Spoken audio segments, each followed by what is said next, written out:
Welcome to MINDSHOCK. This is the long-awaited analysis. Not so long. I mean, this debate happened, a week? I don't know how long ago. Not that long ago. Less than a month ago. The one and only Austin Whitsitt versus Jeran, who suddenly became a globe earther because he saw something in the sky. Really interesting. I'm, of course, your host, Bruce McGuire, and we will be doing the full logical analysis breakdown of this so-called debate with fallacies, super fallacies, zingers, and dingers. I'm not going to play the entire new system intro vid because it's like 15 minutes long. And we're already long overdue. A lot of glitches going on here. I think the software was anticipating so many fallacies. It just started glitching out. Hopefully, everything, the system will be able to persevere under the pressure of fallacy spew, which is very, very common in these types of so-called debates. As always, if you enjoy the podcast, you want to help support logic and reason, which is quickly going extinct in this world, as is evidenced by these so-called debates. You can donate to our PayPal. Just check the link in the description. Make sure you subscribe, like, and share Twitter, Facebook, Reddit, and Patreon. Patreon is a good priority for case topic, logical analysis, go podcast, or requests. You could also be a guest in the podcast depending on your tier. Questions, comments, theories, thoughts, suggestions, rebuttals, debunkings of any kind, leave them in the comment section. Unless, of course, you're with us here live, then drop them in the live chat. I'll try to get to all of them. And you can also support us here on YouTube by becoming a YouTube member. All right. Yeah, Ptolemy, I do have to set up an interview with Austin Whitsitt as well. Possibly the greatest modern debater.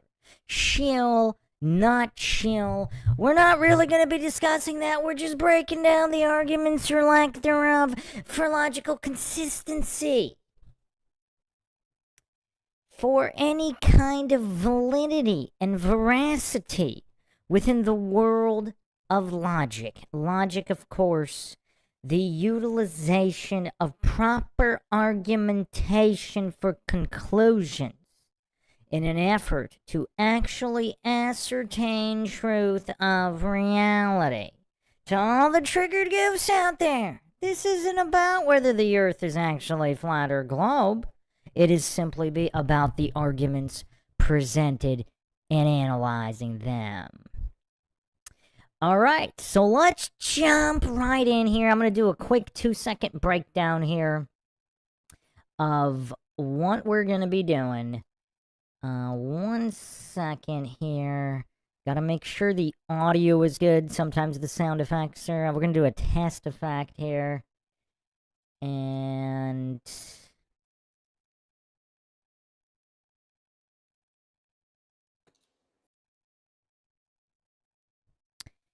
So, this is the debate. Let's get the scorecard here. So, we're going to be counting logical fallacies. Obviously, appeal to authority is a fallacy, false dichotomy fallacy, circular reasoning fallacy, false premise fallacies, post hoc. I mean, there's all sorts of fallacies, dozens of fallacies. I'm going to be calling them all out, counting each and every one. Now, I'm not going to stop for every fallacy, obviously. I'll stop maybe the first time whichever individual commits the fallacy and explain it. But when they do it again, I'm not going to stop it for everyone. I mean, we get into 3 digits, sometimes 4 digits. We got goofs like Michael Sartain racking up records. So, yeah, I'm not going to stop and explain every single one every single time. But I will go over the main ones, and then anybody listening, watching, can see when they're committed again and again and again. So, a super fallacy. So, our metric here is if you're drinking something, and it's enough to make you spit your drink out, that would be either a super fallacy, a zinger, or a dinger. So a zinger is basically just, it's basically just, a point on your attacker by pointing out their goofery, not necessarily an argument itself, or pointing out the lack of reasoning in your opponent. A zinger is a self-own.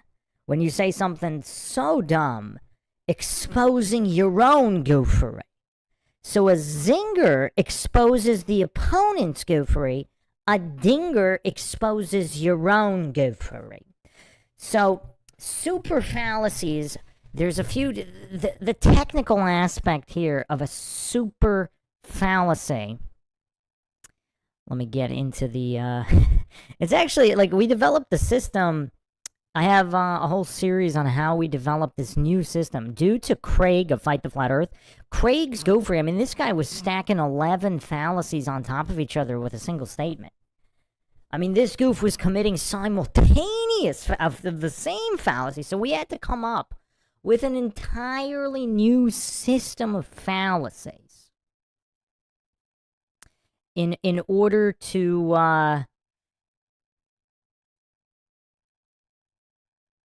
oh, wait a second. We didn't do super dingers? Okay, so okay, all right. So this is a somewhat simplified system. We had an even more complicated. For people to think this is complicated, there's actually an even more complicated version. But yeah, let me get the technical.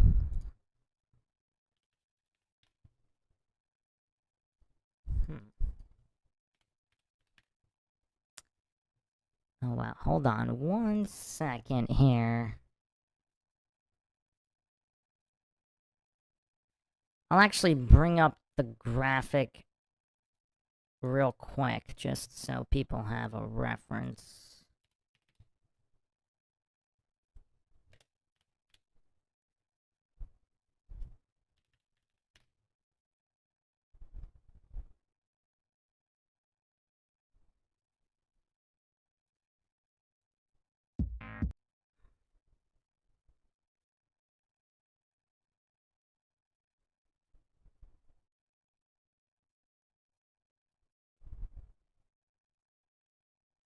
So super fallacies are a major single fallacy, like something so ridiculous it's a super fallacy, or 3 or more simultaneous fallacies, or 2 or more of the same fallacies. We also had a combination multiplier. You can check out the Matt Walsh defense of the moon landing for the full system. This is a simplified system.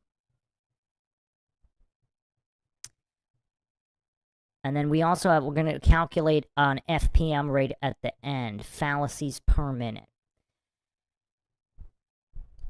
Okay, so anybody have any questions before we jump right in?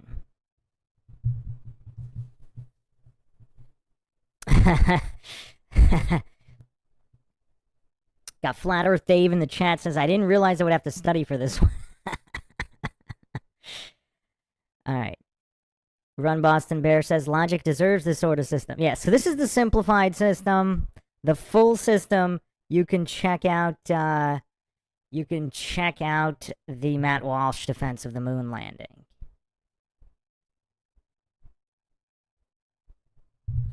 So if nobody has any further questions on the system, we'll jump. Let me just do a quick test to make sure everybody can hear the sounds.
Did everybody hear those sound effects? Let me know if everybody heard the bells for the fallacies. Okay. Run Boston Bear says the louder option sounds better. Okay, Flat Bob says, okay, so we should be good to go. Let's get started.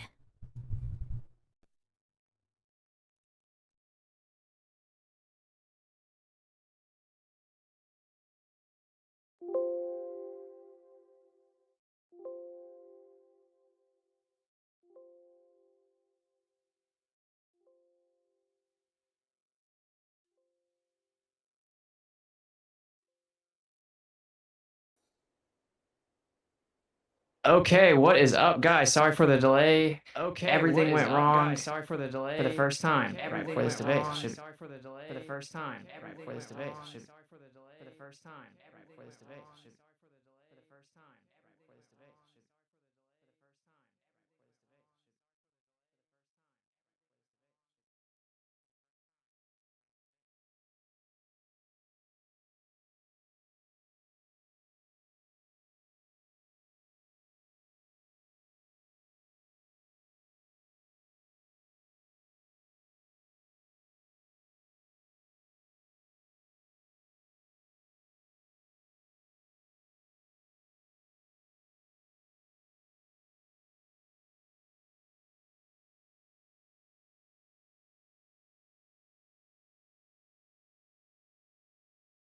Thousand times. So here we are. Jared and I are going to be debating: is the Earth a globe? So yeah, I'll just go ahead and hand it over to the moderator, which is Sean Griffin from Keenan Context. Welcome, everyone. This is the infamous debate: is the Earth a globe? Jeran of Jeranism. Austin Whitsitt. Whitsitt gets it. Austin, do you have the? Whitsitt gets it. Austin, do you have the? Whitsitt gets it. Austin, do you have the? Whitsitt gets it. Austin, do you have the? Whitsitt gets it. Austin, do you have the? Whitsitt gets it. Austin, do you have the? Whitsitt gets it. Austin, do you have the? Whitsitt gets it. Austin, do you have the? Whitsitt gets it. Austin, do you have the? Whitsitt gets it. Austin, do you have the? Whitsitt gets it. Austin, do you have the? Whitsitt gets it. Austin, do you have the? Whitsitt gets it. Austin, do you have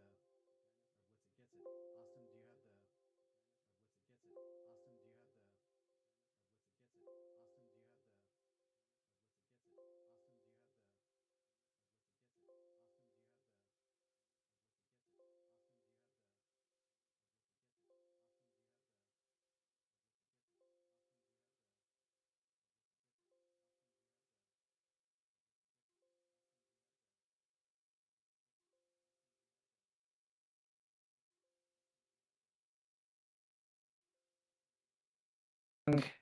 For the first time right before this debate. This should be interesting. We wanted to give you guys a chance to get here. This should be interesting. So this is the long-awaited debate that has been requested by everyone 1,000 times. So here we are. Jared and I are going to be debating: is the Earth a globe? So yeah, I'll just go ahead and hand it over to the moderator, which is Sean Griffin from Keenan Context. Welcome, everyone. This is the infamous debate: is the Earth a globe? Jeran Campanella.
Okay, what is up, guys? Sorry for the delay. Okay, what is up, guys? Sorry for the delay. For the first time. Okay, what is up, guys? Sorry for the delay. We wanted to give you guys a chance to get here.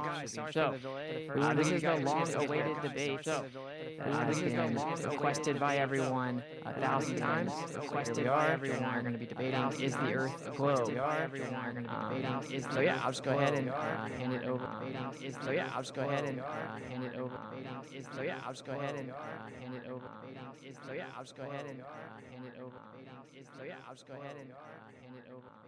So yeah, I'll just go ahead and hand it over. So yeah, I'll just go ahead and hand it over.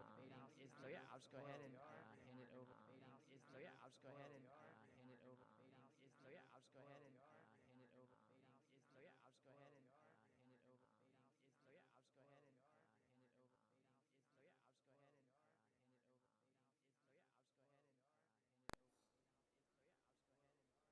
Okay, what is up, guys? Sorry for the delay. Okay, what is up, guys? Sorry for the delay. For the first time. Okay, what is up, guys? Sorry for the delay. For the first time. Okay, what is up, guys? Sorry for the delay. For the first time. Okay, what is up, guys? Sorry for the delay. For the first time. Okay, what is up, guys? Sorry for the delay. For the first time. Okay, what is up, guys? Sorry for the delay. For the first time. Okay, what is up, guys? Sorry for the delay. For the first time. Okay, what is up, guys? Sorry for the delay. For the first time. Okay, what is up, guys? Sorry for the delay. For the first time. Okay, what is up, guys? Sorry for the delay. For the first time. Okay, what is up, guys? Sorry for the delay. For the first time.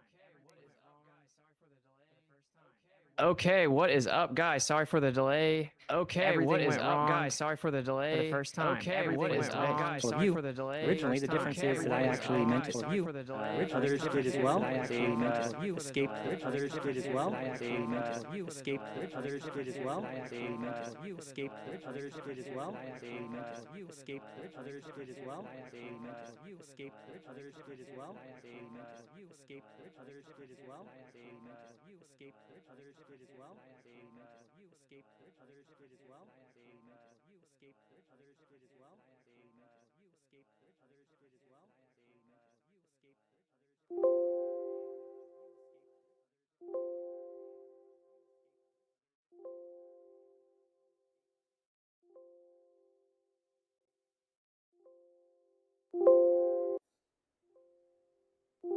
Okay, what is up, guys? Sorry for the delay. Okay, what is up, guys? Sorry for the delay. For the first time. Okay, what is up, guys? Sorry for the delay. We wanted to give you guys a chance to get here.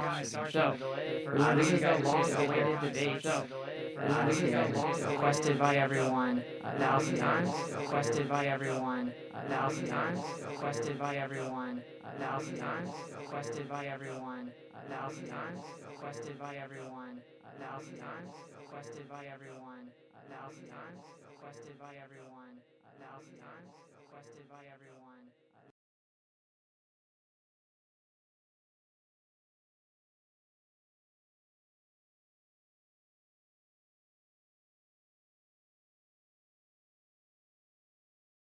We are. Jeran and I are going to be debating: is the Earth a globe? We are. Jeran and I are going to be debating: is the Earth a globe? We are. Jeran and I are going to be debating: is the Earth a globe? We are. Jeran and I are going to be debating: is the Earth a globe? We are. Jeran and I are going to be debating: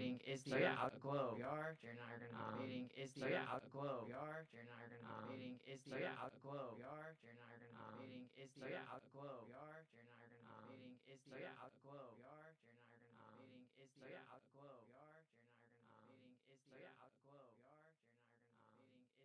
the Earth a globe? We are. Jeran and I are going to be debating: is the Earth a globe? We are. Jeran and I are going to be debating: is the Earth a globe? We are. Jeran and I are going to be debating: is the Earth a globe? We are. Jeran and I are going to be debating: is the Earth a globe? We are. Jeran and I are going to be debating: is the Earth a globe? We are. Jeran and I are going to be debating: is the Earth a globe? We are. Jeran and I are going to be debating: is the Earth a globe? We are. Jeran and I are going to be debating: is the Earth a globe? We are. Jeran and I are going to be debating: is the Earth a globe? We are. Jeran and I are going to be debating: is the Earth a globe? We are. Jeran and I are going to be debating: is the Earth a globe? We are. Jeran and I are going to be debating: is the Earth a globe? We are. Jeran and I are going to be debating: is the Earth a globe? We are.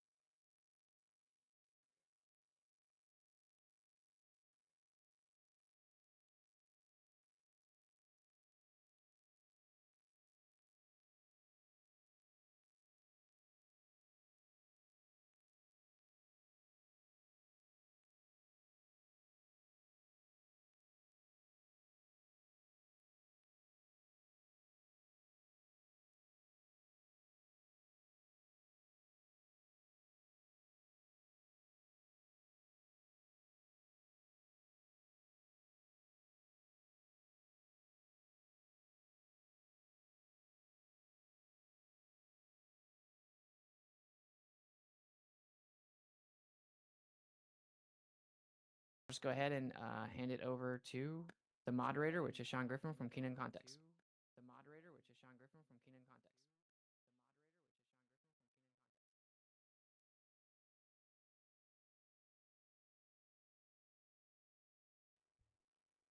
Welcome, everyone. This is the infamous debate, Is the Earth a Globe? Jeran Campanella of Jeranism. Austin Whitsitt of Whitsitt Gets It. Austin, do you have the screen? It shows just you right now. Well, for them, it shows all three of us. Okay. Well, for them, it shows all three. So welcome, everyone. This is possibly round one of this epic debate going down. Tonight is the Earth a Globe? And I think Jeran Campanella is going to be in the affirmative position. So he's going to go first. The format for the debate will be 10-minute openings, 7-minute rebuttals, followed by 30 minutes of open cross-exam between the two interlocutors. And then we're going to be taking questions from the audience for a 30-minute Q&A. So be sure to hold your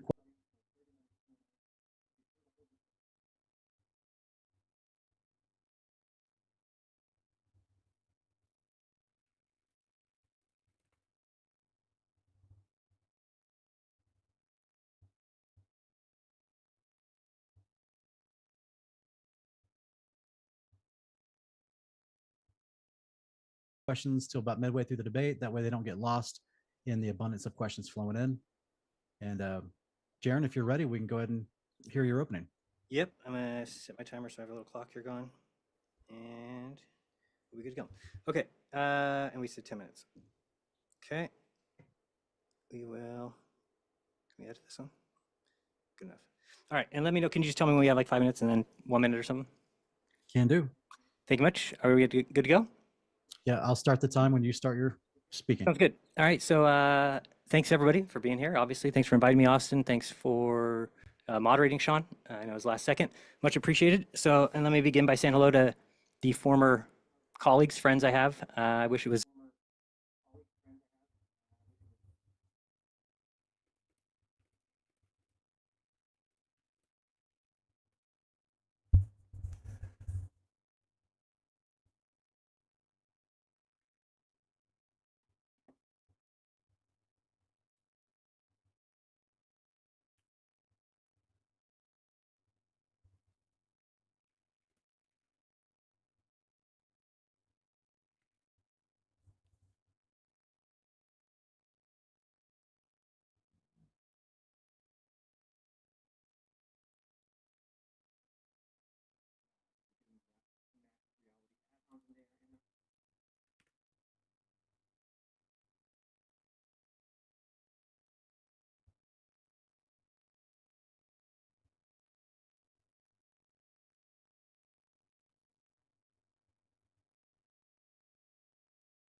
under better circumstances. Unfortunately, as you know, tonight I'm debating somebody I once stood next to in the flat earth community, Austin Whitsitt.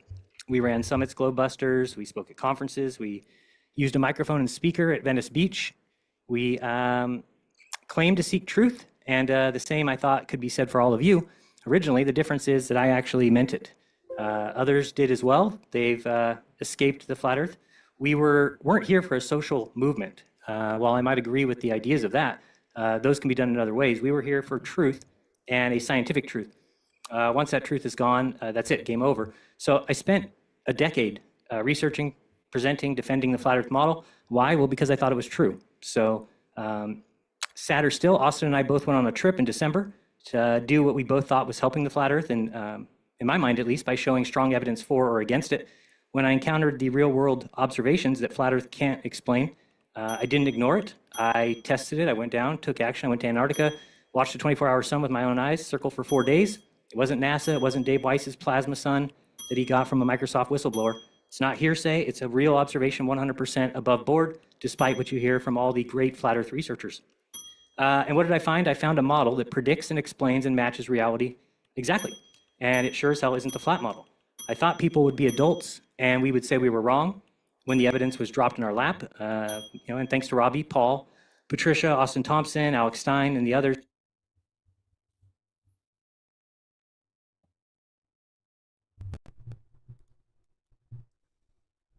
Okay. Okay. Was the audio good? Is the audio still good? Did everybody hear all the dings? Did everybody hear all the dings? So he just came out of the gate with 16 fallacies. All right. Okay. So the audio, they were low volume. All right. Well, some people don't like them really loud, but okay. So let's break this down here.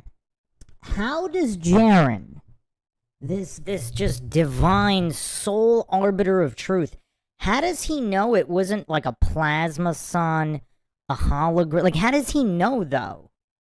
Like, if the world is if the Earth realm is some kind of computer simulation with advanced tech, like, how would he know that? Other than his hallucination here, other than his 16 fallacy stack hallucination. Because he's claiming here, with some kind of circular reasoning, false dichotomy, like, false premise.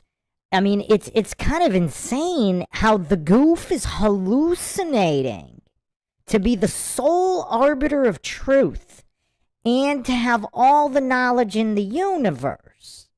Because if it is some kind of hologram, like, how would anybody be able to check? Again, I'm not saying it is.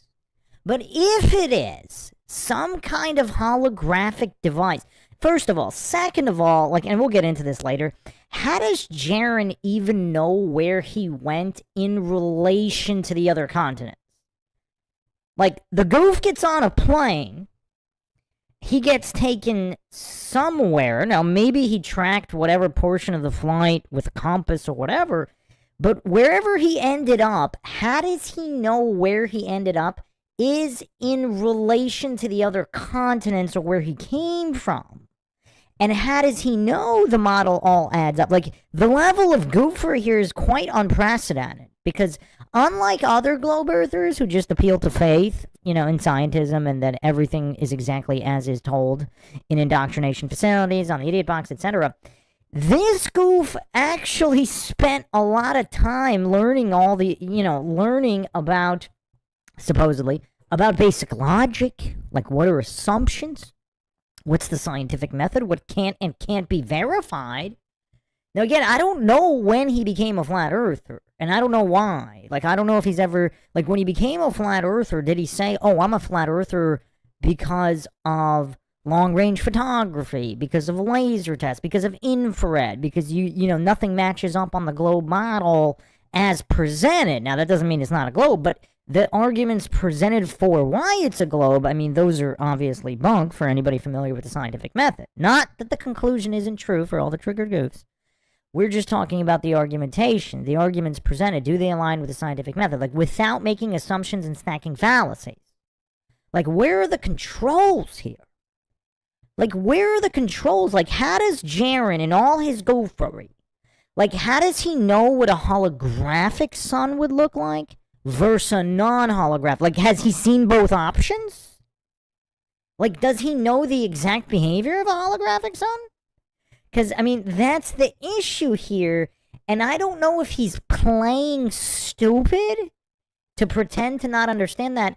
I don't know if he went full retard. I don't know if he's a paid-off shill just reading from a script at this point. But we're just examining the arguments, because how does one know the difference between a holographic sun device operating in a particular region of the world versus a non-holographic sun?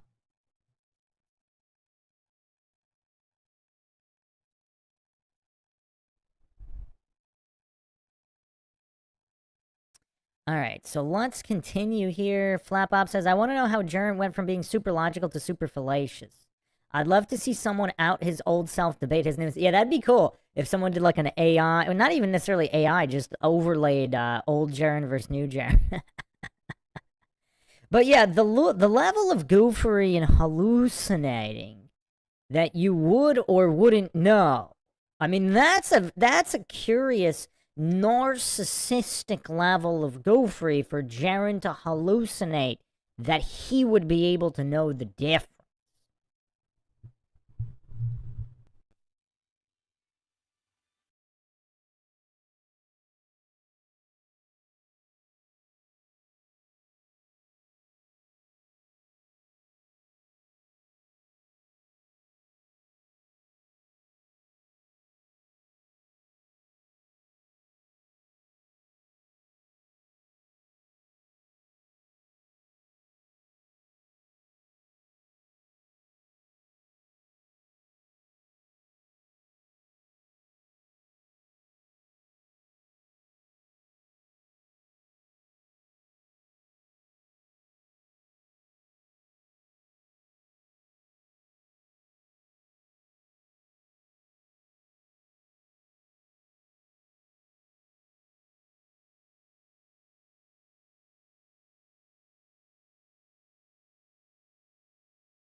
And there's still some more people who want to remain unnamed, and still others that maybe nobody knows their names.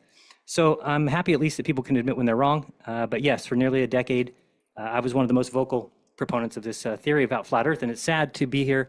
I know there's a lot of people that I respect very much who are speaking at this event, who have been friends of mine for a long time, haven't talked to them in 6 months because they abandoned me just like everybody else, because I went down to Antarctica and came back and told you the truth. Can you imagine? You're all truthers, and you turned your back on me for going on a trip and telling you the truth. So what do you think that does to my opinion of the truthers of the flat Earth? But what separates me from the community is exactly that I will follow the evidence even if it leads me somewhere uncomfortable. I'm not here representing NASA. I'm not here on behalf of any government. I'm just here on my own telling you my observations and what they mean to me. What is this debate not about, I guess, is, let me get to this part. So my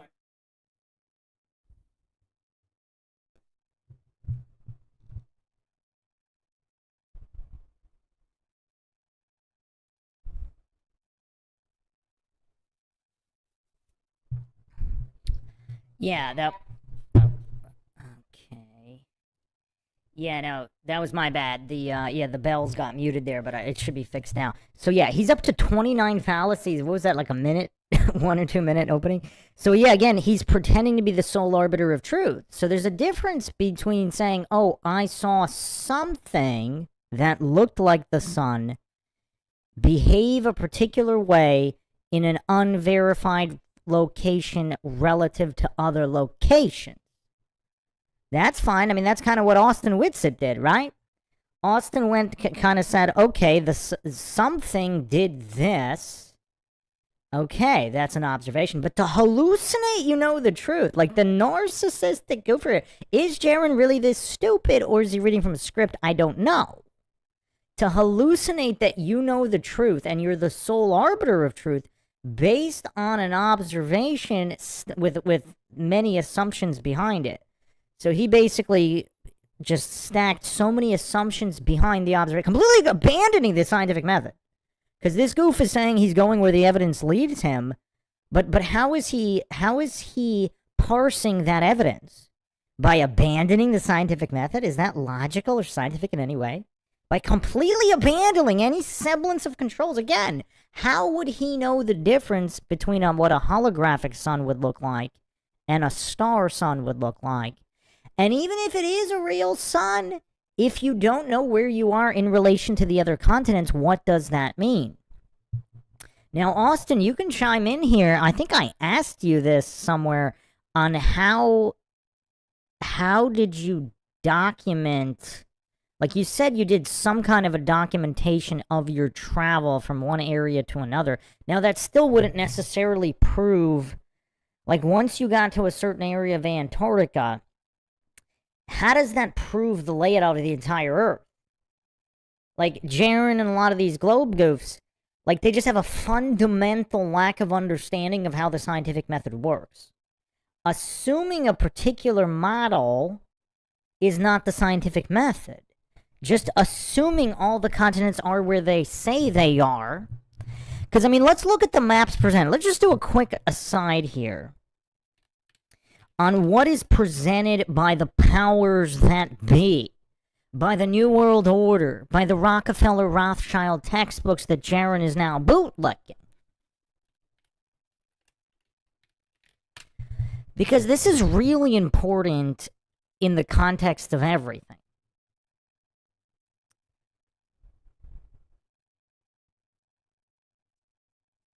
Let me get a good example here.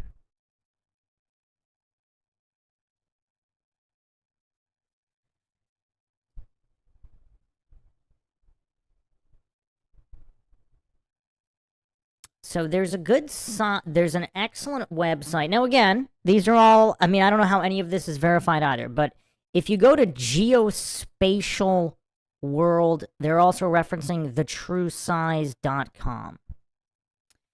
So let's just look at this for 1 second here, because goofs like Jeran, they just throw all this logic completely out the window in order to bootleg.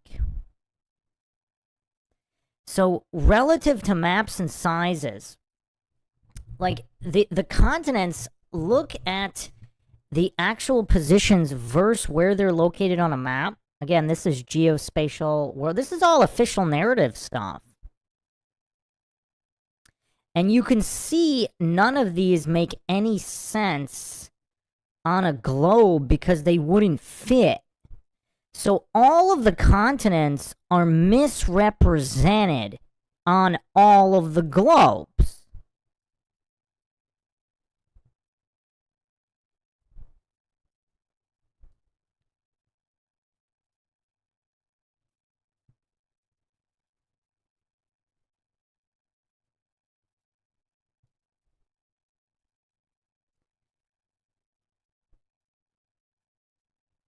Let me, I want to get a better example here.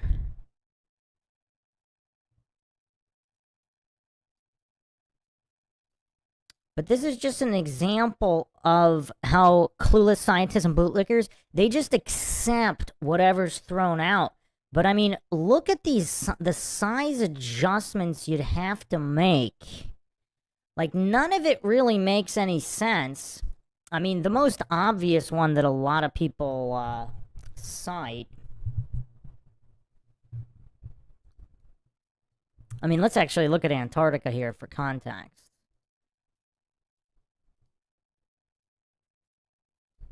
So, like, goofs like Jeran hallucinate. They know where they are. They know the size of Antarctica. They know where it is in reference to other continents. And they hallucinate that it would all work perfectly on what is presented in all these maps, none of which are really accurate. Now, I'm not claiming that this true size is accurate either, but goofs like Jeran, who now bootlick official positions, even this is these are all official positions, just pointing out size inaccuracy on maps.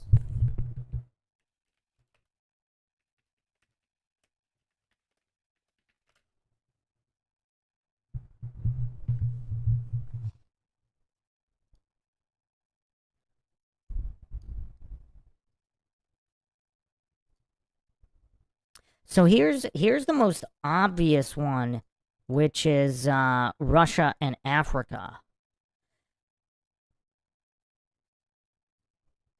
So you can see how all the continents are stretched and moved on various maps and globes, etc.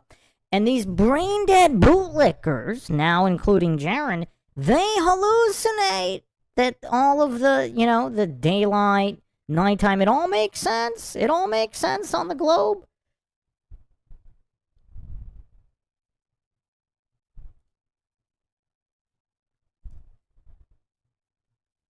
When all of these maps, globe and otherwise, all of them are changed. All of them are switched up by drastic amount. It's not like we're talking like a 1-2% difference. I mean, look at this. Look at this. I mean, this is insane. How they just shrink Africa on all these maps. Not to mention, like, a lot of globes are different as well. So, just the level of goofery and hallucinating because the sun did something in a certain area of Antarctica. You can't verify the area. You can't verify the size. You can't verify the area relative to other areas.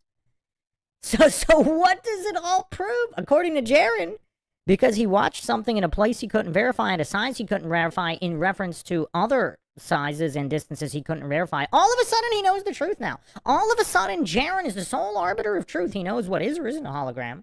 And, yeah, he knows all the continent sizes in relation to each other, despite what's been presented completely inaccurate over the past century. I mean, wow. I mean, it's crazy. It's crazy. All right, Witsit says, really all we could use is different types of compasses on the flight that showed we were going south from Antarctica the whole way. Everything else was claimed satellite data, assuming globe. Yeah, it's tough. Yeah, so there's really no way to verify any of this.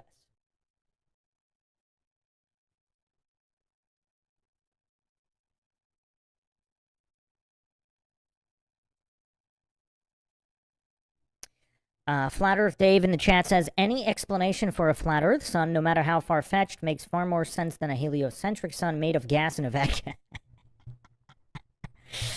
Oh, man. Well, not only that, you know, if we take a stroll down memory lane in the cult of scientism...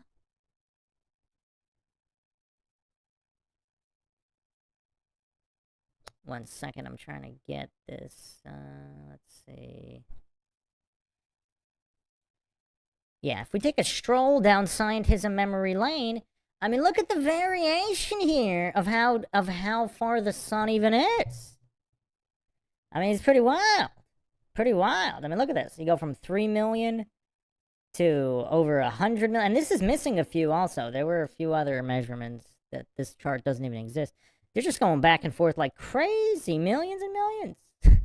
So the level of goofery here that Jeran is now defending as he's entered the cult of scientism, completely throwing out all logic and reason in the scientific method.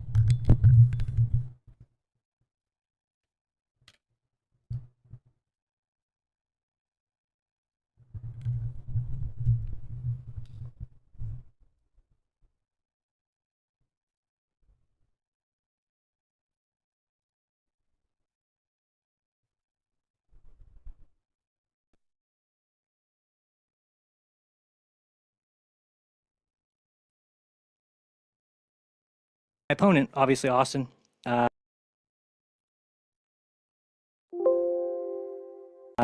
think Austin's sharp. I think he's articulate. I think he's smart. I think he's undeniably passionate. I used to admire that passion, and I do, but I think that the passion without precision is just noise. Austin's approach is a philosophical approach, I believe, more than it is scientific.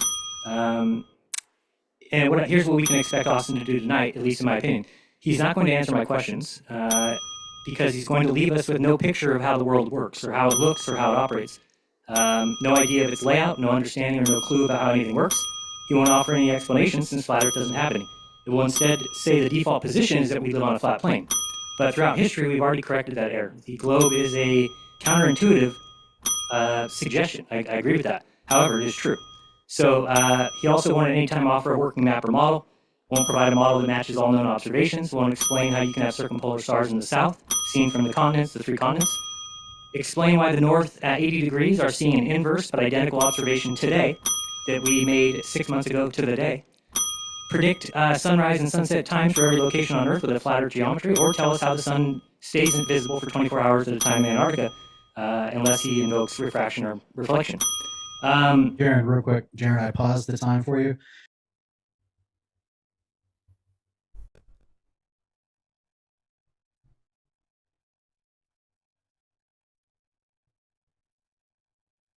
You know what's really impressive here is that wasn't exactly verbal diarrhea, but it was a stack of that might have been the most fallacies in a non-fast-paced verbal diarrhea sartine-like delivery.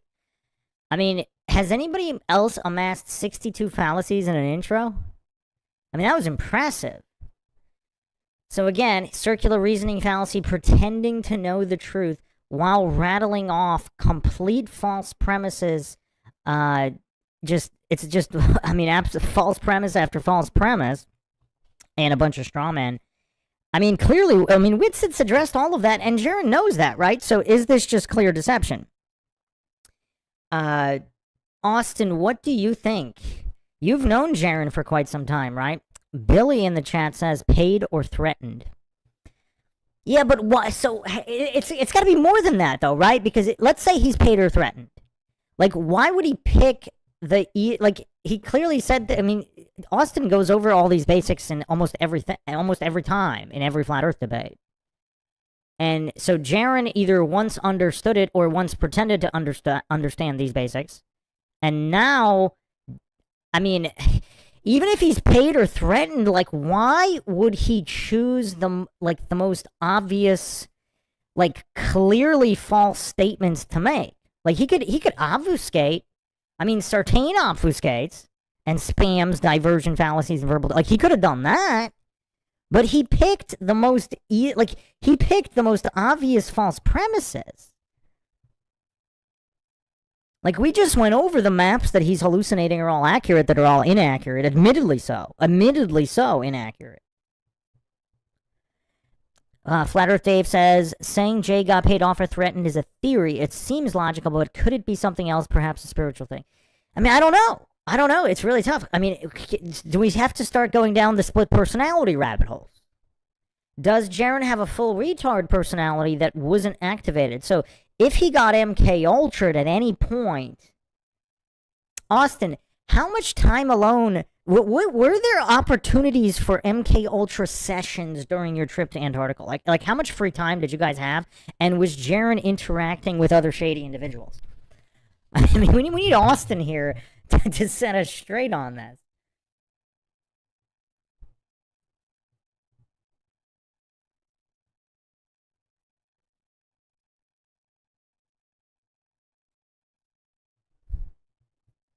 Plain and Simple Truth says, I don't always vape, but when I do, it's in Antarctica. Flat Pop says, let's not forget the Masonic pick with half their shirts off, making the black-white checkerboard pattern and the one boot.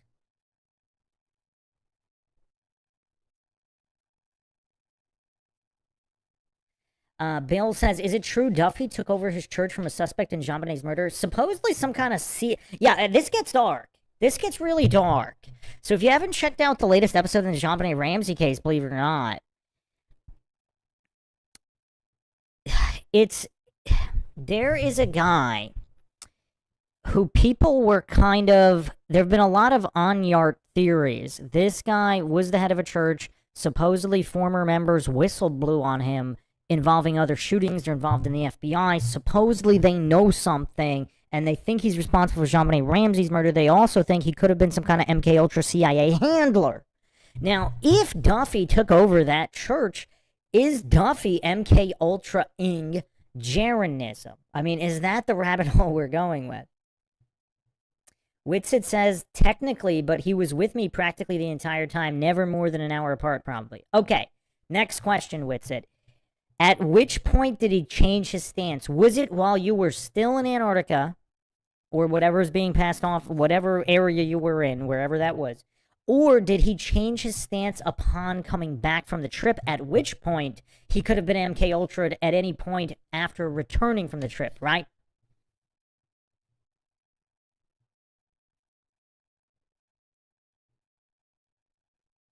Kill the Bank says, I hope he's playing everyone right now. He's going to get a bunch of Globers to start following them. Then slowly but surely we'll get them all to convert to Flat Earth. Oh, a 4D chess game. Would that be giving Jeran too much credit to believe that he's playing 4D chess here? Okay, who has the timeline of Jeran all of a sudden saying, you know, he's the sole arbiter of truth, and he can tell holograph suns from non-holograph suns, and he can, you know, tell what all the continents are in relation to each other. So Whitsit says, on the flight back, when we were getting our bags at the airport, he had a tear in his eye, And I went and talked to him, and he told me he changed his mind on the flight back, thinking about everything. Okay. So he changed his mind on the actual airplane. Huh. Now, this is important information, because if there were no windows for MK Ultra, unless he was MK Ultra before the trip. So MK Ultra programming is like Manchurian Candidate style. I mean, it can be triggered and activated at later points. Some people actually believe Jeran was a planted shill from day one. And this was all planned beforehand. So, yeah. Yeah, this is weird, though. This is weird. This is really weird. But yeah, Jeran's possibly on track for a record-breaking set of fallacies here.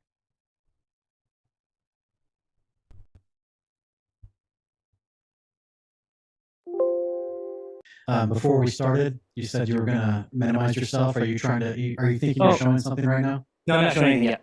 Okay. I'll get All right. Good. Yeah, I'll most resume of the the time. Okay, thanks.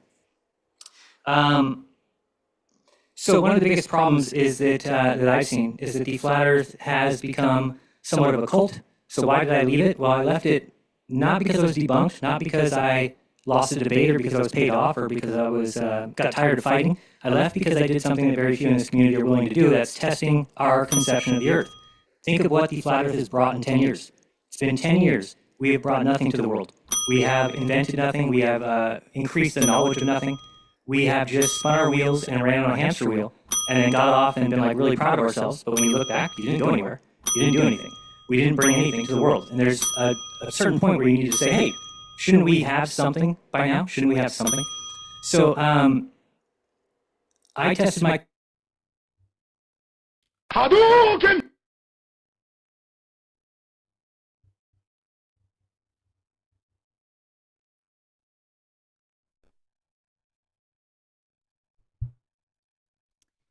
Yeah, technically that was a bunch of super fallacies, because he went more than 3 back-to-back, so that'd be a bunch, but I'm giving him the benefit of the doubt, because he wasn't talking that fast.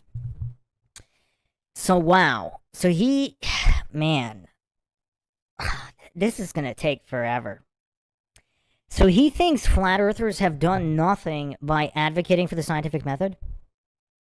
By holding scientism's feet to the fire and exposing the illogicality and promoting actual science. Again, even if the flat earthers are all wrong, let's assume for the sake of argument, the flat earthers are all wrong. They have brought more to the table for logic and reason and the scientific method than any other, I would say any other, what would you call it, like a niche fringe movement or whatever. Actually holding preconceived notions of the main tenets of the faith of scientism. Before flat earthers, groups were still hallucinating that boats go over the curve. Again, even if the earth is a globe, obviously the boats aren't going over the curve. So, the amount of true science being promoted by flat earthers, even if they're all wrong, is far more than the so-called globers have been doing, or the anti-flat earther goofs that have been humiliating themselves in all of these debates. Flat Earth Dave says, does your counter support 4 digits? You might have a problem by part 12. It does indeed. We can go 5 digits.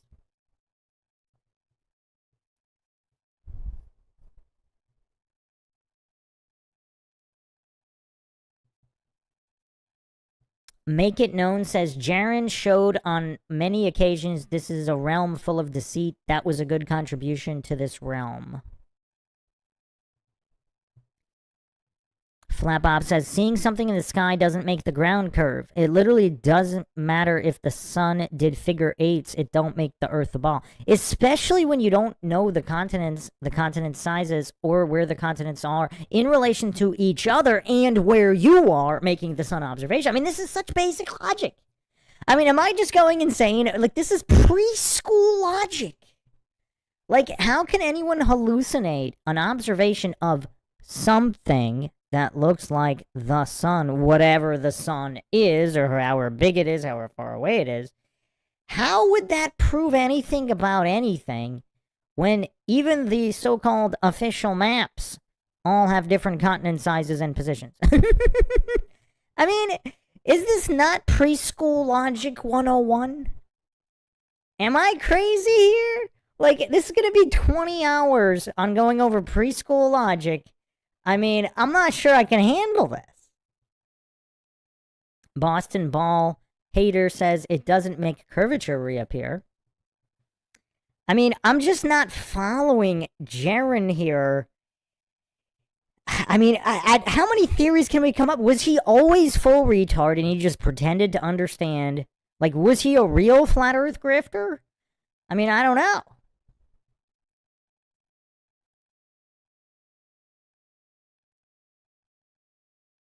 Flat Bob says Jeran was defending the Katy Perry space flight. Really tells you all you need to know.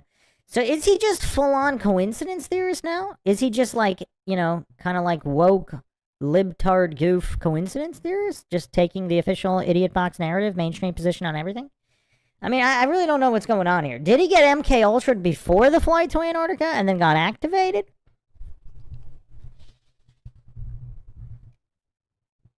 Zetetic says, I think he was a real flat earth grifter. The backstory is the mystery. All right, so just for reference, we are 7 minutes in to a 2-hour plus debate, and he's at 73 fallacies. And I'm giving him the major benefit of the doubt. I didn't even count all of his super fallacies, because technically 3 back-to-back fallacies is a super fallacy. I mean, I'm really trying to be generous here. I mean, in the chat, feel free if you really want. I mean, he didn't really do simultaneous fallacies or stacks. He just went back-to-back for 73 almost in a row with very few breaks. But I'm really being charitable here to Jeran.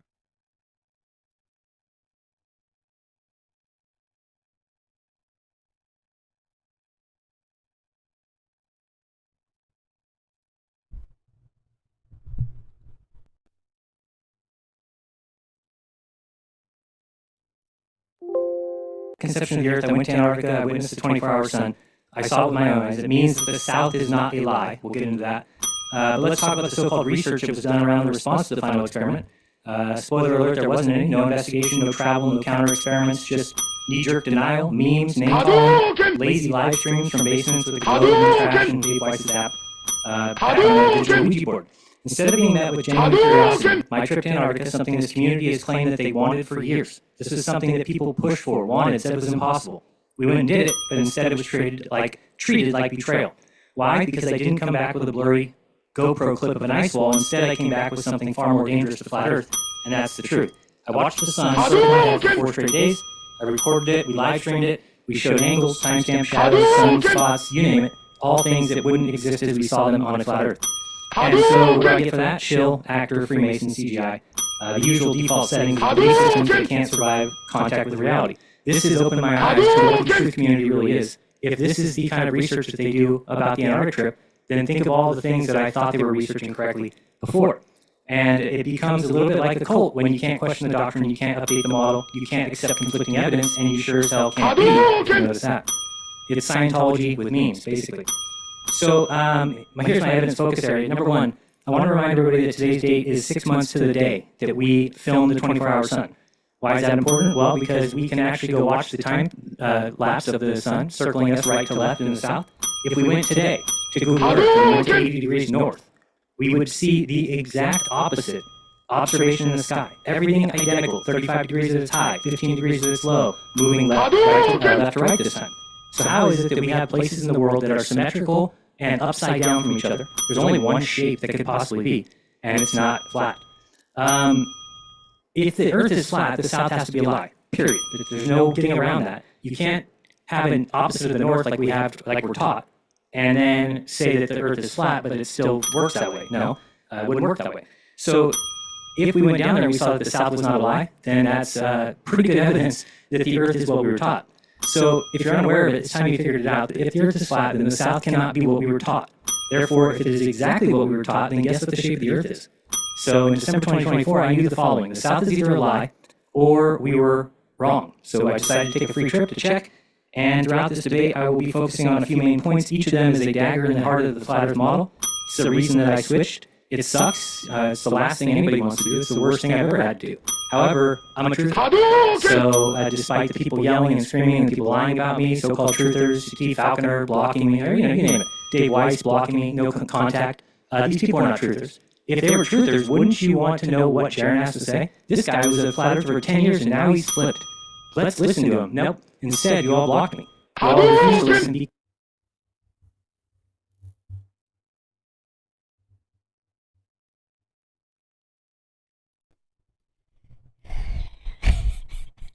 Oh man, is anybody else reeling right now? That was definitely the most fallacious. I don't think he's done. That was the most fallacious opener in any flat Earth debate. I mean, wow, his FPM. He's gonna beat Sartain in FPM. I mean, I don't see how he can't, unless he doesn't say another word this entire debate. Like, how is he not beating Sartain in FPM? I mean, and just think about the level of narcissism for him to think everybody wants to know what he says. No, everybody heard what he said. Everybody listened to what he said. Like, is he pretending all these people blocked him before he explained his position or spammed fallacies as his position? Like, the level of goofery is insane, as if he's the sole arbiter of truth, as if only he knows what a holographic or non-holographic sun would look like. And again, notice, all he did was spam circular reasoning, false premise presuppositions about where on Earth you would be in relation to other places on Earth, and what that would mean for the shape of the Earth without knowing those positions or verifying any of those positions. That's his whole argument, is an appeal to authority, an authority which admits that the continent sizes and positions are not accurate. But he's pretending they're all accurate when they admit that they're not. I mean, the level of goofery here really is unprecedented. I mean, this is crazy. Lord Racer says, Jeran is the CEO of fallacy. That's funny, I haven't seen that before. Zetetic says, only Jeran's logic matters. It's so damn weird. Fallacy goof level 1000.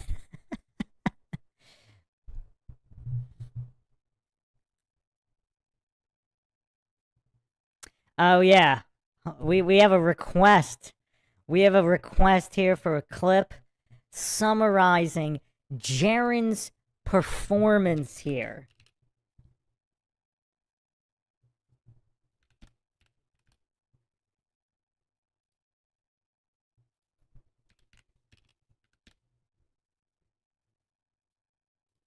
Fallacy.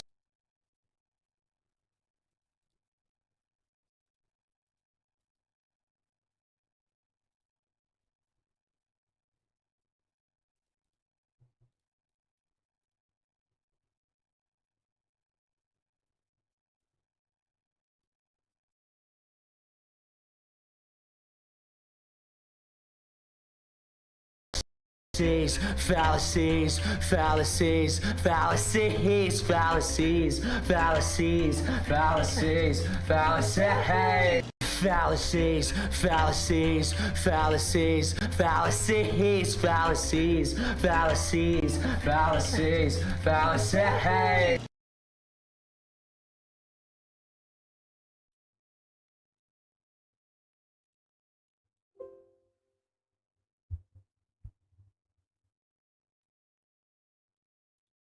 Because you're in an echo chamber. That's what you've built for yourself. It's the only way flat Earth survives, is if you sit in that echo chamber and repeat each other and pretend that Steve Falconer's video did anything other than prove the globe.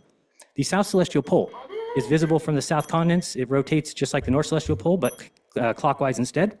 The South Pole itself is a geographic location. It's verified by directional convergence and solar angles. The reverse sun and moon motion, easily explained by simply saying the word sphere. Tropic of Capricorn behavior, curving to the left, not to the right, easily explained by saying the word sphere. Southern star trails, matching observations that only make sense with a spherical rotating Earth. Circumpolar stars in the south that would never work on a flat Earth, impossible, but they work perfectly when you say the word sphere. Sunrise and sunset, left to right, setting and rising, predicted on a globe, unexplainable, and a paradox on flat Earth. The apparent fake second refracted something cop-out sun is basically the only out that the flat Earth has, is to introduce apparent suns, second suns, third suns, reflected suns, even though that's not how the world works. So my final thoughts is, thank you, Austin, I know you too want the truth. So being that we saw the same thing, I think it's time that we figure out how you can see differently than I do now. If the globe accounts for every single observation that we saw on the trip, and the flat Earth didn't account for any, it failed, it was disproven, it was falsified, then I have to ask you, Austin, why you would remain in the camp that has nothing, and is that still you being a truther? But at the end of the day, I have something that he does not really. It's an explanation that actually works. So to the audience, I'm not asking you to believe me. I just ask you to think, to test, to observe, to not just discount me outright. Listen, learn, and take it in, and then go and do your own observations. I've got evidence tonight that you can do on your own. You don't need NASA, you don't need authority. You can figure out by the end of today what the shape of the Earth is. And we were wrong. It's okay. Guess what? I'm a truth seeker. I told you guys that we were looking for the shape of the Earth. We found it. Let's move on. Let's get over it. Let's get past it. Thank you.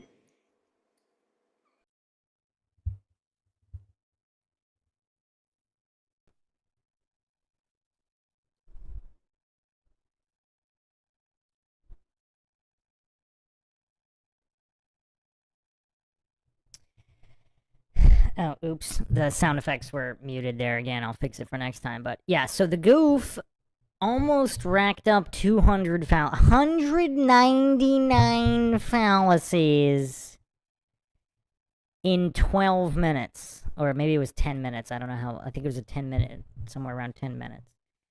199 and I was really charitable with the super fallacies. I didn't even count a ton of them at the beginning. But, yeah, once he started spewing faster, yeah, I mean, I couldn't not count them. So, yeah, I mean, this is a new record. 199 in the introduction alone. Wow. Flat Earth Dave says, the fact that everyone turned on Jeran must mean they are all wrong, and Jeran is the only smart one.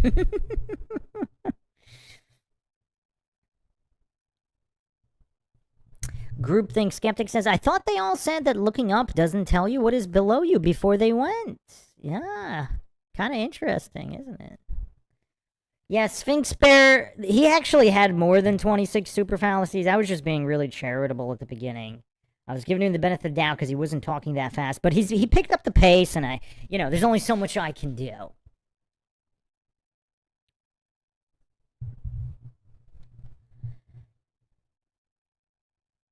Alright, so Groupthink Skeptic says, I think Jeran is betting that YouTube will promote him as much as Professor Dave. So is this just basic selling out?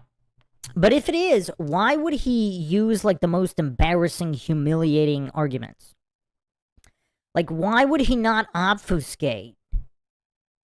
Like, clearly, I mean, I don't know. If he's not full retard, he could clearly obfuscate points and, like, kind of dodge making points and exact statements. But, like, he's picking the dumbest, like, literally the dumbest globe arguments for his position. I mean, is it humiliation ritual? I mean, I guess, that's another viable option, because this level of humiliation, I mean, this is not, like, there's no reason, even if he went globe, there's no reason why he has to humiliate himself to this level on the globe side. So it's curious.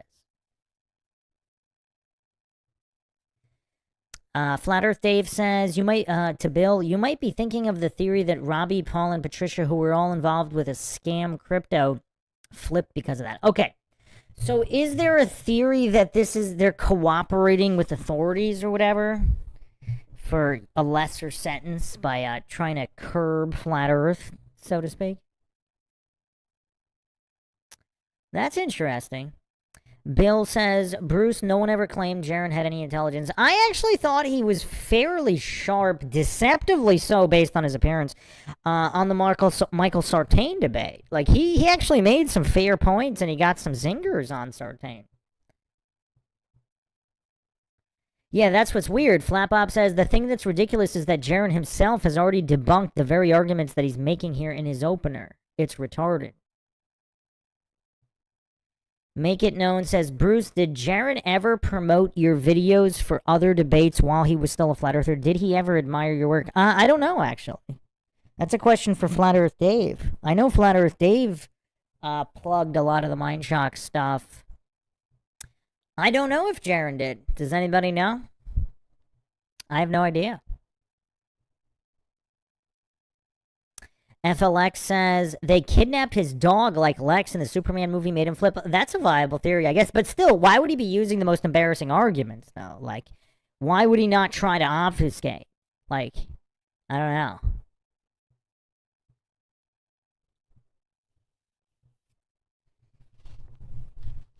Flat Earth Dave says no idea regarding what Jeran in relation to... Yeah, that is curious. That's curious. I don't know.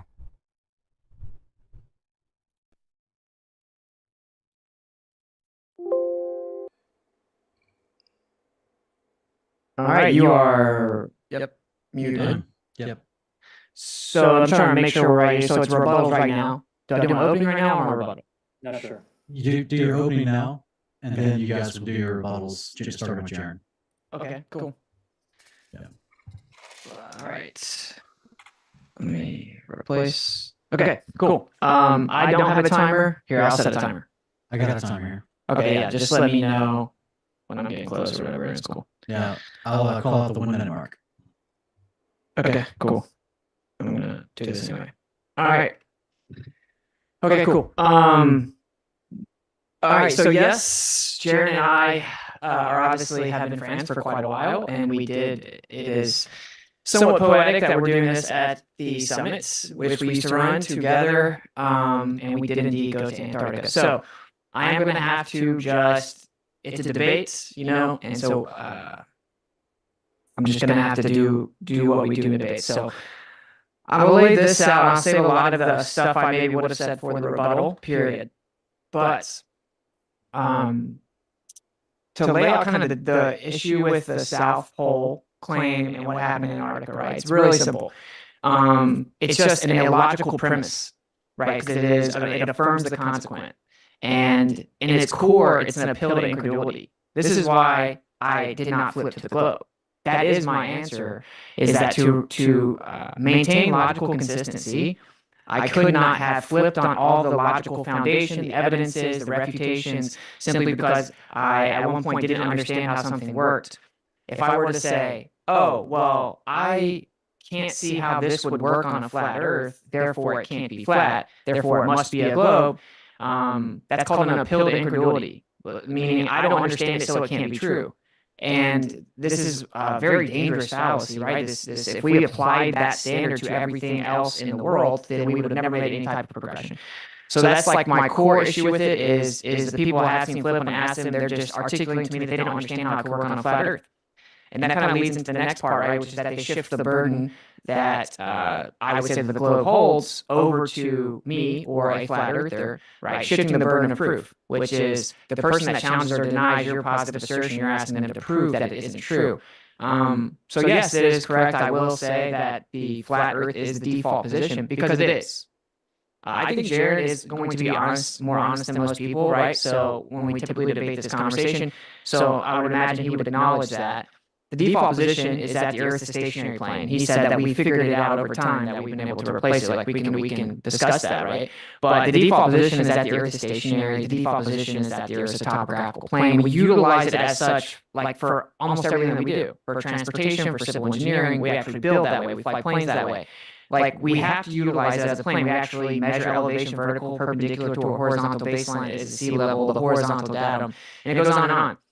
There are many evidences that we live on a plane, but it is the default position. Therefore, just logically speaking, to claim that the antithesis of that is true, right, the opposite of that, it has the burden of proof.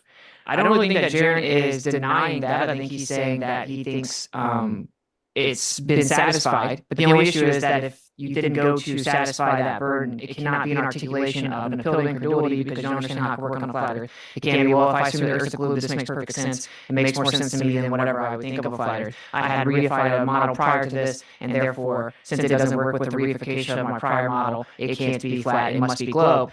These are just fallacious, and this is the very issue that's got us into this free-falling through an infinite vacuum infinitely at 66,600 miles per hour nonsense that we currently were told is true. This is the very line of reasoning that got us into the ever-expanding Copernican model that people believe to be true. Now, I don't know Jeran's specific position now. I don't know if he's geocentrist or not, etc., but we're talking specifically more about the shape. Is it a globe is the question. So I'm going to list off some evidences. I just want to make that very clear that, like, on its face, a stationary topographical plane is the default position based on empirical evidence. The antithesis of that would be that it's actually a globe, that it's a sphere, that the Earth is spinning convexly at a certain rate, and therefore it has the burden of proof. And if you point to the sky and say, well, if we were on a sphere, when I get over to the other side of it, everything would be upside down. And since this stuff looks upside down, therefore the Earth has to be a sphere, because I can't understand how that would work on a flat Earth. That isn't a sufficient argument. That is affirming the consequent, shifting the burden, reifying your model, begging the question, and more importantly, it's just an appeal to incredulity. That's what it is. So that's why I don't resonate with it at all. So I'll list off some of the evidences of how we know that it is flat.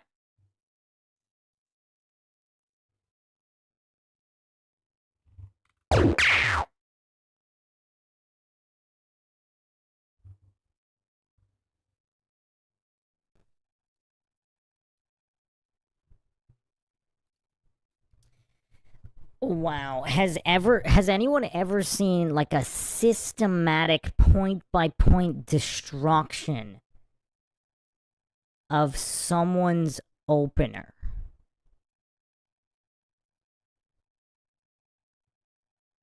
Oh, Flat Earth Dave says there's echo. Oh, there's no more echo on my end in any way.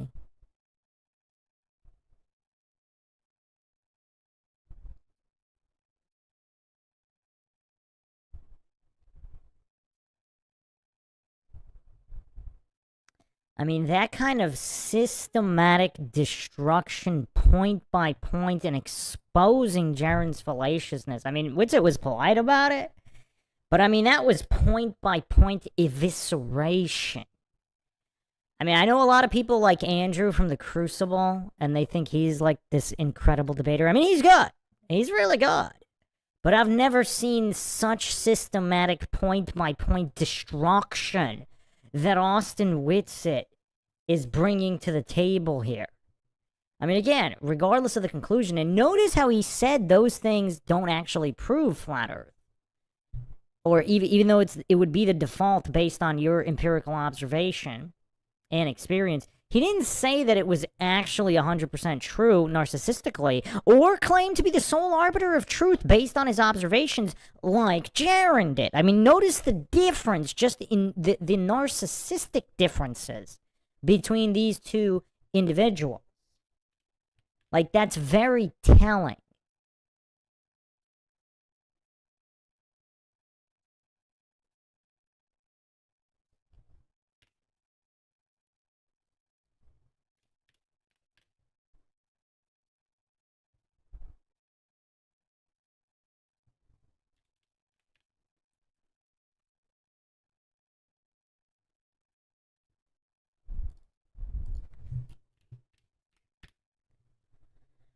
Yeah, I'm getting exhausted I'm exhausted just from looking at the tally of Jeran's opener, and then even Austin's rebuttal, just the amount of point by point destruction here.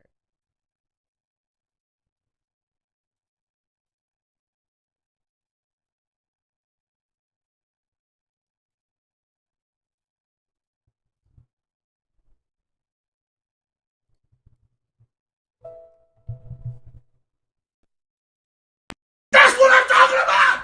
That's why he's the MVP! That's why he's the GOAT! That's what I'm talking about! That's why he's the MVP! That's why he's the GOAT! The GOAT! That's what I'm talking about! That's why he's the MVP! That's why he's the GOAT! The GOAT!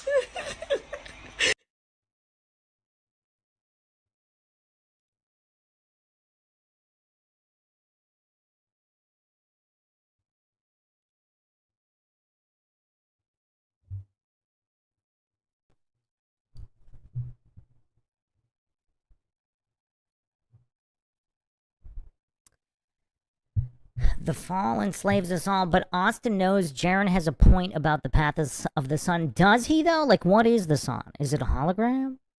And how does he have a point? Did you just get here? How does he have a point if you don't know where you are making your sun observation in relation to the other continents and the other continent sizes in relation to each other.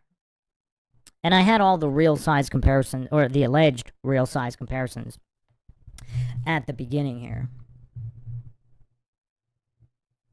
Zetetic says, Whitsitt is 100% the best in the flat earth space, debate-wise, no contest. Yeah, Fallen Slaves Us All says, just got here. Make sure you watch from the beginning.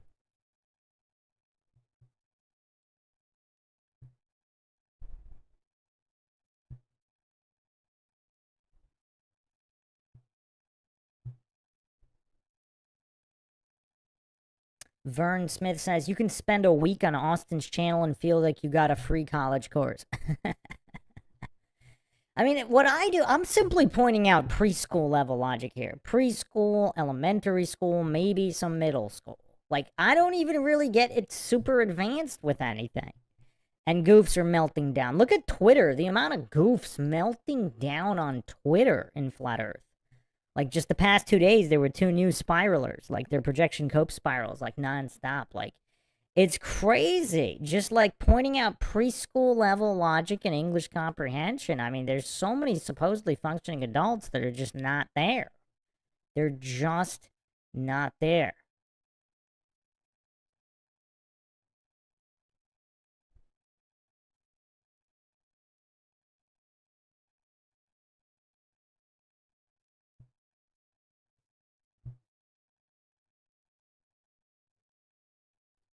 All right, hopefully there's no further echo, but yeah, I'm definitely gonna try to get at least past his opener before we end this part, but I'm getting exhausted with this one. Is anybody else getting exhausted by the sheer amount of fallacies and then the point-by-point refutation for just about every single one of them from Jeran? And this isn't even the refutation part. This is just Austin's opener.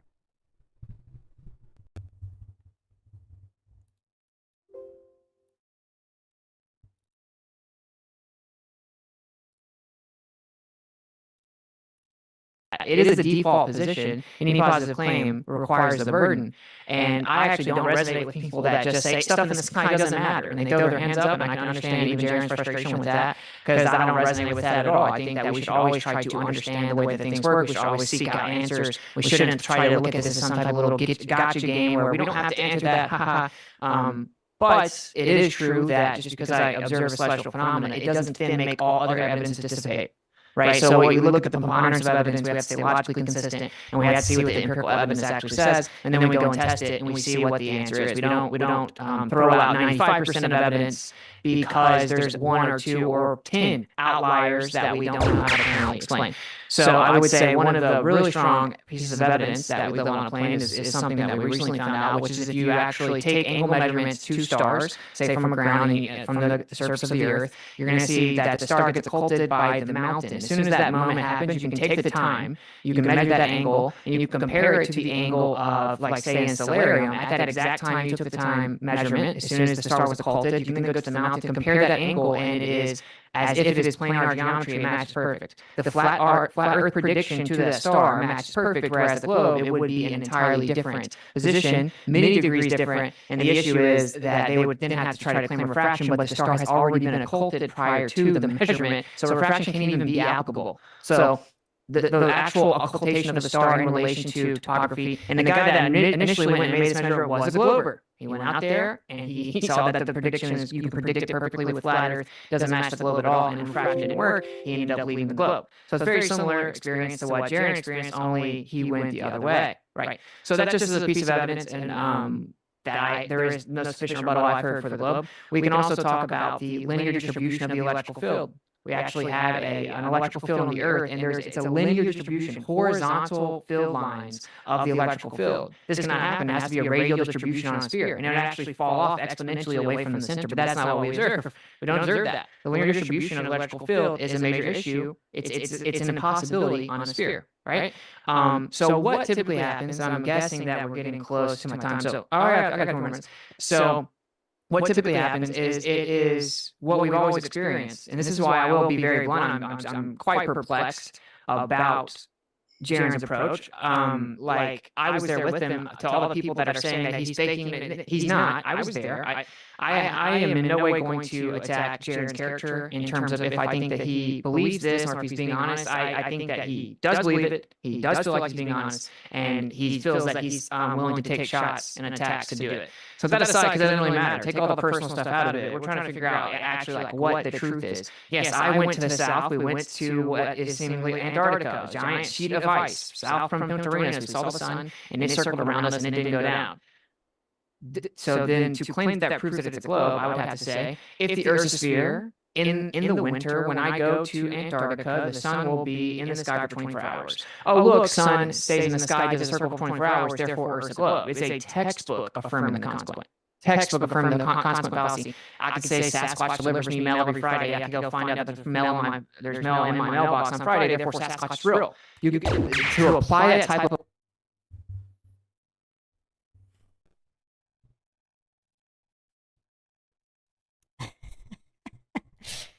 Oh man. Wow, Austin breaking out the Bigfoot mailbox fallacy. That's definitely a zinger. Oh man. Yeah, I brought I don't know if that was a wink at me, Austin, but yeah, I came up with that one with because of Craig, because Craig's I think it was his Felicia whatever nonsense. All you have to do is make a prediction. If the prediction is true, your theory is true. So the original Bigfoot mailbox fallacy is, yeah, if you make if Craig, according to Craig, if you predict that there's going to be mail in your mailbox at a particular day or time, and then if it's there, and you predicted Bigfoot left it, then it had to have been Bigfoot.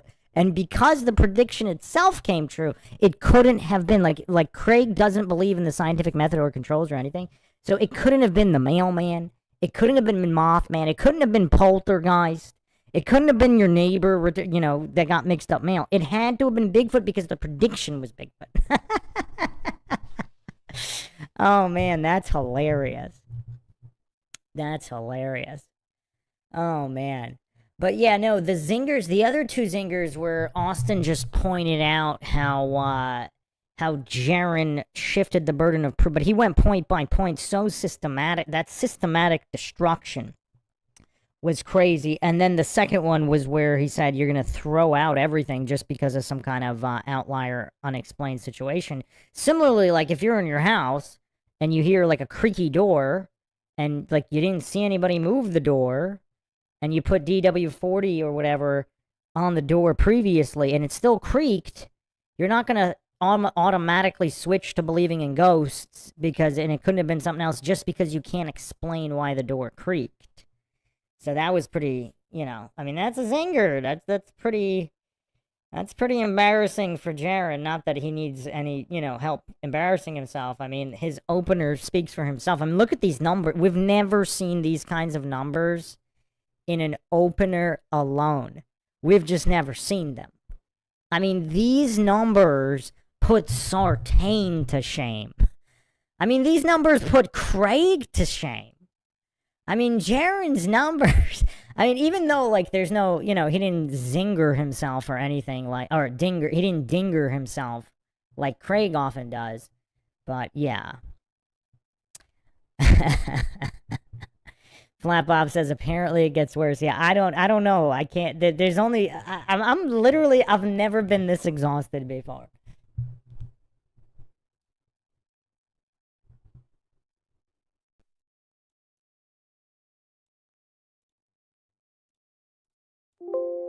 logic. It is an infinite regression. You would never find truth.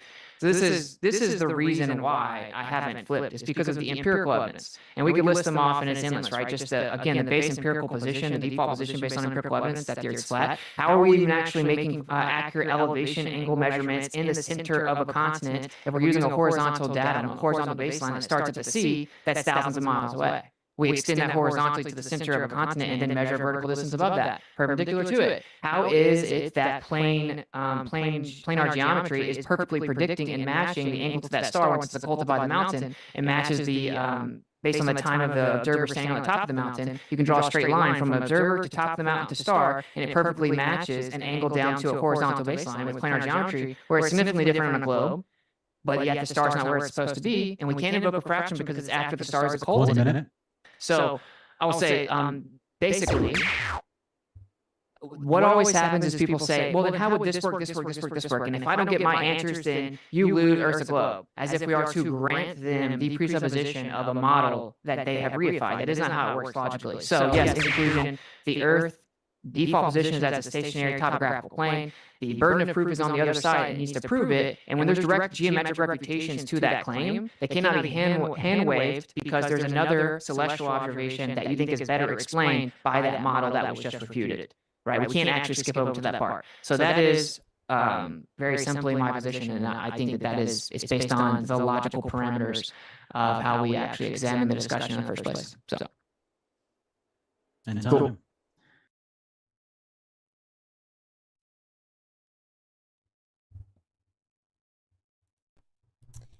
Wow. Yeah, I mean, I'm kind of double exhausted because I've also, like, Witsit is really on point here. I've also never seen Witsit be this systematic point by point. I mean, it's, yeah, this is really tough. This might be, it's kind of crazy because just the, I don't know, Witsit, I wouldn't call this gloves off Witsit, but it does seem like Witsit, because he was handling, like, most of these other debates, like, he was kind of handling these goofs with kid gloves. Here, it seems like he's not really putting in a lot of filler here. It's just all systematic point-by-point destruction. Flat Earth Dave says, how is your lie detector AI program coming? It's good. It just crashes a lot. So I'm just, I'm just trying to get a little bit more stable. But if I have time this weekend, I actually will. I do plan on doing a test run this weekend. And if it goes well, like, I'll live stream it. Probably Sunday. And if that goes well, then I could just bring it up on anything, on any video, because it's overlay.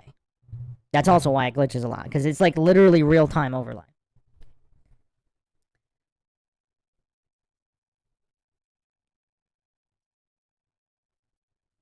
All right, let me just catch up on some of the comments.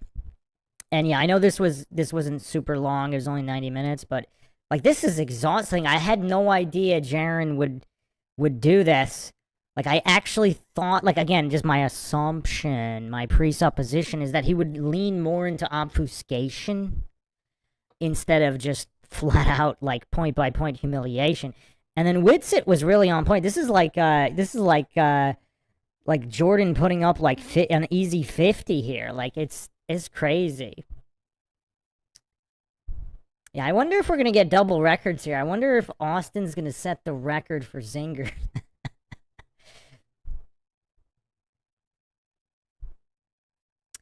Yeah, and if anybody has a debate where I kind of want to see Austin actually go like 100% at his opponent. Maybe he'll do that here. Like, to just unleash just complete logical destruction on somebody. Because we've seen that in little spurts here and there. I forgot the first video I saw him in, but like, I saw one of those spurts where he just completely exposed fallacies point by point, like, just really quickly and succinctly. I've never seen anybody do that quite like that before. Usually it's like one fallacy at a time. Like, even college professors, like, they don't have this kind of speed, and they can't sustain it.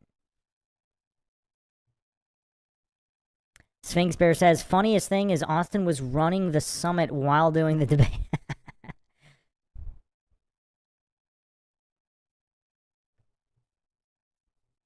Lord Zed says, I've read about 7 layers of heaven before. Yeah, there's a whole bunch of different ones. If you check out the Hollow Earth series, I actually mention a couple of those in different spiritual systems.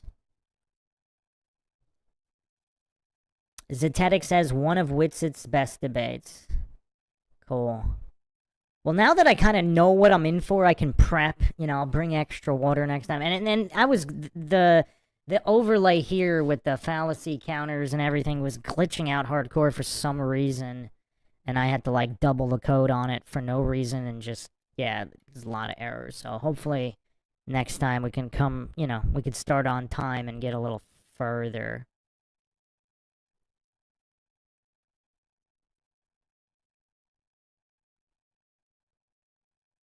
I know I missed a couple questions. here. Oh, Bill asked, what profession were you in or college classes you took? Oh, that's an interesting question. I believe my history, did I re-upload like my history with geocentrism podcast? Oh, I don't think I did. Okay, so that was on the old channel. I actually went over my background on that one. Let me see here. I got a schedule to re-upload that one. Let's see. Huh, I don't see it here. Or was it on a live... Was it on a live or a Flat Earth Live Q&A? Maybe the last one.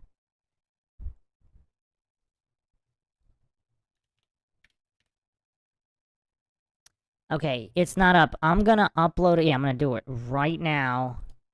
So I'll air it probably tomorrow.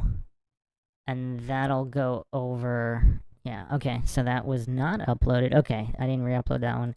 So I'll upload that tomorrow, and that I go over some of my history there. I may or may not have taught in levels of academia or quackademia as they are known.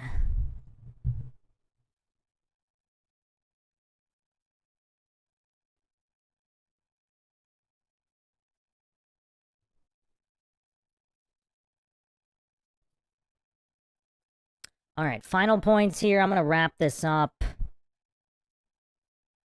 Zach says, Witsit is good, but he still hangs out with the debunked Circle Sun Map crew, which is the whole point of these debates. Waste of time. Don't get caught up in the shill trap. Does he claim that? I haven't seen him claim any particular map.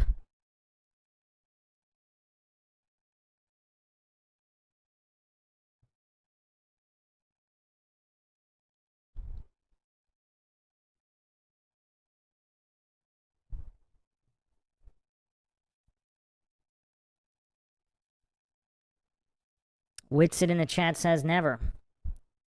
Yeah, why are you saying... Yeah, why...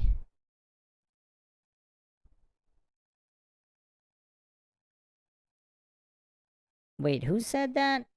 Let's see. Oh, Zach says that. Zach W. Yeah, I mean...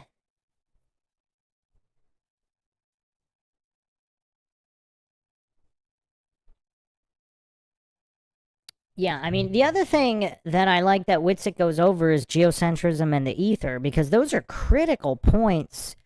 On the podcast where I go over my background a little bit, I'll upload that. That'll be back online tomorrow. So watch out for that tomorrow, and I go over some of this stuff. But you really can't. You really can't be in a position to discuss physics or any kind of scientific debate, really, if you're going to be talking, if you're going to be invoking relativity or gravity in any capacity, if you don't know the history of the development of those theories. So you have to go into the history.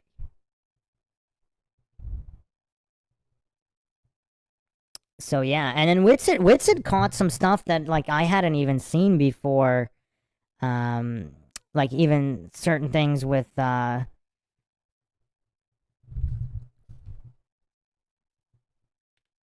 just in the history of the development of gravity as well. He pointed me to some of Isaac Newton's writings, and he caught some really interesting things. So Witsit definitely does his homework with a lot of this stuff. So I don't think you can necessarily say, oh, he talks to so-and-so people who are kind of using a certain map. I think, and Flat Earth Dave can mention this too, like, I don't know, does Flat Earth Dave claim any particular map either? Like, it seems like he uses it for convenience to explain a basic Flat Earth concept, not that the map itself is accurate.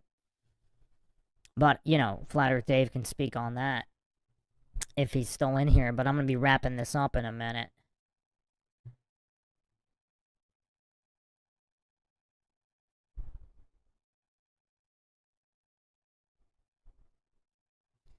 Zetetic says the Gleason map is time and longitude map, nothing more.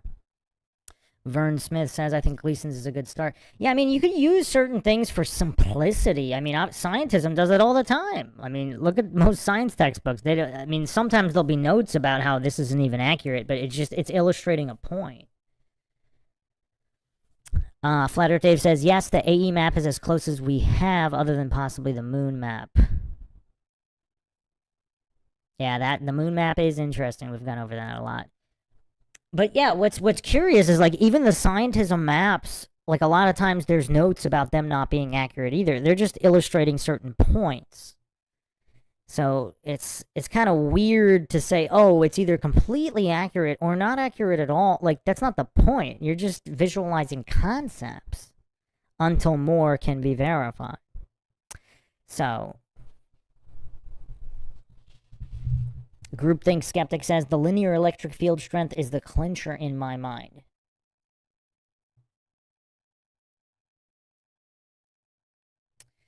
All right, so yeah, thanks everybody for joining us. I will try to obviously, finish this one up as soon as possible, so there's not going to be, like, incredibly long periods of time between episodes. So, I will try to do part 2 and part 3, or it depends on how many parts. Like, if this is gonna be like a 12-parter, it's gonna take some time. But if we can get this one done, and maybe, well, let's see how far we got. We didn't get far. We got 22. Oh, that's not bad. We got 22 minutes in. So there's about an hour 50 left. So we're looking at 1, 2, 3, 4, 5. We're looking at about 5 or 6 parts here if we maintain pace. 5 or 6 parts. So we might be able to get this done in about a week and a half. Maybe 2 weeks. So yeah, we'll do part 2 in a couple days, every couple days, and maybe I'll even do back-to-back days, depending. But yeah, I do want to finish the AI lie detector. It is very accurate. So it's 80 to 90% plus. So yeah. All right. Well, hope everybody found it interesting, entertaining, and educational. If you want to help support the podcast, help Logic and Reason return to a world where it's quickly going extinct, you can donate to our PayPal. Check the link in the description. Make sure you're subscribed, like, and share. Twitter, Facebook, Reddit, and Patreon. This is Bruce McGuire signing off. Catch you guys next time.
Welcome to MINDSHOCK.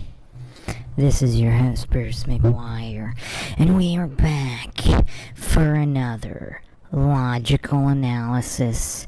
This time it's Austin Whitsitt versus Jeran, the Flat Earth Debate, Part 2. Jeran made an absolute fool of himself in the first part here. Let's get the scoreboard up here. Okay, what is up? Did everybody hear that?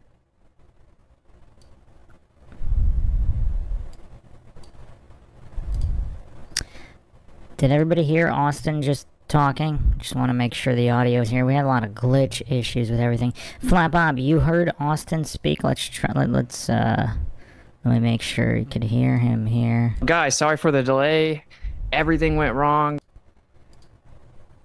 Yeah, you could hear Austin.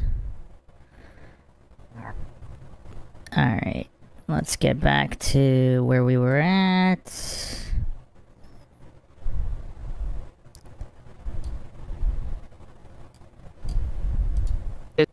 Let me just test a dinger to make sure everybody can hear that. Very simply my position, and I think that is based on the logical parameters of how we actually examine the discussion in the first place. So.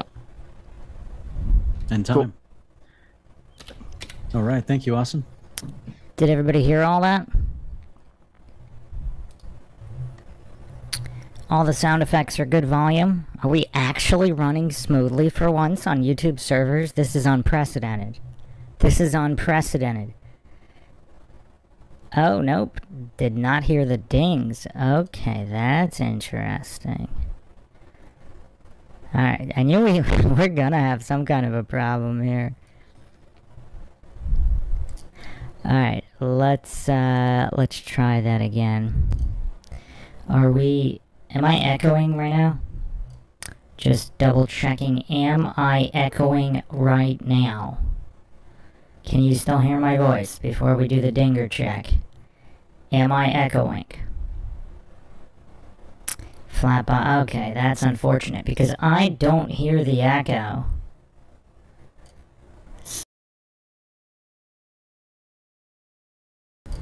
Oh, actually, that was mute. Okay.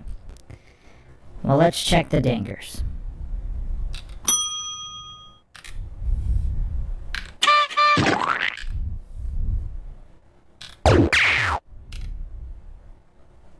Hadouken!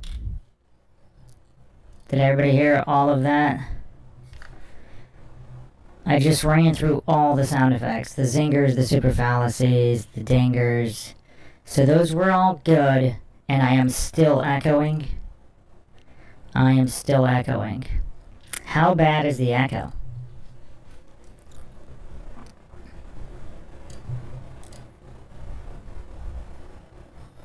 Flat Bob said, okay.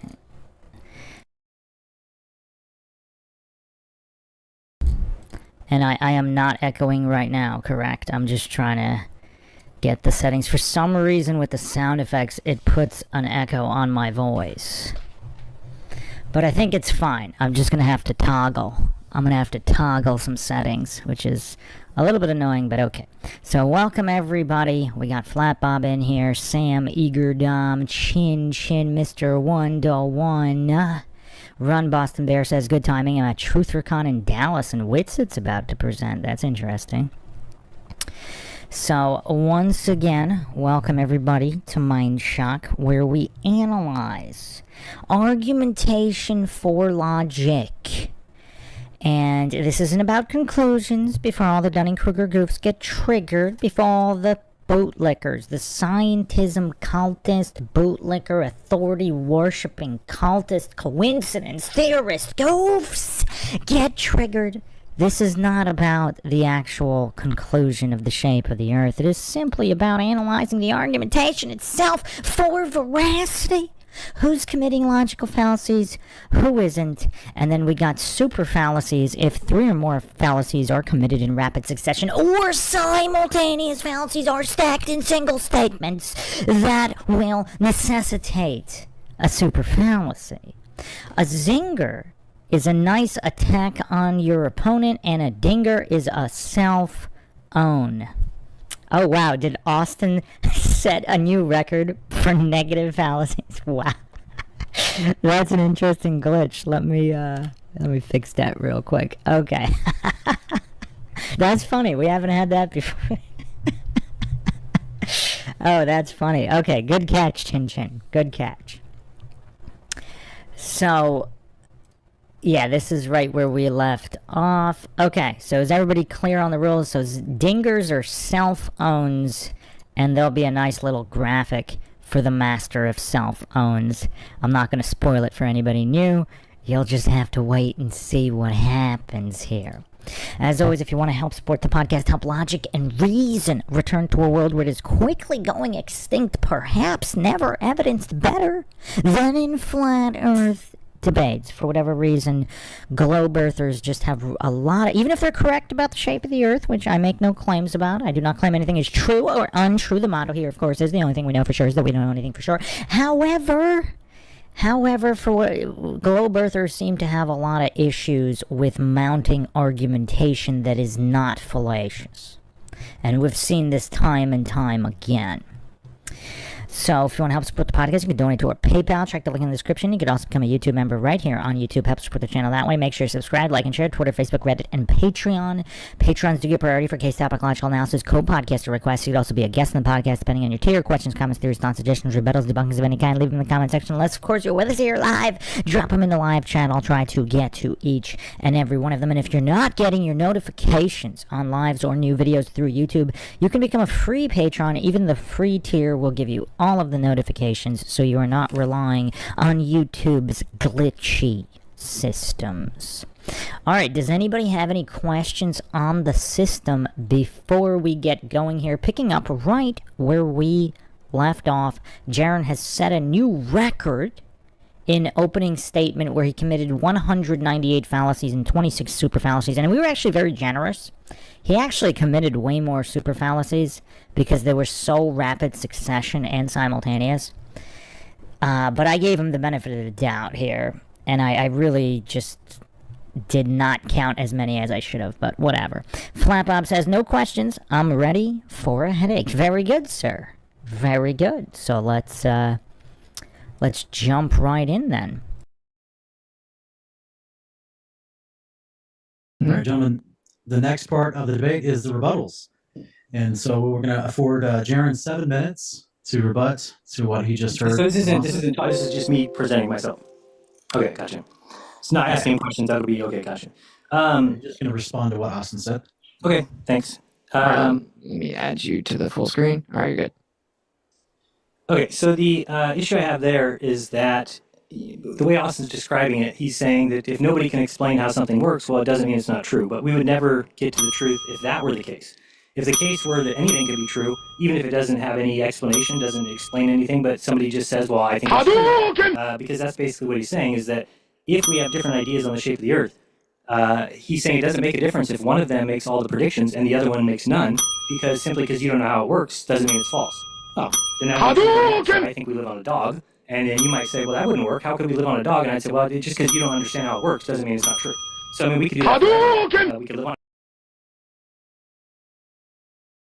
Whoa. I mean, Jeran is surpassing. I think he's surpassing even Destiny for verbal diarrhea, rapid fire fallacies here. I mean, he just stacked appeal to tu quoque, appeal to ignorance, appeal to humor, false dichotomy, and straw man fallacies, because Austin didn't say anything of that nature. But his psychological projection has exposed his own argumentation, where he's basically saying because he doesn't know how, for example, a hologram could work in the alleged Antarctic, even though he didn't verify where Antarctica was in relation to the other continents, to be able to tell what he actually knew what he was looking at when, in comparison to what someone else on another continent is looking at when and where, again, abandoning the scientific method and basic controls. So this goof is psychologically projecting appeal to ignorance fallacies, because that's exactly what he did. Because he doesn't understand how a hologram could possibly work, therefore it has to be a globe. Flapbob says, it's like Jeran studied all the fallacies and tried to use them all in sequential order. Okay. That's actually interesting, Flapbob. We have to give Jeran credit if that's what he did, but even then I can't give him that much credit because he's not diversifying the fallacies. I mean, he's spamming the same, he's mostly spamming circular reasoning, appeal to ignorance, straw man, appeal to humor, like living on a dog or whatever. I mean, he's using the same fallacies. Like, he's not diversifying. I mean, where's the no true Scotsman fallacies? I mean, can we get some of those?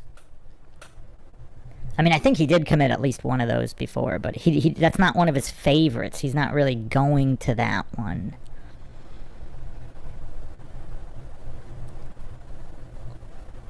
I mean, and then he did go with the post hoc prediction false dichotomy stack, so he did do that. But I mean, there are more fallacies. I mean, perhaps I'll do a dedicated podcast on the lesser used fallacies. But like, if he at least ran the full gamut of fallacies, I mean, that would be interesting. Flat Bob says, I'm sure it'll come out at some point. Flatman B says, I'm going to use all the fallacies I once called people out for, thus canceling them out. I mean, is that Jeran's? Okay, if Jeran didn't go full retard, perhaps that's the strategy. I mean, that's really interesting. I mean, that really is interesting, because is it possible he's just that dumb?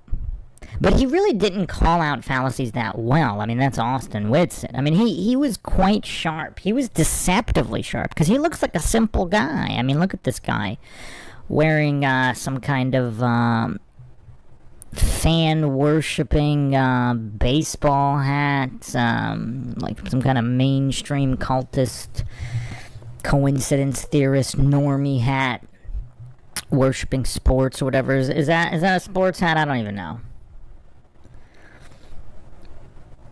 So, yeah, that's, okay, Flatman. Are we lagging? What's going on here? What's going on? Are we back? Is everybody here?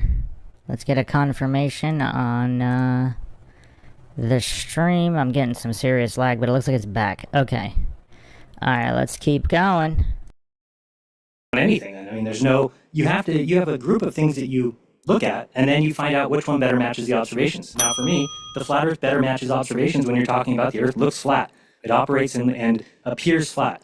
And everything we do is with the flat Earth. That's because no matter where you're at, it's flat. So you can treat the Earth completely and totally like it's a flat plane, and that's how you best do it. When you're flying a plane, when you're building a bridge, when you're building a canal, if you took the curvature of the Earth into account, it wouldn't make any sense, because where we build is level. So we use the spirit level where we're at, and that is a level plane where it is. And yes, down the road that way or that way are not quite still level with where you're at, but that's not needed in any walk of life. We don't ever. What just happened there? That's the longest he went without a fallacy, but wait a second. He's not even using the arguments of the Globers, because the Globers are, don't most Globers and scientism cultists, don't they pretend you have to take the account of the curvature when you're building bridges and navigating and all that? Don't they all pretend that? So he's taking a different stance here. So he's not completely aligning himself with the standard Glober, scientism Glober arguments. Because he's saying there is no curvature taken into account in any of this stuff. Has any other globe earther taken that position? I am not aware. I don't think I've seen any other debate where the globe side has taken that position. So this is kind of curious. So he didn't. So he is he not going full retard? He's going partial retard. Like, what's going on here? Doug says it's pathetic. But I mean, I'm not quite clear what's going on here. He has deviated from the standard puppet Glober talking points. Like, I couldn't even knock him for a fallacy there. That's the longest he went without a fallacy. Ever look down the way and say, oh, how do we line up with that? We just build a canal, we just build a bridge, we just build where we're at, we use the spirit level, and that's how it works on a sphere. You said that, I guess where I was confused, if all observations match predictions. And real quick, just again, so he's not going to bring up like the Bedford level water experiment or anything like with canals. he's saying that it's all going to be flat, so all of those are not evidence for a globe? Is anybody following Jeran here? I'm not quite following Jeran here. I'm not quite following what he's arguing here. Then that's where you live. So I don't know how to better explain this, is that if you're given a map of your apartment complex and you're asking, hey, where's the laundry room? And they say, here's a map. And outside of your door, they show a pool, but there's no pool in front of you. You can then at that point take the map back to the office and say this map is incorrect because it doesn't match observations. So we have a map like that. It's called the AE map, and it no longer matches the observations. Therefore, you can take it back to the office and say, hey, this map doesn't work anymore. And then you can take the globe and you can say, well, how about this one? And Austin mentioned going down to 80 degrees and seeing Punta Arenas and blah, blah, blah. And then he said, but that doesn't mean that the Earth's a sphere. Well, what it points out is that every single location that you or I have ever been to, and I dare say every single location that anybody watching this debate has been to, matches the observations given to us by mapping the Earth on a sphere. It does not match any flat plane, cylinder, or pyramid. It matches a sphere. The Earth is mapped on a sphere. You can call any of your friends, no matter where they live, and ask them, hey, can you go check and see if the sunrise, sunset comport to this model and this prediction? And their answer every single time will be yes. We have Google Earth, which has never been disproven by one person. It doesn't get the angles of the sunrise and sunset wrong. It gets it based on a sphere model. You talked about the celestial theodolite, but you need the stellarium to even talk about it. So again, now you're using a globe Earth spherical system in order to tell me that the Earth is flat by using the numbers. I'm not even going to go down that road. That seems to be preposterous on electrical field on the Earth. And there's the appeal to incredulity and ad homs. Okay, so that was interesting. So he spammed a whole bunch of non-congruent arguments, false premise, and false dichotomy fallacies. So yeah, he's rounding out the fallacies a little bit more now. Who called it that he'll get to him? Lord said, welcome. Flat Bob says, but Jeran has known for years that the AE map doesn't work. He was literally shown multiple times, and all of a sudden he's acting like he just found out. What an expletive clown. Carmichael says, remember, a light in the sky changed everything. I would love old Jeran to debate new Jeran. I'm sure, I mean, if nobody does it, perhaps, like, if I have time, I could do, like, a split screen of him. Here's...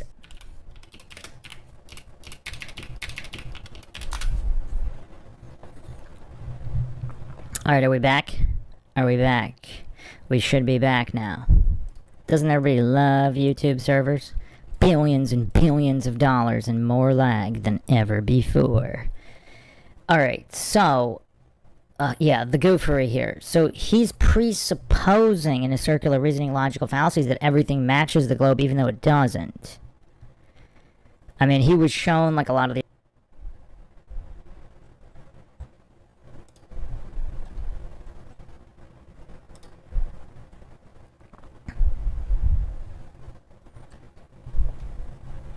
Are we back?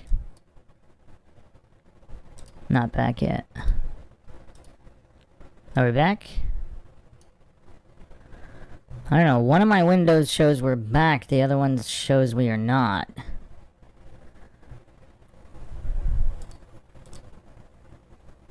Okay, are we back?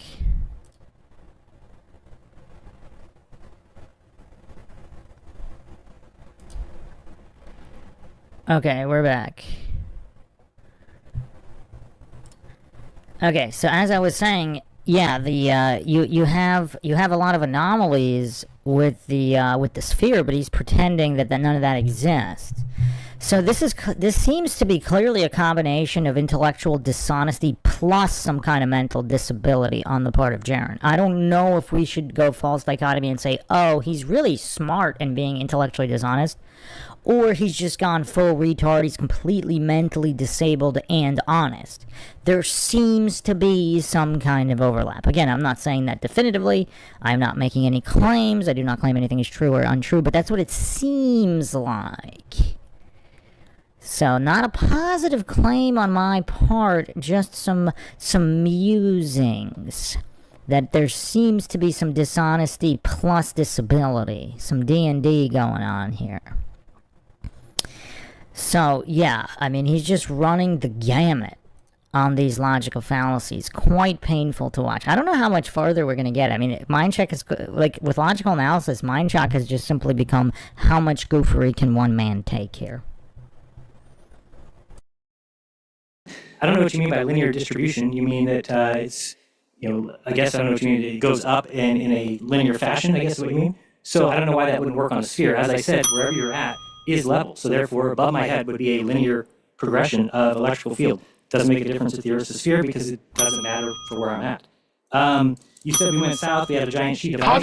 We did, but you have to remember we saw the sun south of us, and that refutes any flat Earth that's ever existed and will ever exist. People don't realize about this flat Earth. There'll never be another map, not for the rest of your life, not for the rest of your children's lives. There is no other way to map the Earth on a flat plane other than the AE map. That's it. Once the AE map has been falsified, we're done. It's time to get.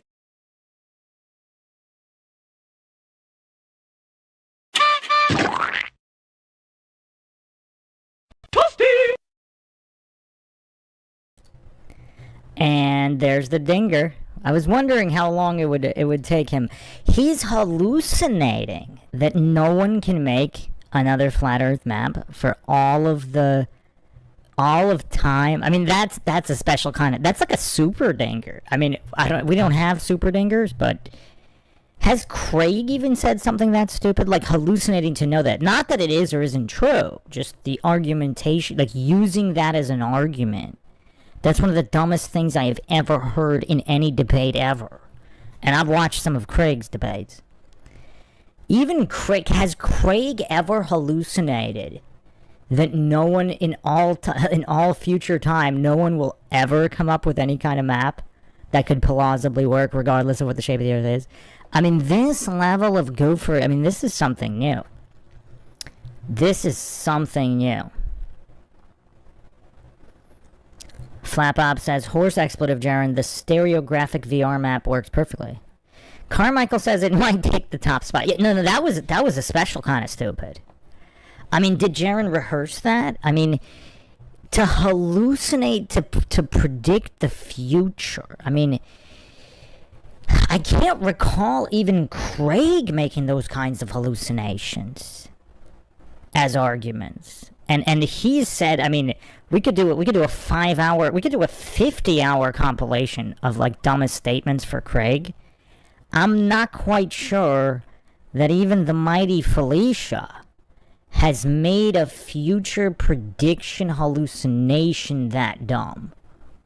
Like, he's made a lot of really dumb full retard statements of things going on now, and the Bigfoot mailbox fallacy, of course. I mean, that's stupid. But to hallucinate that for the rest of time, no one will come up with a map that kind of works, regardless of the shape. Like, you could come up maps for false things that could still work.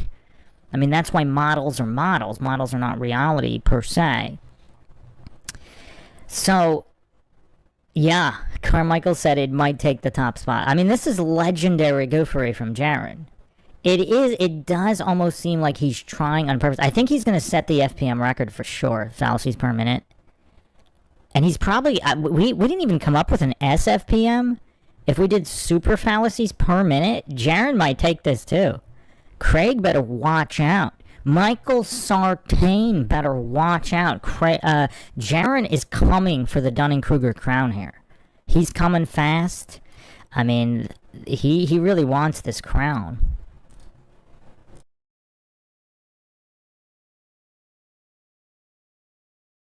Out. You can go back to the drawing board if you want and play around.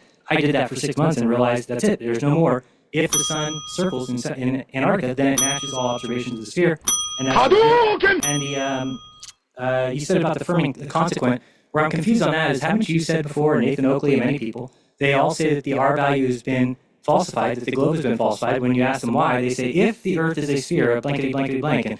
Right, and then it's distance to the horizon is 1.22 times the square root of, right, then the Earth's, so then they're doing the same thing. So now the number one evidence.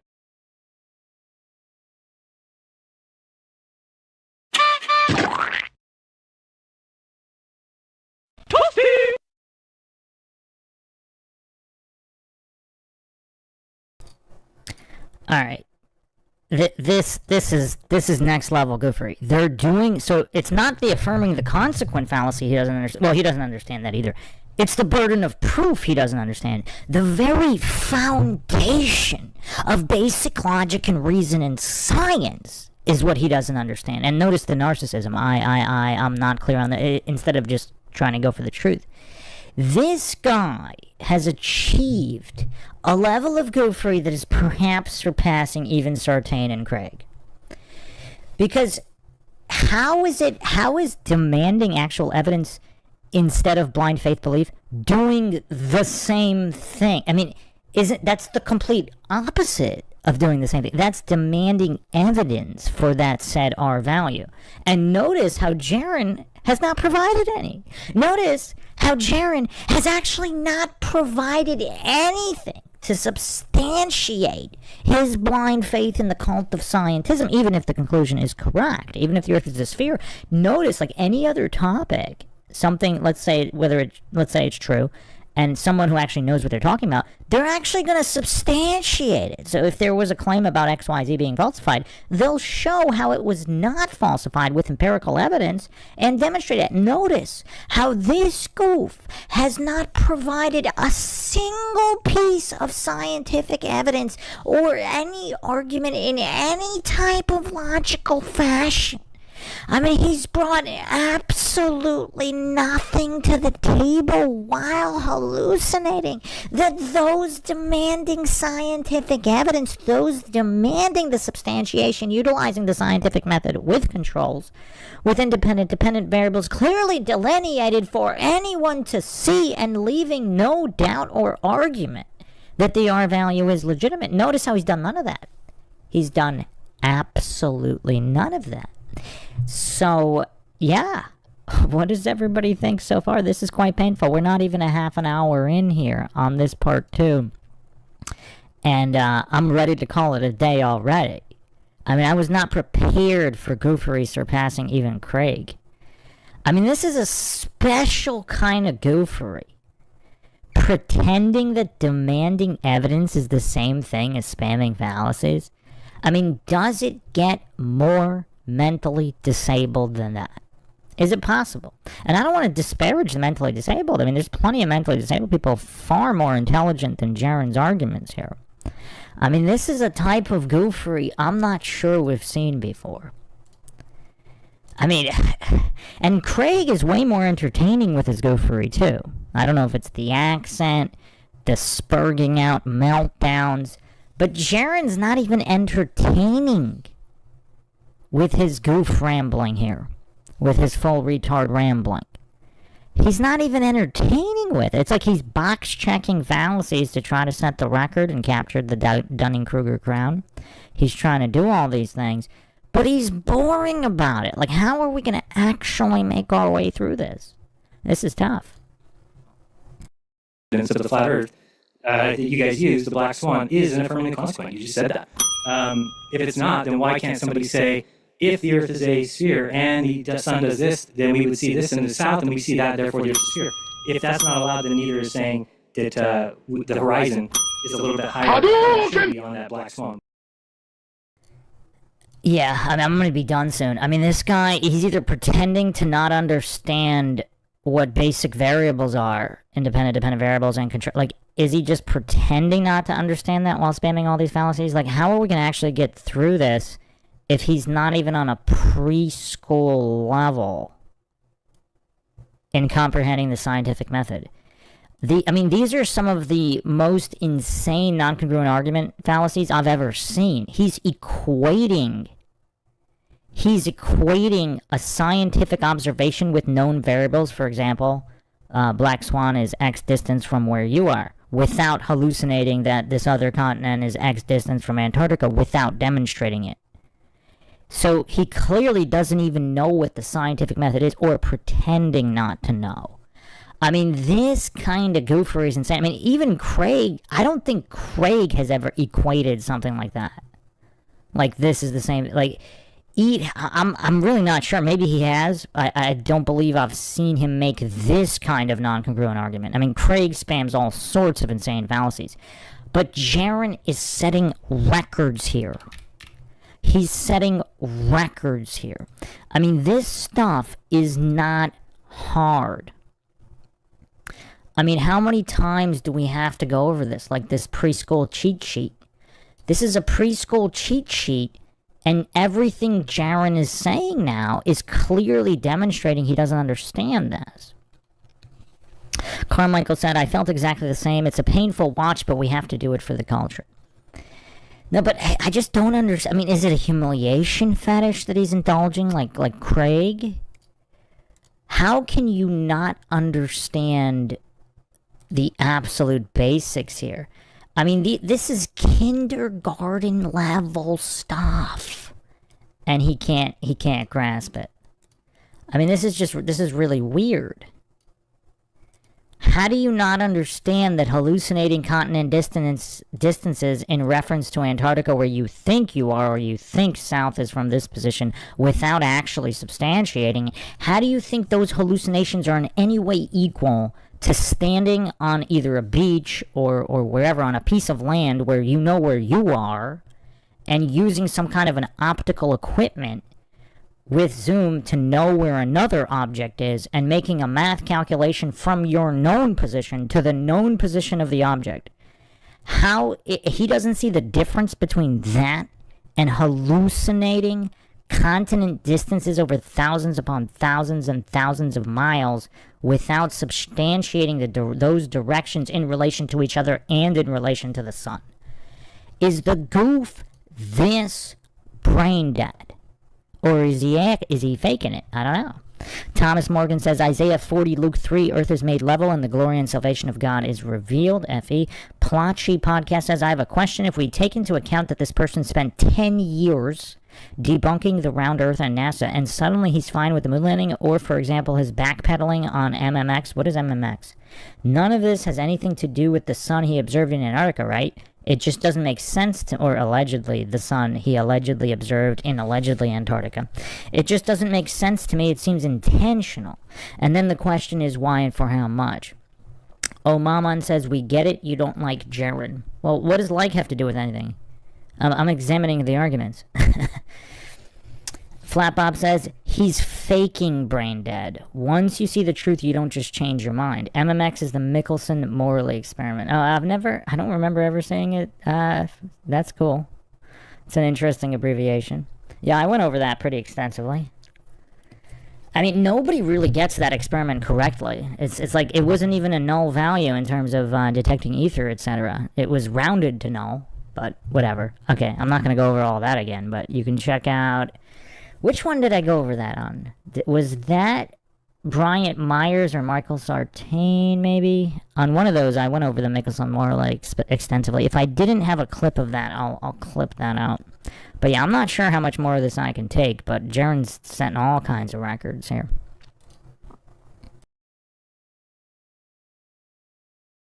But by the way, I believe that guy Bo, who did that observation, says that he went out there every day for 6 months. And then he saw that observation. So now the flat earth is using a 1 day out of 6 month observation and going around telling people that that's proof that the earth has been falsified.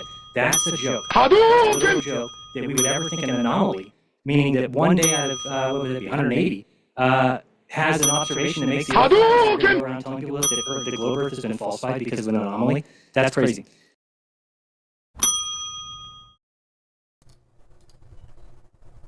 So now he doesn't understand what precipitation is. So he thinks... I mean, this is just a special kind of goofery. I mean, how can you legitimately be this brain dead to not understand that precipitation is different every day? In a dense fog is not an anomaly. It's a dense fog. In an extreme fog, you're not going to see your hand in front of your face. Now, depending on where you live, like what is categorized as anomalous, it's out of the ordinary to what degree. So a dense fog in the British Isles might not be as anomalous as in Death Valley, sure, but you're still discussing known variables of precipitation affecting sight, and this goof doesn't understand that? Like, I don't know how you can... I mean, it's just weird. It's weird. Thomas Morgan says, Apostle Paul said they would be given the truth and that they would deny it. They would go back to eating their own vomit. Lord Zed says they say the Earth is 33 billion tons. That's an interesting number.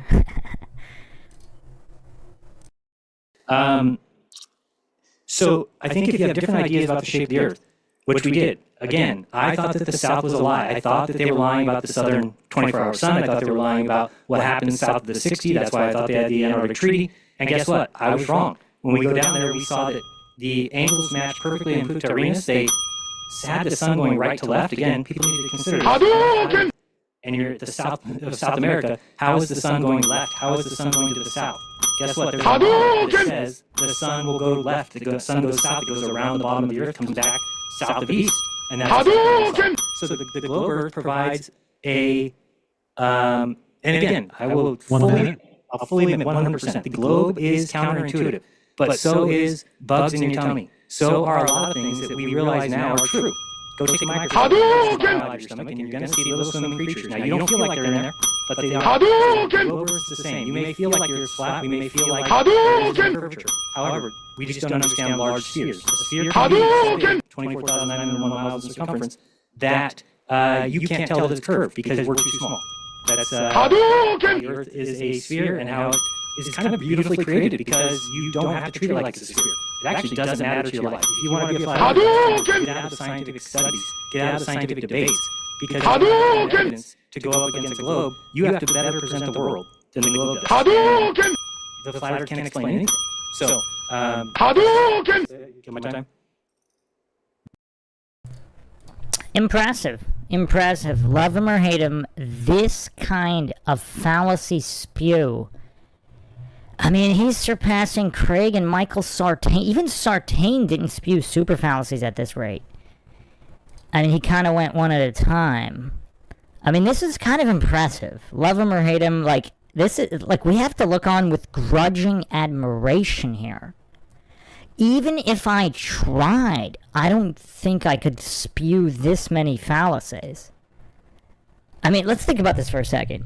Even if you're trying to commit this many fallacies in rapid succession and stacking simultaneous fallacies for super fallacy points, who can actually do this even if they try to do it?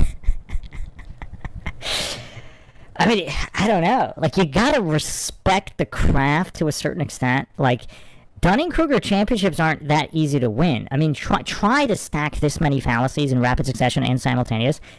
I don't think it's that easy. I think we have to give him a little bit of respect here for this. I've never seen something quite like this before. I didn't think it would be this bad. But perhaps, perhaps this is all intentional. Fallacies, fallacies, fallacies, fallacies, fallacies, fallacies, fallacies, fallacies. I mean, who could do this? Who could do this? This isn't for everybody. So, yeah, I mean, he's just continually spamming his complete incomprehension of what science or scientific even means while using the word scientific. He's telling people to get out of this scientific debate while not even understanding what the science, not even being on a preschool level and comprehending what the scientific method even is. I mean, this is a special kind of stupid, and unless he is aware, and this is all intentional, humiliation fetish, like possibly with Craig, I mean, this is tough. If it's not intentional, I mean, this kind of lack of awareness, what does that all mean? I don't know. I don't know. What does that mean if it's not intentional humiliation fetish?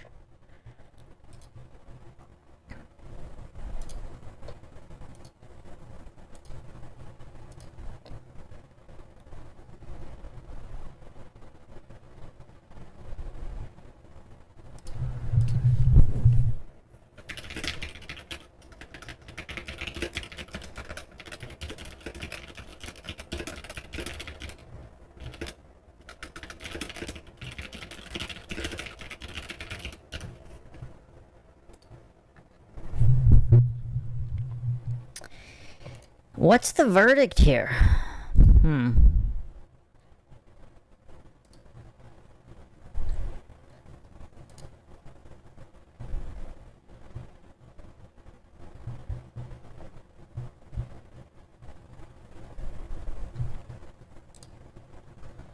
Welcome, Flatless Crypto Chiro 3000. I mean, let's see how far we can make it, but this is very, very, very tough. And time. Okay. Okay. Thank you, Jeran, for your rebuttal. And next is Austin. You have 7 minutes as your rebuttal. I'll start the timer when you begin talking. All right, cool. All right, so to rebut your opener and kind of some of the stuff you said right there, I'm just going to list off kind of what's wrong with these arguments. Okay, so we have, again, like I described actually earlier, we have shifting the burden of proof. That's when you make a positive claim. If someone challenges or denies your positive claim, you then tell them. And again, my apologies for interrupting so quickly, but yes. But the fact that Austin even has to explain burden of proof in anything to do with science, I mean, this is insanity that jeranism needs this basic explained to him. And I know Austin's mostly, if he's, regardless of whether he's a shill or not, explaining this is beneficial to the audience who might not know. So that's, because if Jeran really is completely mentally disabled and incapable of understanding burden of proof, then this explanation, like, he won't understand the explanation no matter what. Now, if he's just being intellectually dishonest, then he already knows this. So what everything Austin is doing now is just basically for the benefit of the audience. But it's kind of insane that this even needs to be explained. And I bring up to illustrate this. Again, this is why it's not a fallacy. I'm saying, oh, it's insane. It's ad hom. It's appeal to incredulity. No, it's not, because I'm clearly giving the argument here. For example, if we're saying there's a flying spaghetti monster and you have to pay taxes to it, it's not up to everybody to prove that that's not true. The burden of proof is on the positive claim. Like, this is logic 101. So again, the reason this is not a non-congruent argument logical fallacy is completely congruent to say if someone doesn't understand their ABCs, they shouldn't be in a debate on how to spell words if they don't even know the letters, should they? So why is Jeran here? Have to prove it. Meaning, if we challenge or deny your claim that the reason that we see that the sun's up in the sky doing a circle for 24 hours is actually because we're tilted antipodal to someone on the other side of this presupposed slope. That actually the sun is 93 million miles away and there's an empty vacuum between us, and therefore, because all of the stars are at such immense distances that we don't ever see them, and that perspective doesn't actually affect where we see them, even though it moves just as if it would be because of the perspective like everywhere else.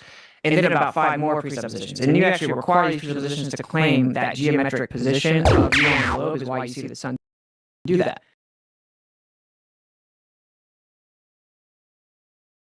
That's what I'm talking about! That's why he's here me! That's why he's the GOAT! The GOAT!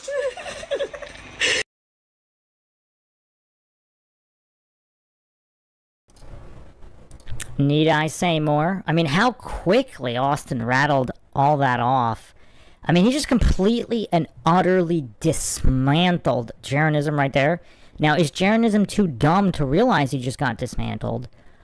Or does he understand that and he's just reading a script, etc., etc.? We'll leave the viewers to decide that. But yeah, let's continue. So you list all of those off and then say, if that's not the case, which most of the people defending the globe, they just expect this to be granted. They very conveniently omit that it requires that many presuppositions to even then affirm the consequent that viewing the sun is that way.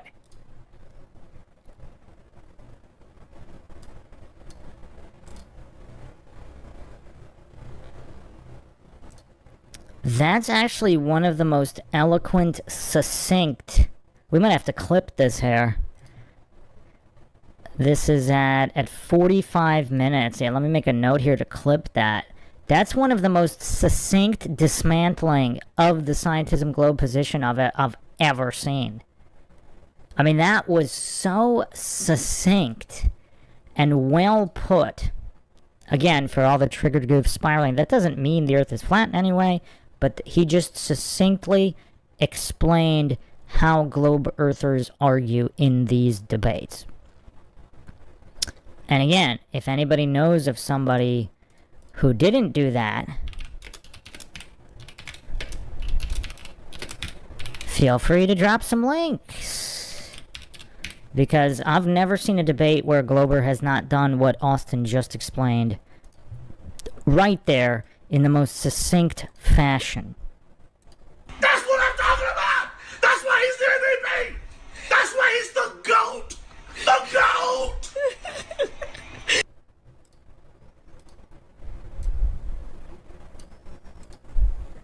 Right? You have to view all of those, you have to claim all of those presuppositions and reify them, presuppose them, and then affirm the consequent to address the idea that we're doing the same thing, we are not, right? Like the black swan argument, for example, was if the Earth is a sphere with a radius of 3,959 miles, then the geometric physical horizon is at 1.225 times the square root of the observer's height in feet.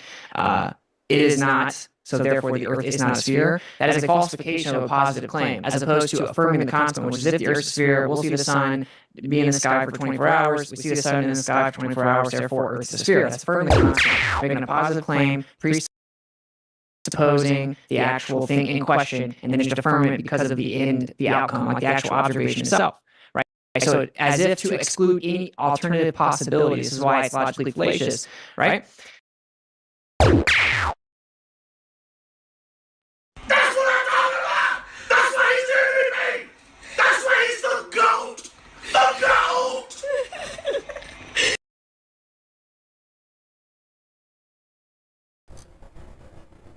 And this is where you could really see who's intellectually dishonest or not. You don't have to share Witzig's position of the Earth being flat. If you're intellectually honest and understand basic logic and reason, you can see how this guy is probably the greatest debater in the history of debate. Like, who has broken it down that simply? I mean, this kind of absolute decimation of Jeranism's 30-minute or whatever, how many minutes Jeranism was talking, Witzig just absolutely decimated him in mere seconds. Completely. Utterly, absolutely, in every sense of those words. Now, who thinks Jeran is actually going to address what Austin just said, completely exposing Jeran's logical illiteracy here? I mean, does it get more simple than that?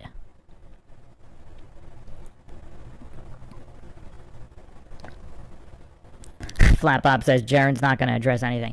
But look at that. That would be intellectual dishonesty, because if Jeran is trying to have an intellectually honest conversation here, why not say, oh, wait a second, those two things aren't anywhere near the same because of the reasons he just said? Or is he going to completely ignore everything, like how Witzig just completely and utterly exposed him? I mean, I don't know if it's possible to be decimated to a greater level that Jeran was just decimated here. I mean, this is crazy. I mean, how do you even address, like, how would you even attempt to address that kind of obliteration? I mean, here's the thing, though. If he doesn't understand any of those basic words or how science or logic works, if he doesn't understand anything, so if he's just complete vegetable, he's not going to be able to address any of that. But if he does understand it, or at least some of it, if he's not intellectually dishonest, he would at least attempt to rebut somehow. But how do you rebut something like that when you've been exposed so completely? So, yeah. Well, let's see what happens here. But yeah, like, there's only so much more of this I can handle. Just warning everybody, this is not going to go on that much. Like, this is going to be like a 20-parter. Because I can't handle this kind of goofery. And the entertainment value is just not here with Jeran like it is with Craig.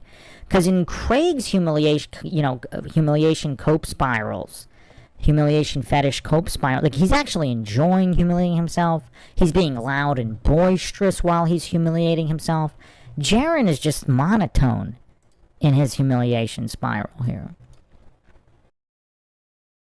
And then, of course, like the straw man of like it could be a dog. No, the position specifically is that we physically, empirically measure the surface, we utilize the surface to actually be a topographical plane, and then I list off specific reasons why we have to utilize it to be a plane in the first place. And we can talk more about the positive evidence. I want to just specifically rebut these things. So we have shipping the burden of proof from the consequent. Your whole opening really was like poisoning the well as well, right? Kind of like a hasty generalization, because there certainly are some people that act that way within the idea of flat Earth. Hasty generalization fallacy, you put them all together, then kind of a stereotype fallacy, right, to describe what we all are, right? And then a genetic fallacy, because those people are like that, anything coming from them must not be. That's what I'm talking about! That's why he's the MVP! That's why he's the GOAT! The GOAT!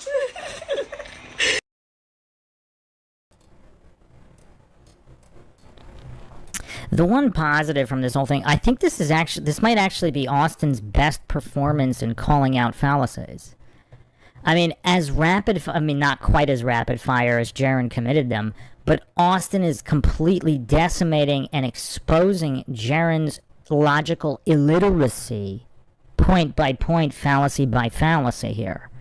And I think, again, I haven't seen all of Austin's debates, but I think this might be his best performance in terms of succinctly and eloquently dismantling and exposing fallacy by fallacy. I mean, he missed a couple too, but yeah, I mean, this is probably the best performance I've seen Austin make here, and by default, that would make it the best performance anybody has in debate thus far.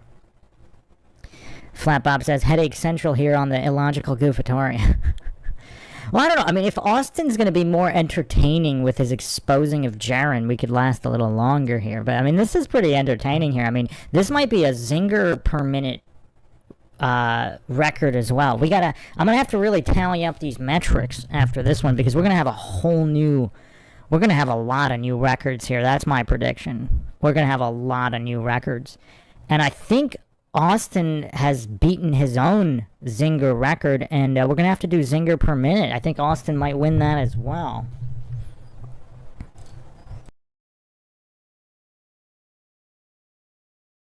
True, and then these are all these fallacies are packed into one, and then you use that to poison the well the entire time, right? Which is incredibly fallacious. And there were lots of ad-homs in there, and a lot of people that are not here, and I'm not going to answer for what they did or didn't say. I do also know, like, in good faith, I'll acknowledge that there's obviously a lot of context and history kind of leading up to this debate and what has happened with Jeran. You did say that you tested it and tried to explain it for 6 months, and then you decided, well, really, right when we got back, you started saying the Earth was a globe. It wasn't that you tested it and looked for alternative explanations. Okay. There you go. 6 months before. So, okay, and then begging the question, it's kind of the same thing as from consequence, just an informal, right? And then there was a lot of kind of an appeal to an emotion, right? It was really kind of relevant how these people act. They all turned on me as well, arguably more. And this is a big one. It's a false dilemma. It's a false dichotomy, which is either it's that AE map or it's my presupposed globe, and there's no other alternatives. And so since I don't think that this observation works on the AE map, therefore it must be a globe. It's a And you know what's crazy? Flat Bob saying for Austin, it's like having to put down a puppy that he's had for years because Jeran was his friend for so long. So Austin isn't trying to be harsh with his breaking Jeran down. That may be true, but this is still the absolute greatest evisceration. This is logical evisceration, and I've never seen anything on anywhere near this level, even from Austin before. I mean, this is absolute logical evisceration. I've never seen anything like this. And I don't think I'm not sure Austin, well, non-congruent argument is probably the only fallacy Austin missed there. Because I think he pretty much called Jeran on all of them except that one. Darius says, to be fair, thinking back, that was basically Jeran's perspective on Flat Earth from the beginning. Flat Bob says, yeah, he's definitely breaking it all down, but the manner in which he's doing it is kid glove status. It might be, but that almost makes it worse, doesn't it? Because it's like he's being nice about it, which almost illustrates the utter stupidity of Jeran's argumentation. I mean, in a way, that makes it worse. false dichotomy fallacy. And there were many strawmans, as I've never even claimed that model to be true. I've actually said the opposite for a very long time. So, and again, the big one being the argument from incredulity. So I will say, all of these claimed evidences, they require. I wish I knew the time. All these claimed evidences. Time? Can you? You have 3 minutes. Oh, okay. All these claimed evidences are presupposing so many things, bro. And that's the part that I'm very perplexed about, because we have all sat here and we've realized that we need to suspend belief. Not believing in the globe is a suspension of belief. And you're approaching this as if, no, it's actually us coming in and we have a super staunch, positive belief. That is not my position at all. I am suspending belief, wiping the board clean, like, okay, what can be empirically validated? I'm not going to presuppose things. Again, let's just stick with the 24-hour sun. To say that the 24-hour sun, because you just defended it, you just stated the conclusion in your opener. You stated the conclusion as a fact, right? So you're just saying that we saw it, therefore we proved it. You just told us about how it was definitively proof, not really how it wasn't, or how it was proof. And then when you kind of even went in that direction, it was because I don't understand the alternative. I don't see how that could possibly work in the alternative. It matches it perfectly, which again affirms consequent. So I want everyone to just think about this. So the claim that was possibly the nicest way I've ever seen someone call someone else stupid. That might have been the absolute nicest way to call someone stupid. Like, just the level of goofery Austin exposed here. This is almost getting interesting now. I was about to check out of the debate right there. But just the way that this is happening now is quite unique. I've never seen anything like this. Bill in the chat says, Shalom all, no one ever claimed Jeran had a brain. Thomas Morgan says, it's like Mortal Kombat, finish him. Yeah, I mean, this kind of absolute complete obliteration. I mean, what, I'm actually curious as to what Jeran is even gonna try to say after this. I've just never seen someone humiliated, I mean, obviously in a nice way, but to this extent. Like, even Craig, I'm not sure anybody has called, other than myself, but that wasn't in live debate, has actually called Craig out point by point by point like this. And to be fair, Craig would probably interrupt 50 million times, so he would never allow this kind of exposing due to his spurging out. But this is the most humiliating expose of illogicality I have ever seen. And Jeran deserved all of it.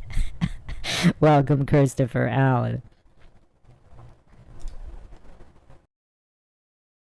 The reason we saw what we saw in Antarctica is because we're on a sphere. We're going to claim that all the stars in the sky are infinite distances away. So far away that when we move across the surface of the Earth and it looks like they drop down when we move further away from them, it isn't because of perspective. How perspective changes everything else in the world. And when we see a plane fly away from us and it goes down, right, and it comes close to us and it goes up, perspective affects everything in the world. We use special pleading, which is claiming the exclusion to a universal principle, the exception to a universal principle, which is no, actually, the sky is the one exception, the star is the one exception. Perspective doesn't change it. It does exactly what perspective would do to change the position, but it isn't because of perspective.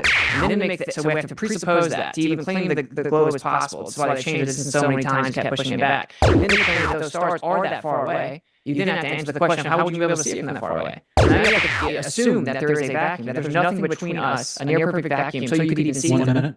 And then you stack those on top of each other to come over and say, therefore, we're physically changing direction. It makes the perspective look as if it would if we were on a horizontal plane, but it's not perspective. And therefore, we see the sun where it is. And you have to assume the distance, pretty much assume the 93 million miles as well. So that's... Okay, I have to change my position. That was the nicest I've ever seen someone call somebody stupid. I mean, wow. The records that Jeran is setting in fallacies and super fallacies, Austin is answering back with zinger records. I mean, this is crazy. Bill is asking, what's a zinger and a dinger again? A zinger is basically owning your opponent with logical points, whereas a dinger is a self-own. For example, Jeran claimed earlier that nobody in all future history will... So he claimed that not only is there no current map, of a flat earth model or a non-sphere model, whatever, but that in all of future human history there will never be one. I mean, just the level of goofery there is insane. I mean, that was a super, if we ever do super dingers, that was a super dinger. And I'm not even sure Craig has committed a super dinger. So this is interesting. I mean, Jeran is setting fallacy and super fallacy records, and Austin is answering back with zinger records. So a lot of records are being broken here. My main issue with this is that before we even get to affirming the consequent, we have to, presuppose like 7 or 8 things. And that's kind of my rebuttal. I listed off all the fallacies. I won't listen back. I don't think I have a full enough time, but the big ones are argument from incredulity, an appeal to ignorance, you have shifting the burden of proof, you have begging the question, appeal to pity or emotion, false dilemma, slippery slope, strong fallacy, affirmative consequent, ad homs, hasty generalizations, replication fallacies. That's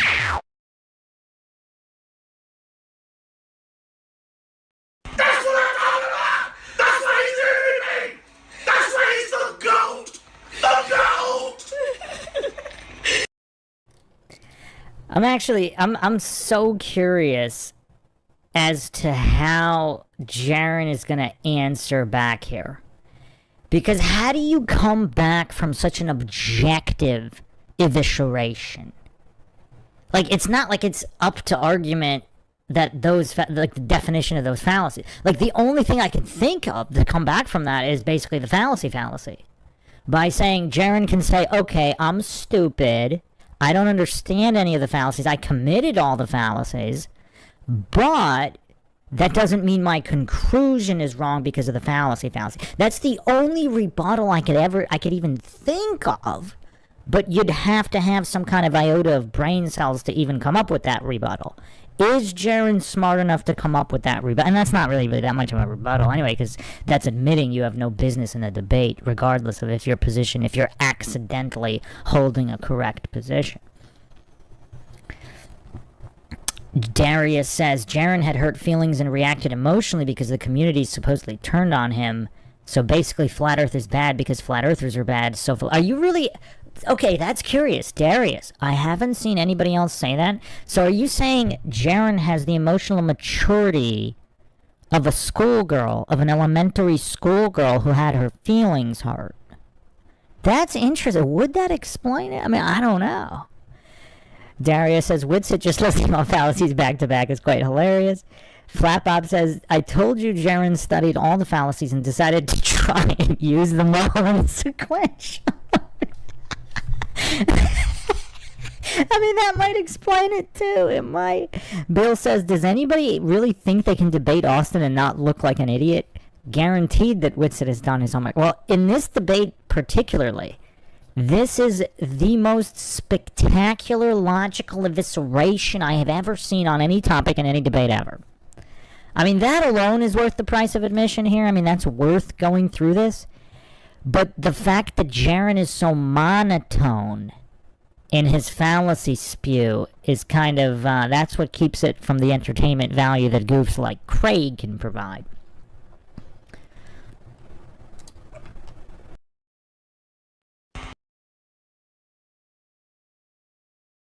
And that's the issue, is that every single one of the arguments I've heard so far have literally been a textbook fallacy. So we can get into specifics going forward. And time. All right, thank you, gentlemen, for your rebuttals. And I think this, everyone announces the audience right now. Go ahead and start submitting your questions to the Q&A box at the bottom of your screen. Look at Jeran's face right there. Look at the goof's face there. Hold on, let me scroll it back. Motion, false dilemma, slippery slope, strong and foul motion. And I think this, everyone... I've heard so far have literally been a textbook fallacy. So we can get into specifics going forward. I think it'd be good. Time. All right, thank you, gentlemen, for your rebuttal. This is, I want to... Audience. Look at Jeran's face right there. I mean, that's just Jordan putting 50 in your face, and you're a 3-foot tall midget that should have never been out there in the first place. Like, look at the goof's face here. Like, he's not, is he even gonna try to come back from that? I mean, he doesn't even know what happened. He doesn't know what hit him. The goof got so thoroughly obliterated. I mean, how do you come back from that? Just completely exposed for logical and scientific illiteracy. Like, what do you do from there? What do you do? What do you do?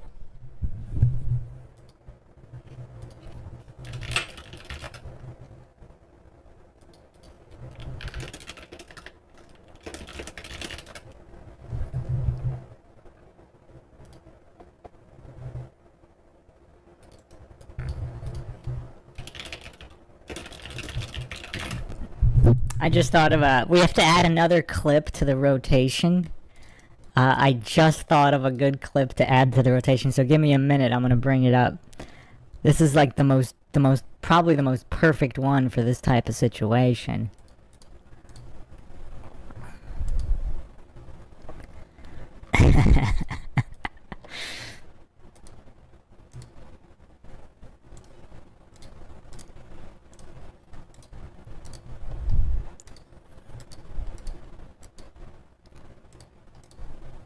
Fair use, obviously, here.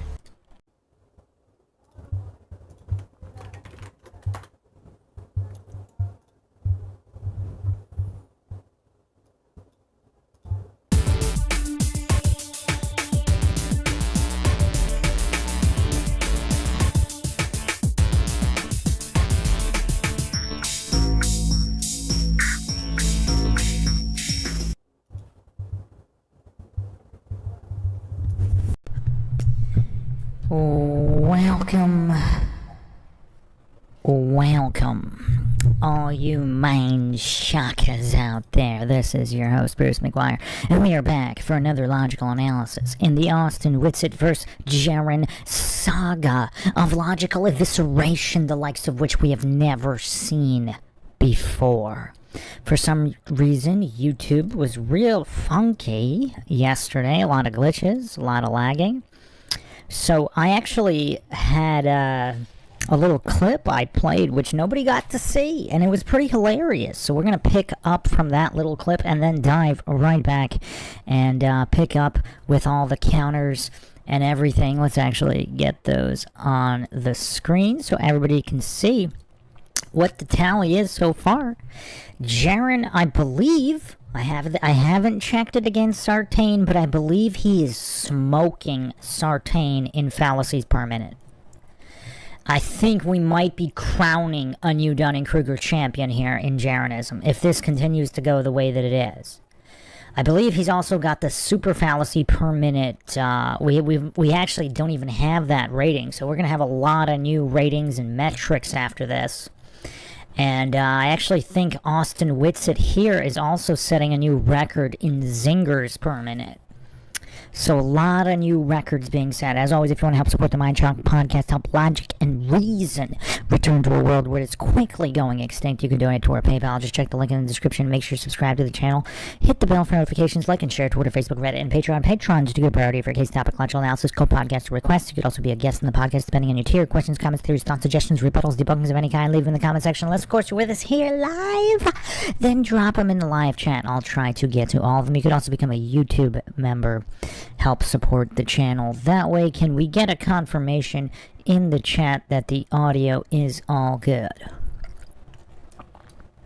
Welcome Flatman B, Flat Bob, Aaron, Run Boston Bear, John Rozak, Darius Lipsy, Chin, Ill AMG. Welcome one and all here. Alright, Flat Bob says we are good to go.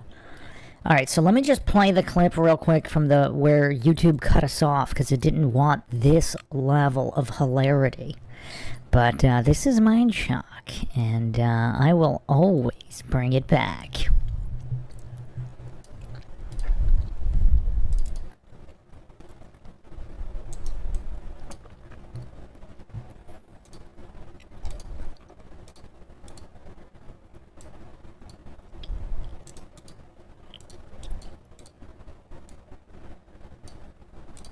exactly what perspective would do to change. That's Jeran's smart enough to come most. This is, I want to end time. The fact that Jeran is so every single one of the arguments I've heard so far have literally been a textbook fallacy. So we can get into specifics going forward. I think it'd be good. End time. All right, thank you, gentlemen, for your rebuttals. And I think this, I want to announce to the audience right now, go ahead and start submitting your questions to the Q&A box at the bottom of your screen. Look at Jeran's face right there. Look at the goof's face there. Hold on, let me scroll it back. Ocean, false dilemma, slippery slope, strawman fallacy. Ocean. And I think this, I want I've heard so far have literally been a textbook fallacy. So we can get into specifics going forward. I think it'd be good. time. All right, thank you, gentlemen, for your rebuttal. This is, I want to audience. Look at Jeran's face right there. I mean, that's just Jordan putting 50 in your face, and you're a 3-foot tall midget that should have never been out there in the first place. Like, look at the goof's face here.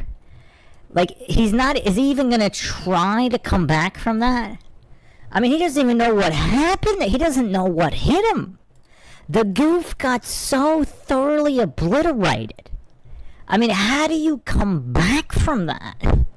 Just completely exposed for logical and scientific illiteracy. Like, what do you do from there? What do you do? What do you do?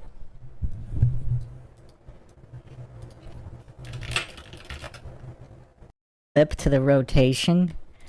I just thought of a good clip to add to the rotation, so give me a minute. I'm gonna bring it up. This is like probably the most perfect one for this type of situation.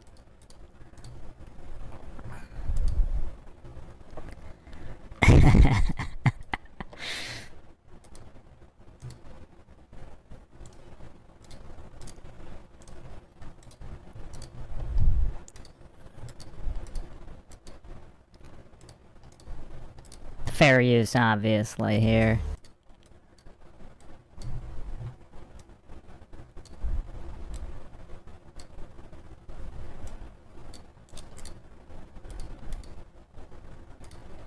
I suppose.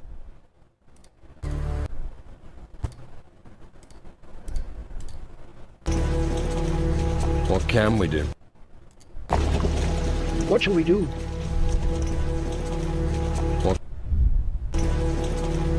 What can we do? What can you do? And that's the situation Jeran is in right now.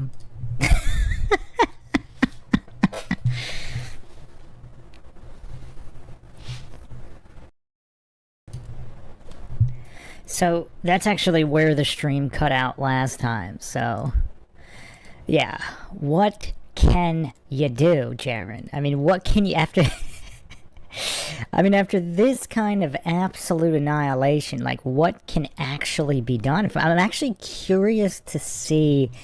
My guess is that Jeran's just going to pretend none of that happened. That's my guess. That's my guess. Someone in the chat actually put up the theory that Jeran is just, it's not a case of mental disability, it's mental weakness appearing as disability. And it's just simple, good, old-fashioned, elementary schoolgirl type mental weakness. If you haven't checked out the Are You Mentally Weak episode on MINDSHOCK, check that out, because I actually go over that. That's not a bad theory. That's actually not a bad theory.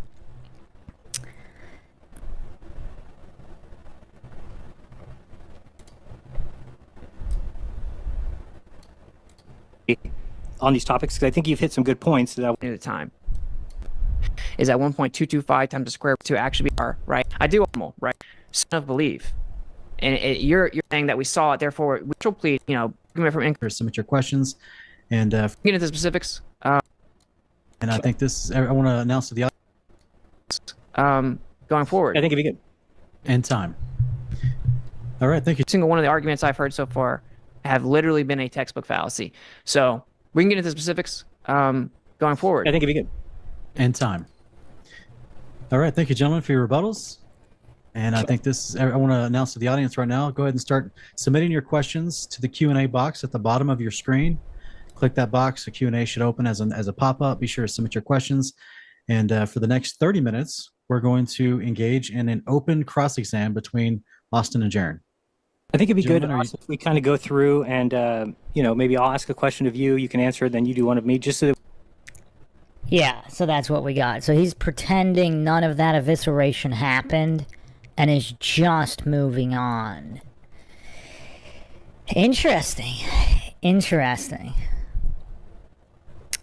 I guess, yeah, classic schoolgirl cope. Pretend it didn't happen. We can kind of stay on these topics because I think you've hit some good points that I want to kind of iron through.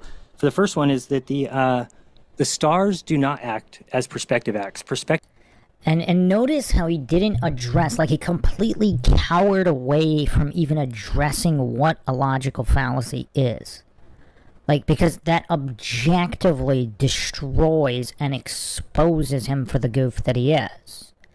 Because that kind of objective destruction, there's nowhere to go from that. Like, he can't play any of these word games. He can't pretend it didn't happen. If he actually confronted what logic even is, what validity is, what the scientific method is, what controls are, like, he can't go there because it destroys him so utterly and completely.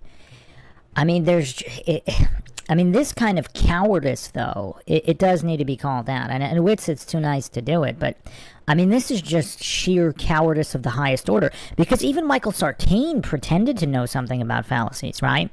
Like, even Sartain, the current reigning, defending Dunning-Kruger champ, even he didn't cower to this level.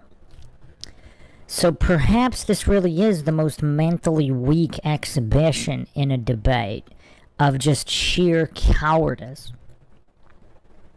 Flat Bob says Jeran ordered 3 cases of fallacies and half a case of super fallacies with a side order of dinger. Flat Bob also said, I find it very telling that Jeran is now using the exact same arguments that he himself has already agreed against in the past. It's literally stupid. He's a hypocrite of the highest order. I mean, is it a humiliation fetish? I mean, we got to go back to that as well. Aaron says when he gets home at Flat Bob, he'll need something a lot stronger.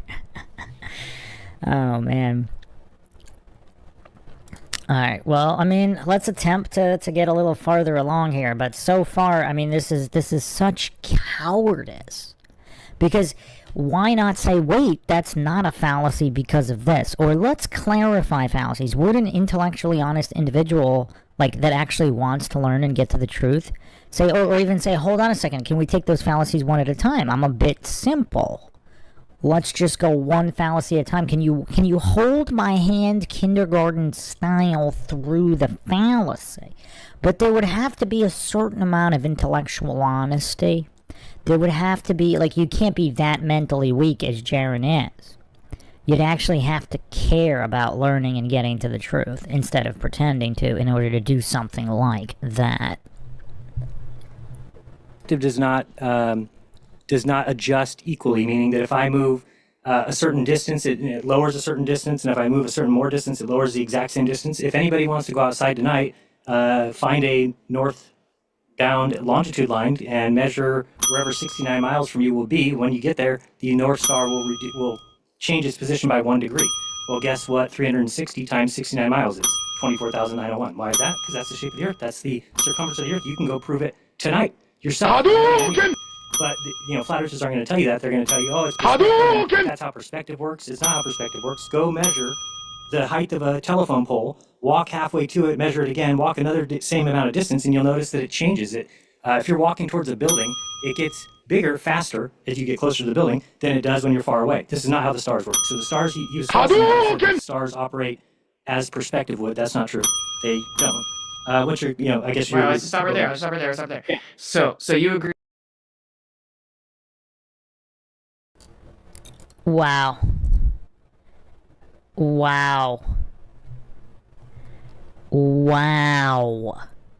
Holy crap. So he just doubled down on being dumb. So he just continued spamming all the same fallacies that Austin just called him on, with absolutely zero regard for even addressing what a fallacy is. Now this is curious right here. Let's look at what his face is betraying here. He almost looks sickened with himself. Look at his face here. It's almost like he's finding it sickening to even say, like, why is he making these faces? I mean, who wouldn't be sickened with themselves talking like this? But so he just demonstrated just another non-congruent argument fallacy, but just clear demonstration of straw manning, circular reasoning, false dichotomy, and false premise logical fallacies. I mean, just absolute false premises here in clear demonstration of not only his logical illiteracy, but how he knows absolutely nothing about perspective or basic math here. I mean, wow, we might as well just crown... I don't want to be too preemptive here, but should we just crown Jeran the champ right now? I mean, we're just halfway through this, and I believe this is far and away even a worse performance than Sartain. This is clearly worse than Brian Myers. At least Brian Myers was at least pretending to be intellectually honest. I actually believe he was at the beginning. Before Austin completely destroyed him, and his narcissism had him on two short strings, and then he started melting down. Before neck vein Bryant Myers started emerging, I think he actually was intellectually honest at the beginning of that debate. But Jeran, even from the first second, there's no intellectual honesty, there's no even pretending to care about what actual science or truth or logic is in any way. So we might as well just hand him the Dunning-Kruger crown right now. I mean, why not? I mean, does anybody actually think he's going to slow down here on his record spew of fallacies and super fallacies? Flat Bob says he would need integrity for that. He has none. Flatman B says, I called this. Ether Cosmology says, I think there's one thing everyone can see. We just have trouble naming it. The close term for it is intentional intellectual dishonesty. The guy suddenly develops amnesia about his own positions. Well, there is a word for that. It's called being a charlatan. It's called being a charlatan.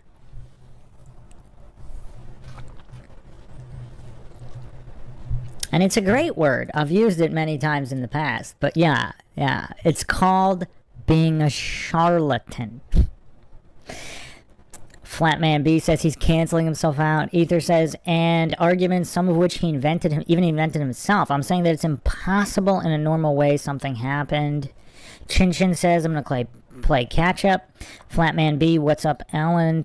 Stephanie here. Hey, y'all, welcome. Elaine here. Did he get threatened, or his family get threatened, or did he get a bunch of money? Was he always set up for this? Yeah, that's an interesting question. Some people believe that Jeran was installed from the get-go to pretend to be a flat earther, or regardless of whatever his true position is. And it was all intended to run this script of him flip-flopping.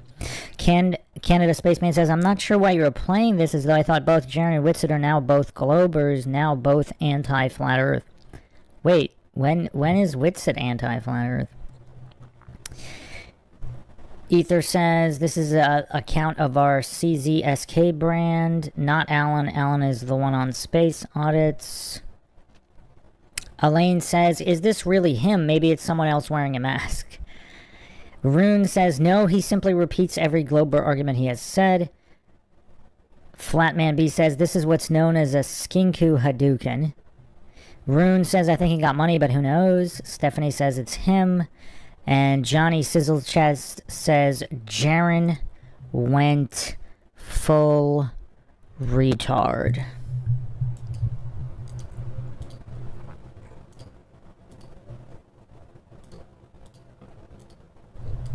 Fair use here.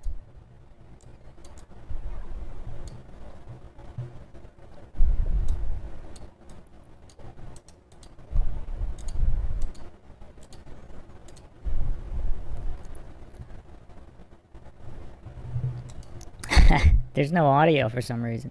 YouTube doesn't like this clip, but everybody knows what that clip is. Never go full retard.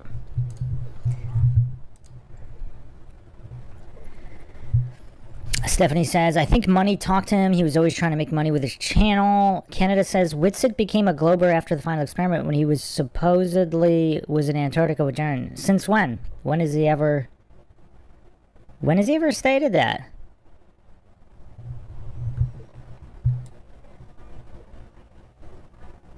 Run Boston Bear said that he was with Whitsitt. Was Whitsitt and Flat Earth Dave. I mean, I know Whitsitt put out a video stating the opposite, that obviously lights in the sky do not, would not in any way demonstrate the shape of what you're standing on. I mean, it's amazing how many goofs have never been in a planetarium. Has anybody been to a planetarium? What do the lights moving above you have anything to do with the shape of what you're standing on? That's kind of weird.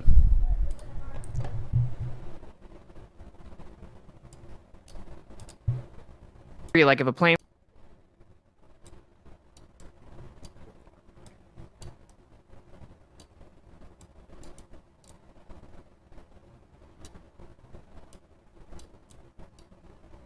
flies over your head and goes away, looks like it's going down. As it flies close, okay, so perspective does in fact cause things in the distance to appear to go down towards the horizon and converge into that place. Great. And okay, so that's what I'm not talking about the exact ratio. The sky is for sure a very interesting phenomenon, right? I mean, indisputably, in the paradigm of the globe, it's like wildly crazy Distances are phenomenon. wild. They have the things that are pretty crazy. But I think that the flat Earth model that calls for stars circling your head would have parallax issues. They would have all kinds of stuff that we don't see yet. Right? We don't see the constellations change their orientation. So it does do exactly what the sphere calls for with these stars at a very, very far distance. Well, let's just talk about it. Okay, so perspective does. Alright, wait a second here. He's saying they don't change as if they need to change it in Flat Earth, so is Jeran now hallucinating that what he has blind faith in, the scientism model, of not just the Earth, but the entire Milky Way galaxy hurling through the universe at all of these unimaginable speeds while traveling in all these other directions while in the universe, and yet he's saying they're not changing? But wouldn't they need to be changing if it's going, if the Earth is going from one side of the sun all the way to the other? Wouldn't there be a whole bunch of other constellations? Again, I'm not claiming anything is true or untrue, but dissecting Jeran's statement there, wouldn't they have to change a lot? And yet from all, as far back as can be verified with all of these star maps, which I'm not saying they can be verified in any way, but as far as is understood, everything seems to be in the same spot. And even if it weren't, again, depending on if it's a projection on the dome or whatever, like Jeran just seems to be allergic to the scientific method and controls. Because how do you even know what you're looking at? How do you know what the stars are? But he's piling on all these fallacies like a house of cards and pretending that those are legitimate statements. Like, why does he hate basic preschool logic so much? Is it he doesn't have the mental capacity to understand it, or is just being a charlatan?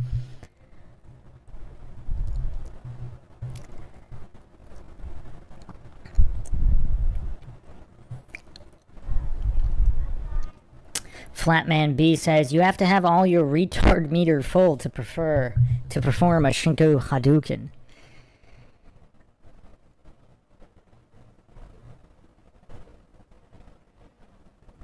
Marshy said Whitsitt and Dave stuck up for Jeran and attacked Flat Earthers for calling Jeran out. Yeah, I mean, do they just feel sorry for Jeran because they know he's that mentally weak? And none of it really makes any sense, because even before the alleged trip to alleged Antarctica, I mean, didn't Jeran somehow possess enough mental acuity to realize that regardless of what happened with lights in the sky, that had nothing to do with anything? Like, wasn't he at least on that basic preschool level? Like, I don't know. Like, it's kind of weird. Pinto Sack says, I was in a planetarium in grade 4. And, okay. Canada Spaceman says, have to check my other YouTube account with my liked videos and search back it up to last December, earlier this year. He faked his breath and lied about stuff on the final experiment. Rune says, sure he did. He even confessed to the vape thing. But as far as I know, he is still flat Earth. Aaron says the sun is moving even faster than the Milky Way is supposed to be moving even faster. The local group is moving even faster. Elaine says, I figured out he was still flat Earth, but right after it didn't seem clear. Jeran must know how idiotic he looks since he's been on the other side. Obviously, he's compromised. Yeah, it almost looks... He's got some McToon expressions here. Like he's being forced to humiliate himself against his will. Canada Spaceman says, has Whitsitt shown proof he went to Antarctica? He threw his lot in with Jeran and that flat Earth, or the final experiment hoax. Flap says, there was definitely super shady stuff with the final experiment. I'm not defending it at all. Too many shady things involved. A lot of symbolism if you know what to look for. I mean, why does it matter, though? Like, why does anybody even care about that experiment? Well, non-experiment. That weird observation. Cause things to look like it goes down when it goes away from you. And the stars do that. So, like I said, But at a predictable exact rate. So, like, if you did that with perspective, you wouldn't get the same. If you move 69 miles north, the star drops 1 degree. Yeah, this is getting painful. Like, what is this goof smoking? You do that with perspective, as if perspective doesn't apply. Like, you have to invoke it, as if it's not just ever present in an observation. Like, I mean, we might as well give him the Dunning-Kruger crown here. I mean, nobody has argued this brain dead. I've never seen... I mean, even Sartain and Craig don't sink to these levels. Stephanie says, perhaps, yes, a humiliation ritual. I mean, that would explain it. Again, I don't think anything is true or untrue. Of course, the motto here is the only thing we know for sure is that we don't know anything for sure. But yeah, I mean, this is rough. Rune says, we will see. It was really good business decision for Rogan to turn from moon landing denier to moon landing worshipper. Perhaps Jeran is attempting that path. Well, it's funny because Rogan flip-flopped numerous times on that. Like, he was actually arguing again. He was actually pointing out issues with the moon landing on the past couple of podcasts when it was brought up, which was surprising. Elaine says, maybe he gets paid by the fallacy. Well, that could explain it, yes. That could. 69 more miles, 1 degree. 69. That's not how anything perspective works. If you did that that, actually isn't even entirely true, right? So there is, so it's claimed to have like a linear 1-to-1 ratio. This actually isn't true, though. Like, if you actually look at like celestial navigation, like the manuals, right? You cannot take any of the angles like all the way up to something like 15 degrees and then a few degrees away from 90. You can't even take them. And so actually it's like logarithmic. It actually starts to compress, almost like a hyperbolic. And look at Jeran's face here. It's like, I don't know if it's he doesn't understand. He knows he doesn't have the mental capacity to understand. So he just continues spamming his charlatan ways in humiliating himself. Or is it he does understand, and he's been forced to go by the script against his will? I mean, look at his face here. This doesn't look like the typical brain-dead stare. It looks like a McToon-type situation where he's being forced to humiliate himself, and unlike Craig, he does not appear to be enjoying himself. I mean, that's like Craig and some of these humiliation fetishists, they enjoy making themselves look stupid in these debates, and it looks like Jeran is just not enjoying making himself look stupid like this. Like a geometry, but everyone just says it's 69 miles, it just works, and everyone acts like it works. It doesn't. It like factually doesn't. You can't actually use the angles to the stars lower down. Meaning, as things get closer and closer to the horizon, right? That claim linear ratio doesn't happen at all. And just to make the bigger claim though, because I don't want to get lost. What I'm saying is, it is special pleading in that we're claiming the exception to a universal principle, which is everywhere else. When we look, we know that because of perspective, that things get further away, they appear to go down, right? And we see the sky appear to go down, but the globe is claiming, so yeah, it has the same effect as perspective, but it isn't because of perspective. It's because we're physically changing our orientation, right? We agree with that? Yeah, I would agree with that. I just want to know if you're talking about if perspective is a mathematical equation, is there a formula for perspective? Well, that's a good question, right? People do use a formula for perspective, but I don't agree with it.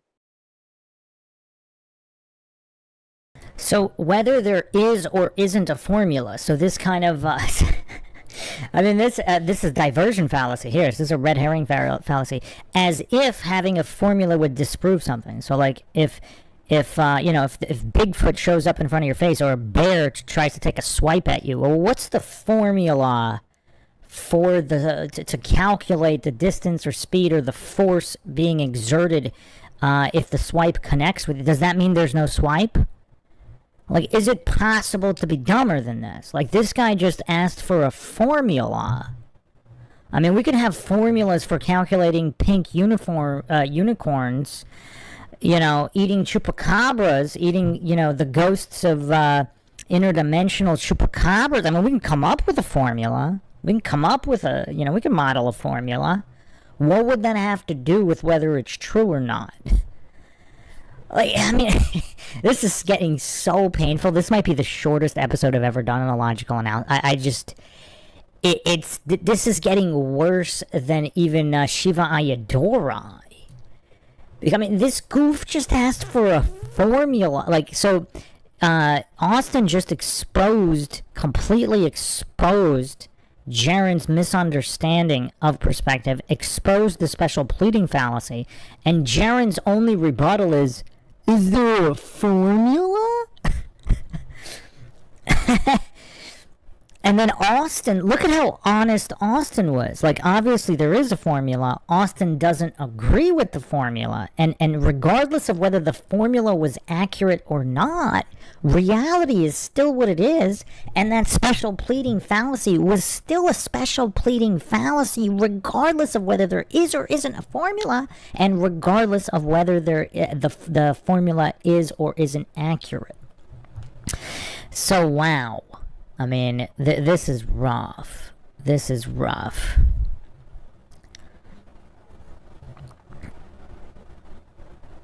Let me just catch up on some of the comments here. But yeah, this is probably, just a heads up, this is going to be the shortest episode I've ever done in a logical analysis. Because, I mean, this level of goofery, it's just too much. It's just too much even for me.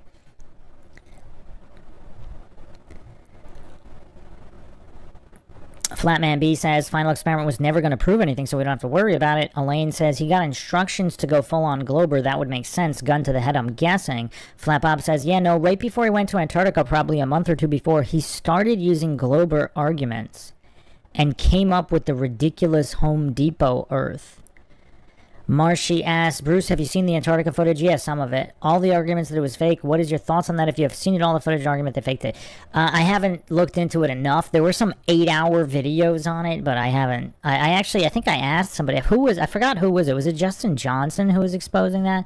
But, yeah, I asked for some kind of shorter, maybe like a 15-minute version, and then I could go over it. But, yeah, I did not look through some of those 8-hour dissections. But again, I don't claim anything is true or untrue. I mean, the footage does look weird, but what does that mean? I mean, if Antarctica is a weird place, it would be expected to look weird.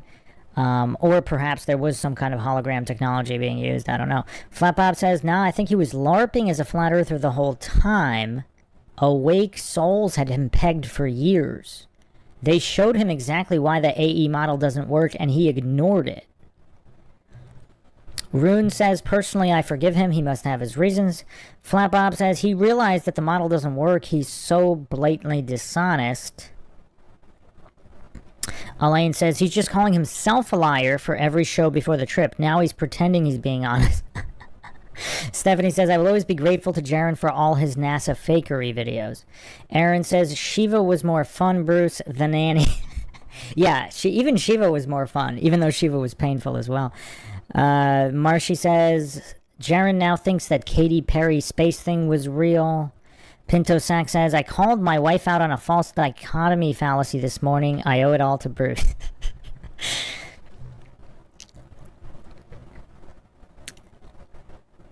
Flapbob says he's now defending those same NASA videos. Marshy says he saw a 24-hour sun and forgot all the space blunders. The two things are not related, but his conclusion on both because of the sun. Yeah, this is either mental disability or, again, some kind of humiliation fetish combined with intellectual dishonesty. So who knows? Yeah. Canada Spaceman says Jeran and Globebusters were great for all their videos exposing NASA. Flatman says, I've got a formula for how many fallacies you can perform before you're deemed retarded. It doesn't make it true and it proves nothing. I'm going to keep going for a little bit, but I can't handle much more of this. Apologies. And so if you actually look into it, it's well known that like visual space. I mean, Jeran just said it won't work, but he doesn't even know what it is. I mean, what? How do you know whether something's going to work or not if you don't even know what it is? Space is much more complex than this really rudimentary trigonometry that people try to use, assuming that there's linear visual space. And this has been tested and written about at some of the highest levels. Are you saying that do you think if we went to 25 degrees north and then we kept going 1 degree or north each time, so we get up to 45 degrees, are you saying that the star wouldn't adjust by exactly that amount of degrees based on if we go 69 miles north, 69 again, say we do it 10 times, 690 10 steps that way? And again, just a fundamental failure of the burden of proof. In relation to what, where, how. So he's just hallucinating that these positions on a sphere or whatever map, whatever he's claiming is true, are actually true and corresponding. So he wants to go straight to counting the pink unicorns without establishing anything about the pink unicorns. Like, the level of good for here is just off the charts. So the North Star would be 10 degrees different. You agree with that? It will be, it'll be very close. It will not be exact. And if you're 25 and 45 degrees, it should be close, right? Because you're not in the refraction zones. Okay, so that's what you're saying. You're calling this. Let's make sure everyone understands this. Conveniently, we. Again, presupposing whatever refraction is working the way he's hallucinating, it's working on blind faith alone. Notice how there was no actual substantiation of refraction or refraction zones, or where any of this is relative to the claimed points on the claimed map. So he just wants to dance around on the top of the house of cards without actually substantiating any layer in any kind of scientific or logical fashion in any way. All the refraction zones all the way up to like 15 degrees or more above the horizon, because what actually happens is the stars start to act way different, right? I mean, that's 15 degrees is super high above the horizon, right? No, but the stars start acting different. Well, this is what like hyperbolic visual space would predict. It would be a logarithmic relationship. So like on the globe, it's very simple. We're staying on a globe. There's basically nothing between us and the stars. They're super far away. So the only reason the stars look like they change positions is because we're tipping over. But that's actually not what we observe in reality. All the way 15 degrees or more, we start to see them start to compress and get logarithmic, meaning that the way that they change is exponentially different. And even all the way up towards 90. So you're told specifically not to utilize those. So we can say it's refraction. That's not even like a realistic or viable explanation, like 15 degrees. So conveniently, the difference in the linear perspective and a hyperbolic perspective, it's a wash, right? According to the globe, just conveniently, we're going to change that range and not use it. We're not going to use the range that would be different between a linear and a hyperbolic visual space. But that's also the place where refraction would cause issues with the observations of the stars? 15 degrees above the horizon? Sure. I mean, like looking out in the direction, that's not very high, and that's where all the atmosphere is, right? So you're going to be looking through the most amount of atmosphere at about 10 to 15 degrees from the ground. That's where you're going to have, if the true, which I believe that it is, and then you just have to say, well, that's what the globe is saying, is that the reason that the stars get mushed together is because they are being refracted, or they kind of disappear, they kind of get faded in that area. So again, I don't know if that's really, because I'm saying we could still take the distance away from and away from 90, and then we could, if that's working perfectly as a sphere, that'd be really weird that works as a sphere, but not the degrees that we have left to go. So, I mean, you could just keep doing that one section that you have, and you would be able to just 24,901 miles around, simply because you can keep doing more, and you would always get 1 degree every 600 miles. So I see what you're saying. I mean, again, you're just going to claim that that's... I'll have to look into what exactly the formula is, because I do know that refraction does break down as well. Not refraction, sorry. The perspective breaks down close to you and far away from you. It does because of the way that everyone tries to use. I mean, if this wasn't so painful, I would actually be admiring Jeran for being able to commit this many fallacies in this short period of time. And keep in mind, this is a very short period of time here. I mean, it took Bryant Myers hours to log his fallacies. It took Sartain hours upon hours. This isn't even 1 hour. I mean, I don't even know if this is we're 45 minutes into this, and he's split the time with Whitsitt, of course. This isn't even an hour.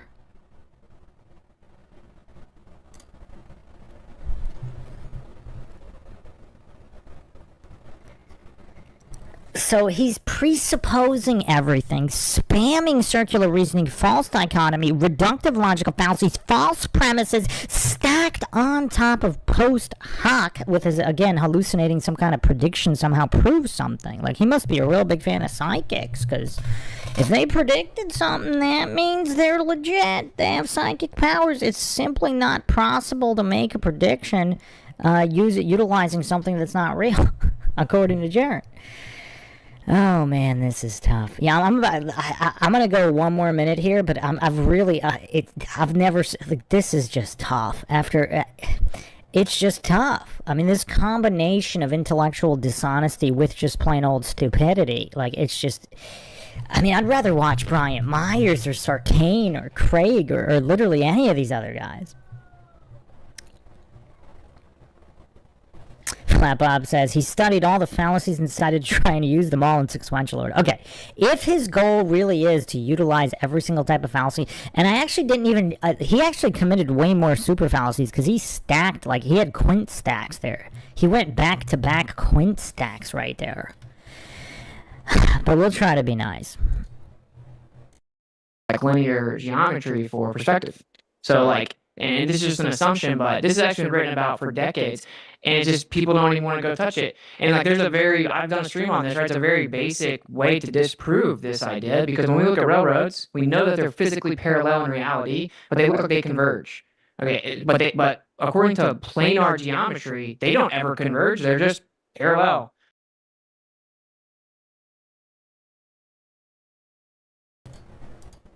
Yeah, I think this is a good place to stop. I bring up the railroad example all the time. This is one of my favorite images that I post to, like, trigger the scientism cultist goofs that go on these cope spirals for weeks at a time on Twitter, like Soy Lodge and some of the goofs that follow Soy Lodge. Like, they're so brain dead, they don't even understand what precipitation is. Like, they don't understand what haze is. They don't understand the difference between true and apparent horizon. And so, according to, like, these global arguments where, okay, something looks a certain way, therefore it is that way. So, according to these brain-dead goofs, train tracks actually touch into the distance, according to their goofery, according to their mental disability. Because if something looks a certain way, it has to be a way. That's the global argumentation and predictions and post hoc fallacies. When you combine that with post hoc fallacies, you get the globe arguments. And we've yet to see a globe-sided individual argue non-fallaciously. So maybe one day. But yeah, I said this is going to be a short one. I mean, Jeran really set records here. And that's about all I could handle. Apologies. That's all I could handle at this particular time.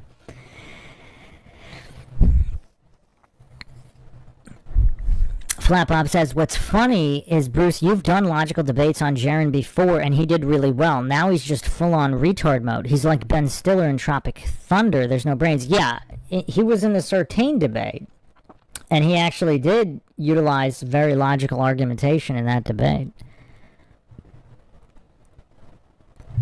Aaron says, maybe the so-called white hats are using Jeran to finally bring the hammer down on globular Earth. White hat, literally. Okay. Flatman B says, Jeran knew the mission and little time he had to beat Sartain and Bryant. It's impressive. Yeah, if that's the mission, I mean, he knows he's short on, like, he's got to break that FPM right. Marshy says, if you look up fallacy definition in the dictionary, it says Jeran. Oh, man. Welcome, Adam, but we're just actually wrapping up here. I mean, Jeran's coming for the crown, and at this point, I don't think I think he's going to get it. I mean, I don't see how he doesn't win the Dunning-Kruger championship with this kind of performance.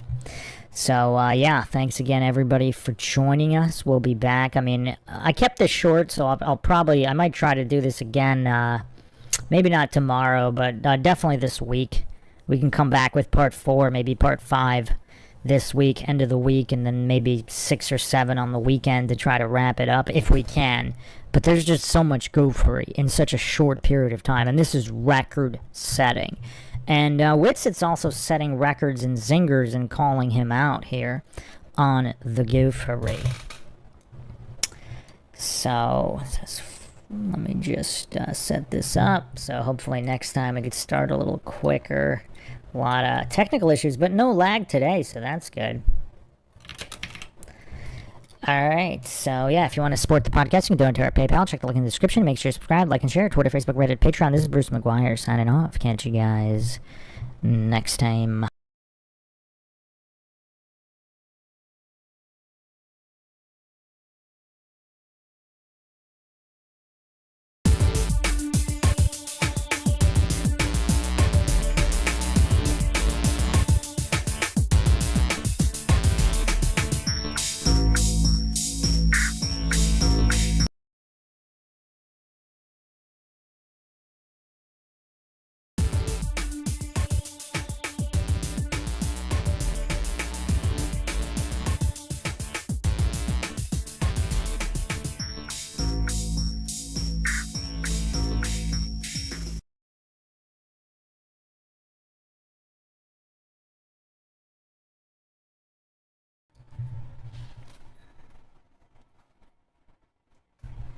Welcome to MINDSHOCK.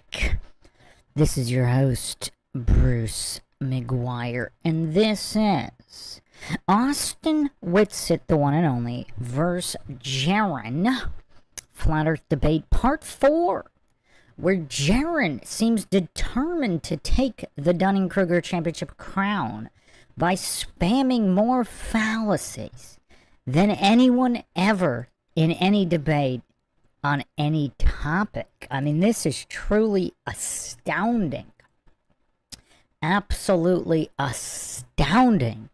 The kind of numbers that Jeran has put up here. I mean, really, really incredible numbers. And we'll be picking up right where we left off. All kinds of records being set here. Obviously, we've been discussing whether or not Jeran is just has some kind of mental disability, or he's intentionally playing stupid and intentionally spamming all the fallacies that he knows are fallacies in an attempt to break the record for most fallacies in a flat Earth debate intentionally, regardless of his true position here.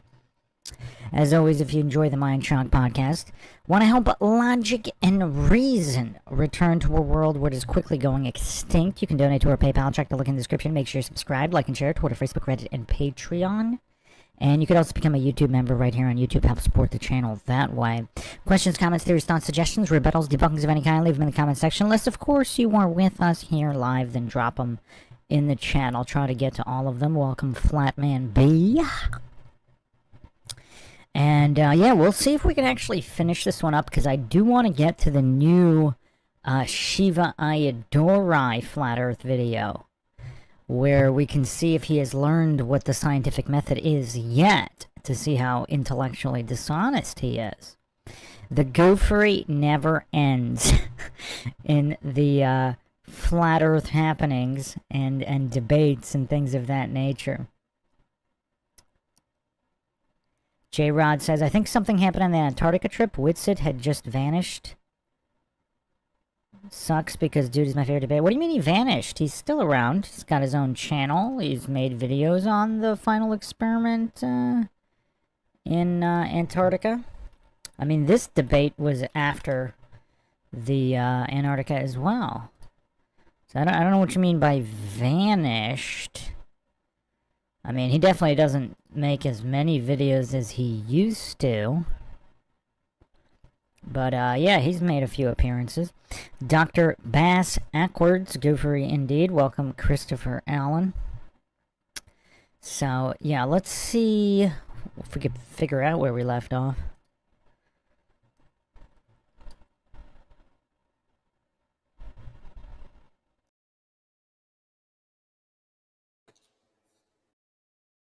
Ocean falls distances away, so far away that when we move across the circuit into specifics going forward, I think we can.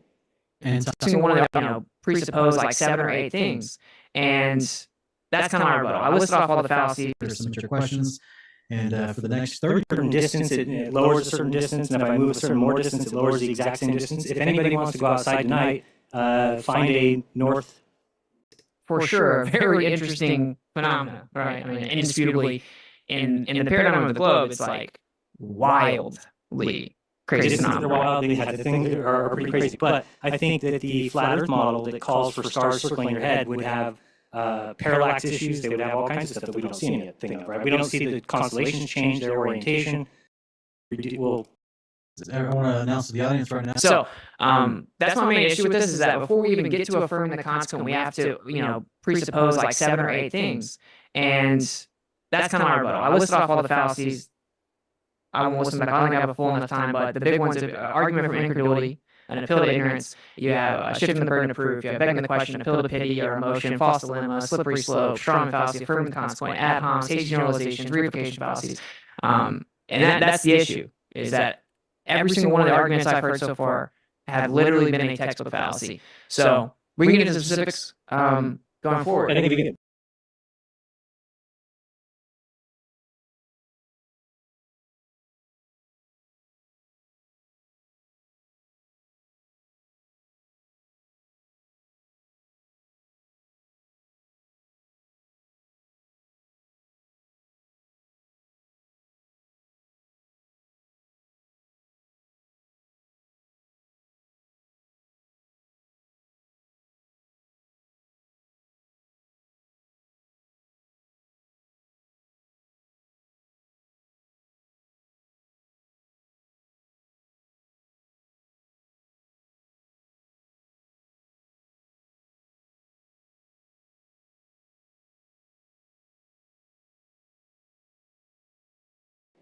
And time.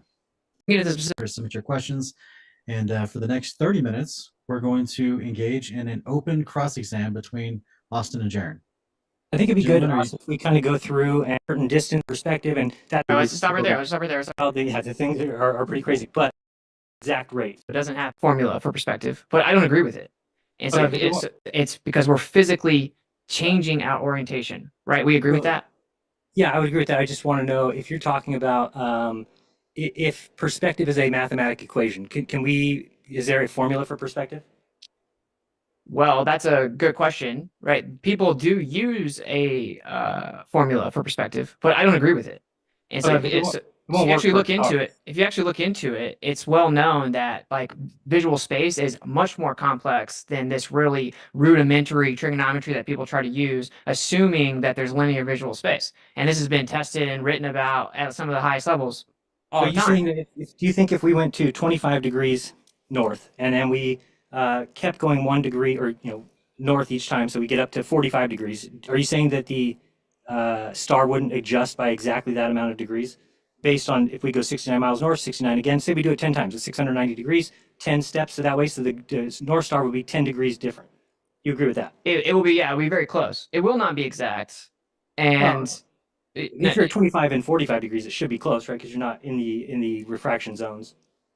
Okay, so that's what you're saying. You're calling this is let's make sure everyone understands this. Conveniently, we call the refraction zones all the way up to like 15 degrees or more above the horizon, because what actually happens is the stars start to act way different, right? I mean, that's 15 degrees is super high above the horizon, I hear right? you. No, but the stars start acting different. Well, this is what like hyperbolic visual space would predict. It would be a logarithmic relationship. So like on the globe, it's very simple. We're staying on a globe. There's basically nothing between us and the stars. They're super far away. So the only reason the stars look like they change positions is because we're tipping over.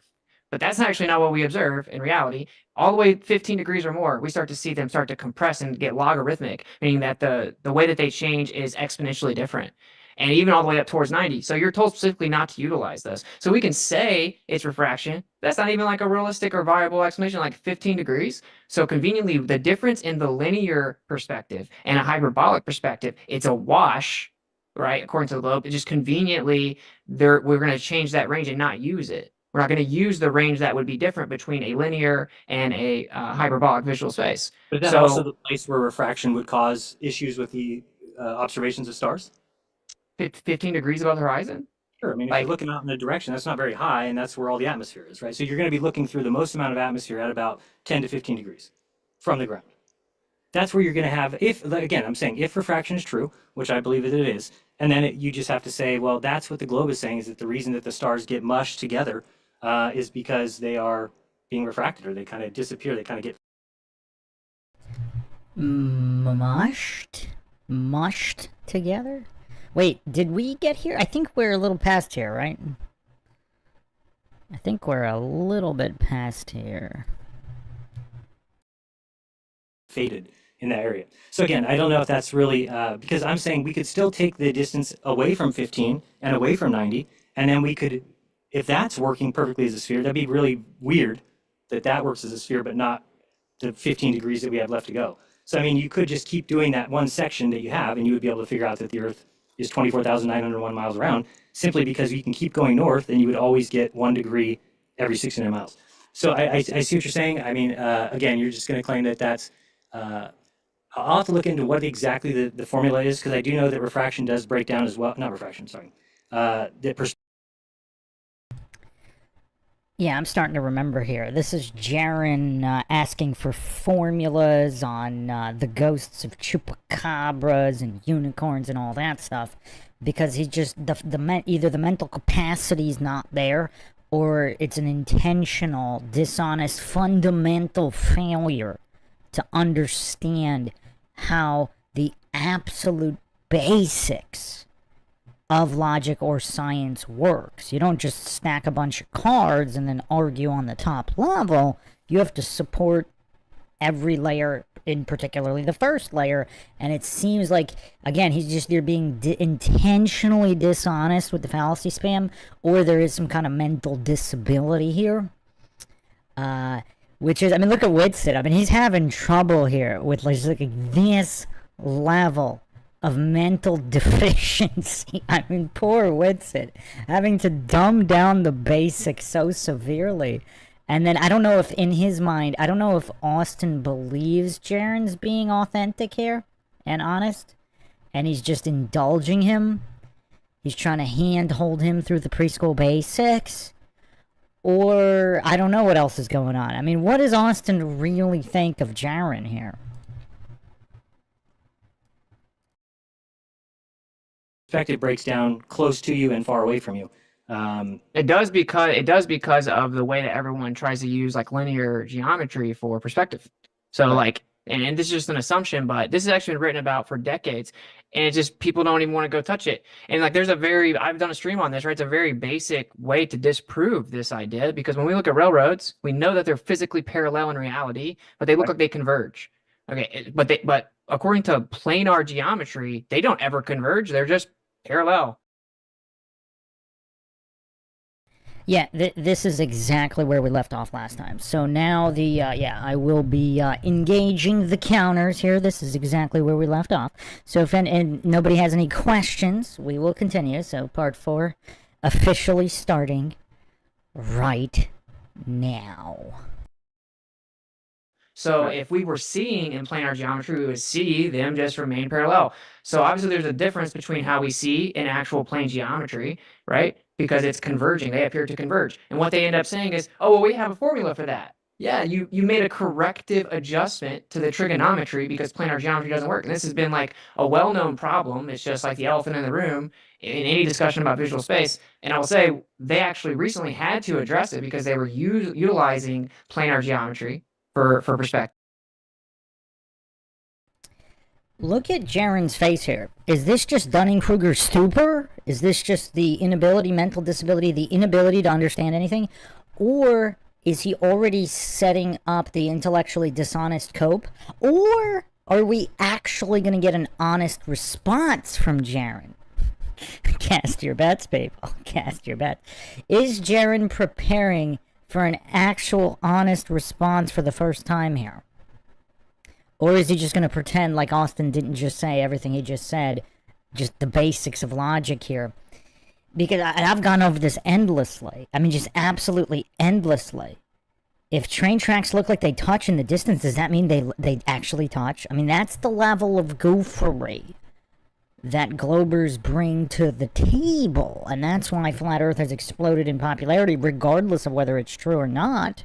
When you have these many goofs arguing in this kind of a brain-dead fashion, I mean, what do they expect is going to happen? And just a quick reminder, everybody, for the McGuire theory, I think the Flat Earth PSYOP, regardless of the true shape of the Earth, is to increase Flat Earth membership to destabilize society. So a lot of these public debates are intentionally being argued so fallaciously in such a brain-dead stupor by the heliocentric globers as to intentionally increase Flat Earth membership.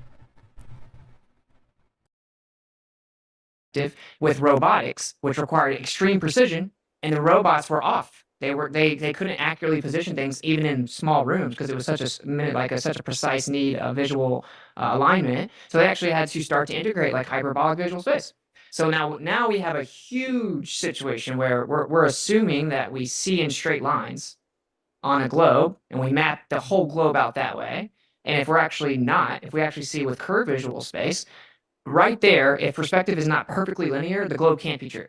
Like on space, because that's like every angle measurement, the way the entire globe model is set up, is based on assumed straight lines that we see in. So we actually don't even see it that way. And So you're saying that we see.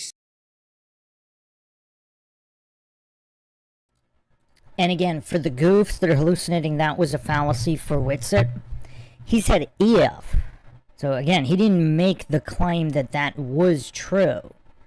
Because I know a lot of heliocentric globers, a lot of people on the Flat Earth subreddit, I mean, the illiteracy is so extreme, these brain-dead goofs hallucinate I'm not counting fallacies for Whitsitt, but in their illiteracy spirals, they don't understand what the word if means, because Whitsitt didn't claim that that was the case. He said, if you see the case, then this, but we might not see that way, but he didn't make any positive claims there. And usually the heliocentric globers, they're the ones stacking positive claims without supports. J. Rod says, Jeran has to be a plant humiliation ritual with Behind the Curve and the Antarctica trip. Yeah, humiliation ritual. I mean, anything's on the table, of course. It's not spam appeal to incredulity fallacies. Any word says, I'm not a member of anything, but definitely know it's a stationary topographic plane. Synonym for a flat is plane, so yes, it is flat. So... okay. Yeah, so again, the reason why that wasn't a fallacy, false dichotomy, or otherwise for Whitsitt is because he didn't claim that that was true or that we do see in this particular way. I can't even believe I have to dumb this down to such a preschool level, but again, just look at the meltdowns in subreddits like Flat Earth on Reddit if you want to see a bunch of brain-dead Dunning-Kruger goofs meltdown. I mean, you can check out my post in that sub, and it's just endless brain-dead goofs melting down, demonstrating illiteracy.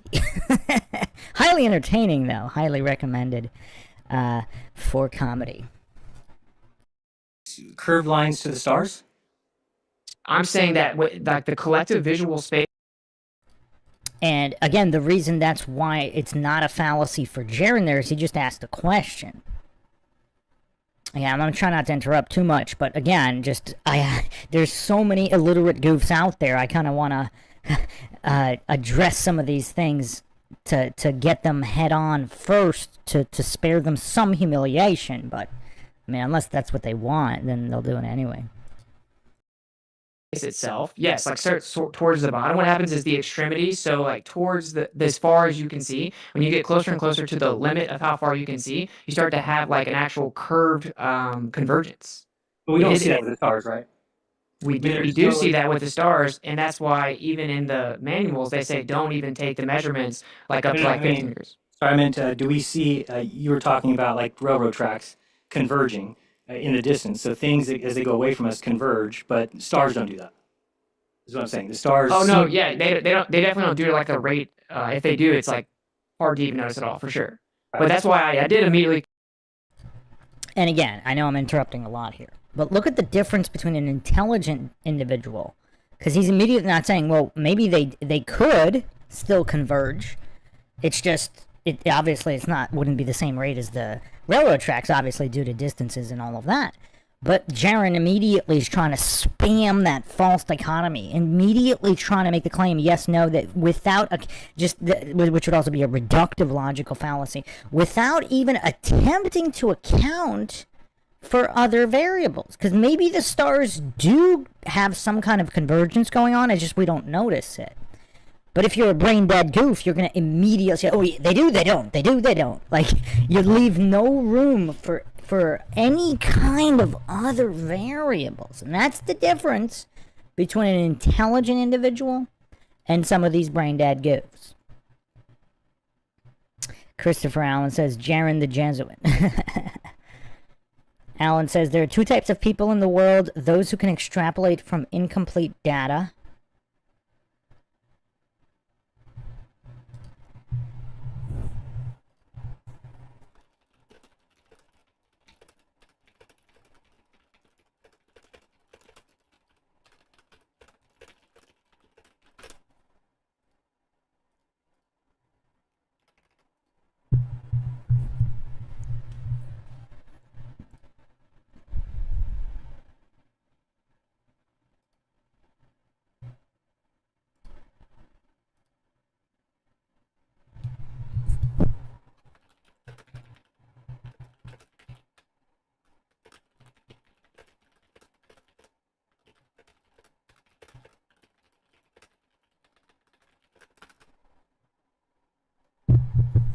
Whoops. What just happened?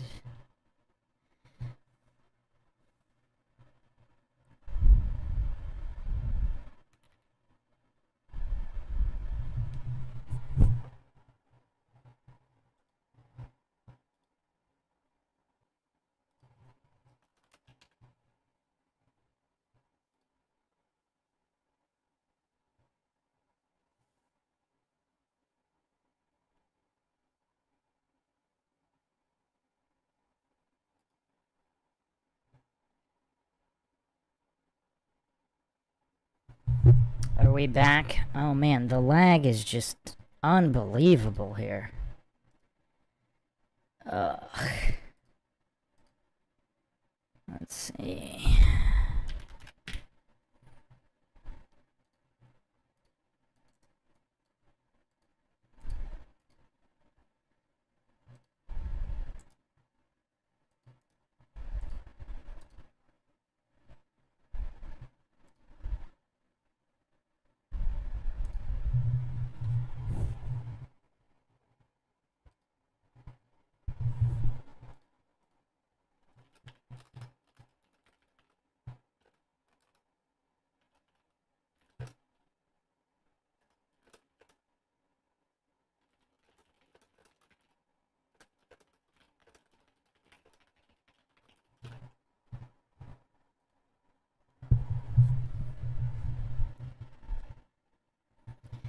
Okay, is everything working? I think the counter malfunctioned here. Jeran's got too many super fallacies. Let me fix this. he's supposed to be at...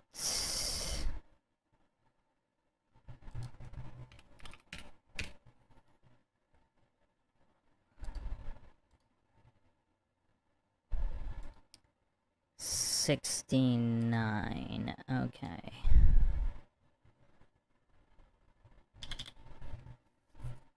Alright, now we're good. Alright, let's continue. Can see that yes, the sky isn't just like very basic, but they're in like a different realm almost, right? We don't, regardless of what you think about the Earth, it's well known that what happens in the sky is like something totally different, right? Like we don't know. Like according to the globe, it's pretty crazy as well. It's actually, I would say, much crazier. I'm not claiming to know exactly how the sky works, and I'm also acknowledging that perspective is not exactly like this one-to-one. I don't even believe that it is linear. The evidence shows on the Earth that perspective is not that way. So now, if we're going to add way more distances to the stars, right, we have to account for curved visual space. Let me just say, for so you understand my position too, is I'm not buying into any of the other stuff yet. That all takes being convinced, like I was of the sphere. So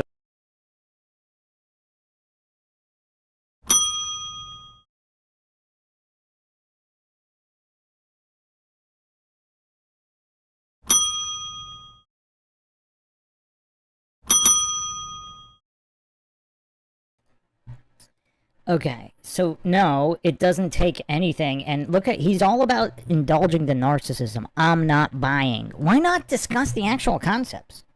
Why not discuss the actual scientific method? Why not discuss what actually is or isn't supported? Like, why default to narcissism? I'm buying this, I'm buying that, and then spamming the straw man and false dichotomies, fallacies of this requires that and that requires that when it absolutely does not.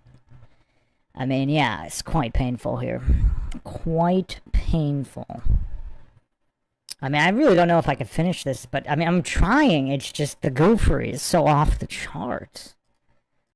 So everything else is on the table, but the sphere is not something at this point that I think can be changed. That now the sphere doesn't work anymore. It's the Earth is mapped as a sphere. It operates as a sphere. Yeah, is it flat locally? Yes. So do we treat the Earth like it's flat? So it doesn't surprise me anymore that we have manuals saying treat the Earth as a flat, motionless plane, because that's what you do. If you did anything else, you would crash, because you don't need to do that. The Earth is so big, we just don't have any understanding of spheres that are large enough that are in the entire world. I want to show this. I want to get your answer on this one, Austin. So this is, you can see my screen now that I'm sharing these little things. Yeah, actually, I did find out that I can help you. Wow, was that the mother of all appeal to ignorance fallacies? Wait a second. So Jeran saying nobody knows how anything works, so that's why you have to treat the Earth as flat and stationary? Holy crap. I mean, he said a lot of dumb stuff, but is he now completely relying on the appeal to... we don't know. We don't actually know how the sphere or anything works, so we're just going to have to pretend it's flat and stationary and do everything that way. That means it's a sphere. Can you imagine using this line of reasoning on any other topic? and again, imagine just the level of goofery involved to preempt that with the globe's not up for debate, but everything must be treated as flat and stationary because nothing is known about it. I mean, imagine, like, this argument, I should just clip this argument from Jeran here. This is Jeran's argument that nobody actually knows anything about how the Earth works or the shape or the spin, therefore it must be treated as flat and stationary. But the shape of the Earth is not up for debate. I mean, just the combination of those words. I mean, that's what's so hilarious about this. It's that specific combination. Oh, man, Christopher Allen in the chat says, I couldn't imagine using this kind of logic on myself. Almost impossible. I mean, again, let's take another subject where everything appears to be the opposite of what it actually is, and we don't know how it works. Therefore, the opposite of what it looks like is true. I just imagine applying that to anything else. Oh, man. man. Oh man. Wow. Wow. Wow. I don't know where to go from here with Jeran.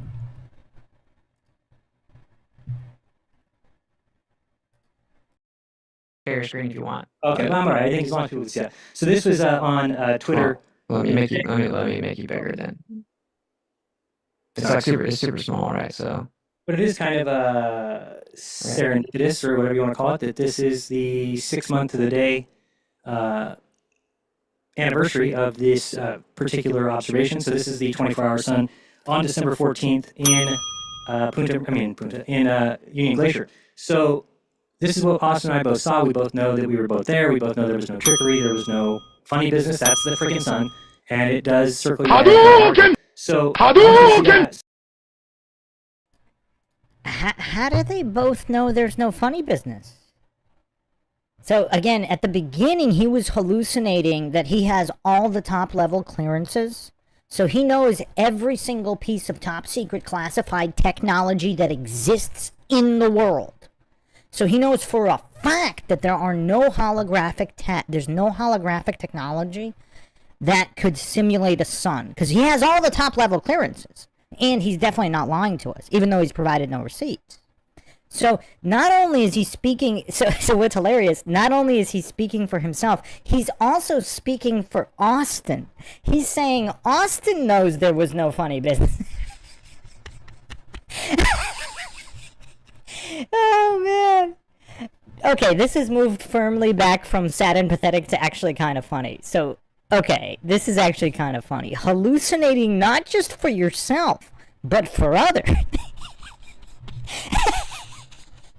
Oh, this is funny. Oh, this is pretty good. This is getting good. Okay, if he can maintain this kind of comedy, maybe we could actually get through this.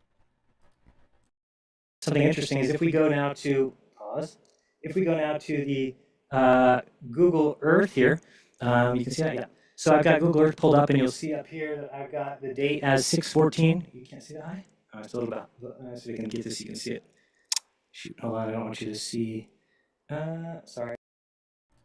And of course, all of this is 100% legit, because there's just no way any governments or private companies would ever cover anything up for any reason. So obviously this is all 100% legit and representative of reality. Stop. Okay, let's go with this one instead. That's better. All right, now you can see it up there. Right. So you see at the top here it says 6/16. I went back 2 days, but you'll notice that this is at the north, at 80 degrees north, so the complete opposite of where we were 6 months ago. And if we play the time lapse, you'll notice that the sun does the exact same thing that we saw it do, only the opposite. It's the opposite direction.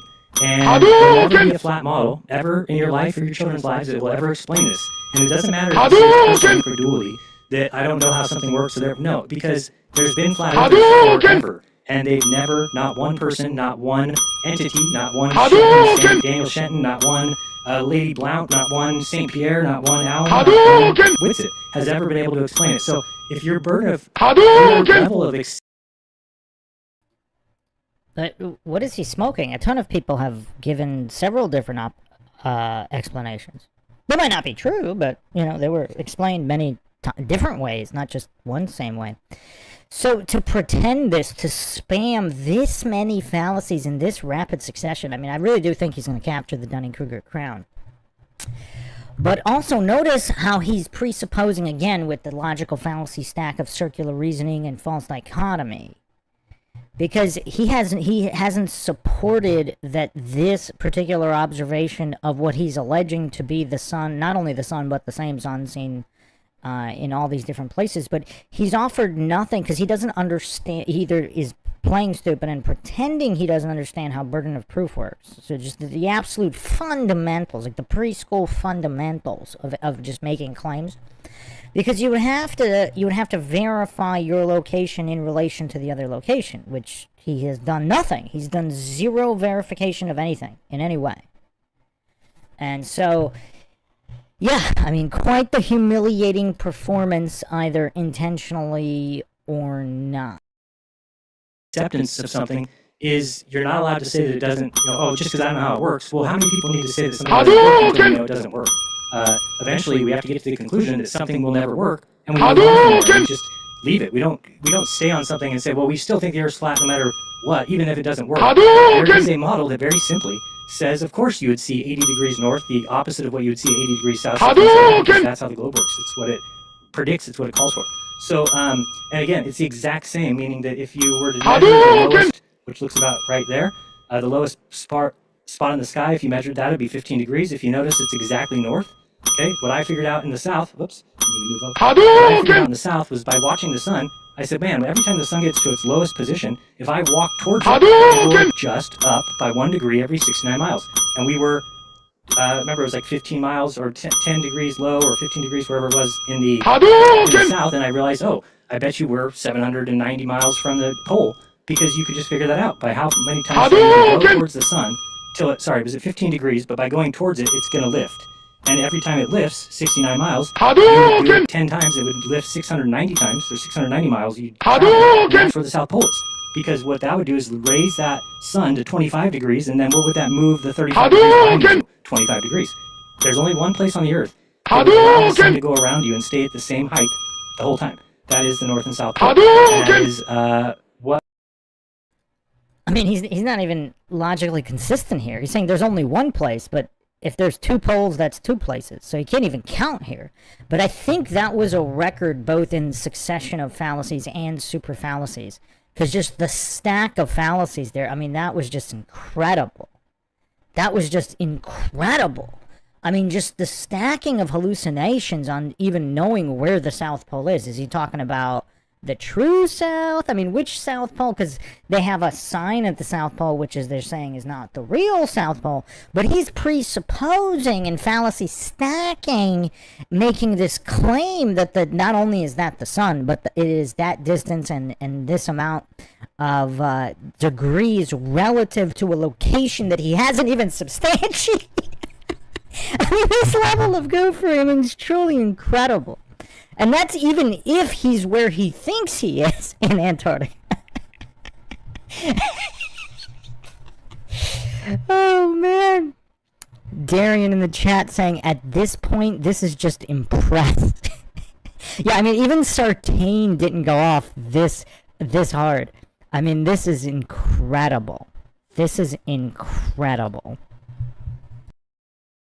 We saw 15 degrees and 35, but now I can infer from that there's a South Celestial. The South Pole's there. Flat Earth wants to keep pretending that it might not be, which is them creating a paradoxical world where we have a North Pole, and underneath it, we have a North Celestial Pole, underneath it we have a North Pole, we have a South Celestial Pole, which is exactly 180 degrees from the North Celestial Pole. What's below it? Flat Earthers will never answer that, because it completely destroys the model. You can't say there's a South Pole, because on a flat map, everywhere is the South Pole. South Pole is in all directions everywhere. So, my question to you, Austin, is with this, I get what you're saying, where you're saying, well, no, you're just claiming that you don't know how a flat model works. So at what point do we throw the flat model away if we've now falsified it, technically, in the way that at least the map that you don't ascribe to? But do you understand that there's no other map ever coming? That there's no other... The AE map is the continents laid out correctly, with the tropics laid out correctly. Those are not movable because they're not man-made. They are features of the place that we live. The sun furthest south, tropical Capricorn, furthest north, Cancer, and the equator on the equinox. So my question is, if there's never going to be another map, and the flat Earth map has been falsified, then what is your hope by staying a flat earther? Where do you think, what's going to happen? How could that ever be answered? It would have to be, number one, we create a new map, which is impossible because the continents are laid out correctly, that's the AE map. Or we figure out there's a magic formula of repeating suns and duplicating suns. So is that really what you're hoping for, is some sort of miracle? Or do you understand that you'll never explain it? Because it hasn't been explained hundreds of years, if not thousands. You said a lot, right? So.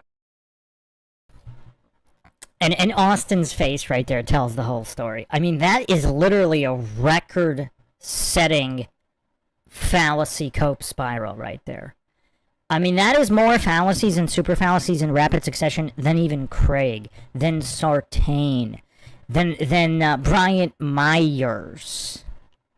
I mean, this is a new record in how quickly and how many fallacies were stacked.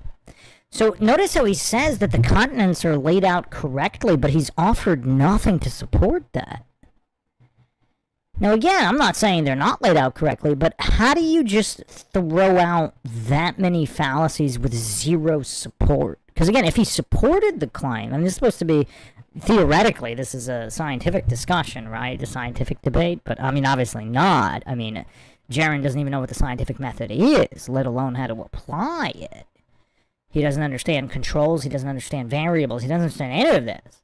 Because if he did, why would he just be fallacy spamming like that? Unless, of course, he's being intellectually dishonest. Yeah, this is pretty incredible stuff here. Pretty incredible stuff.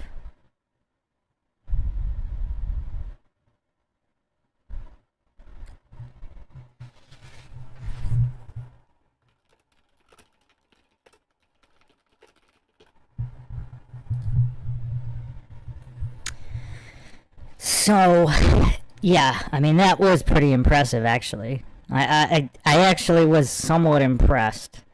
Because that was like Destiny level of verbal diarrhea with Craig-like stacking. Although, we do have to say, I don't know if he 11 stacked a fallacy. Because I think, what was Craig's record? Like 11 fallacies in one statement? Because he was only like, you know, triple stacking, quad stacking in rapid succession. I don't think he hit 11 fallacies in a single statement. I mean, that's reserved for Craig. But, yeah, let's continue here. Oh, yeah, we take it slow. I just want to know, what is your... Do you acknowledge that in the north right now, today at 80 degrees north, they would be seeing the inverse and complete opposite of what we saw? Yes, it certainly seems that way. Now, I mean, you know, we did one trip and we saw one location, but it was pretty close to matching. Like, I don't even think it actually matched perfectly some of the elevation angles, but, you know, pretty close. Sure. But here's the thing, right? For one, it's like, how are we even determining what is the opposite? Like, what are we talking about right now, right? We're talking about a model. And so you're bringing up the AE map.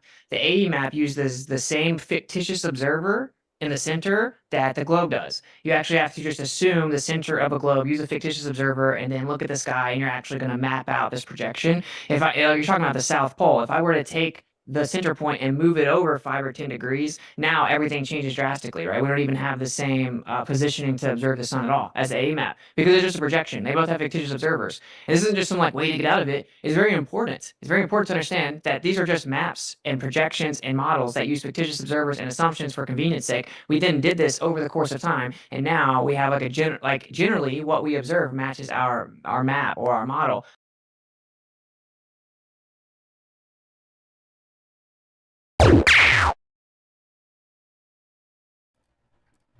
Now, who's going to bet Jeran either is not understanding what a fictitious observer is or how any of that works? Because Jeran just hallucinates that not only were all these globe maps all identical and work perfectly, but they were always like that.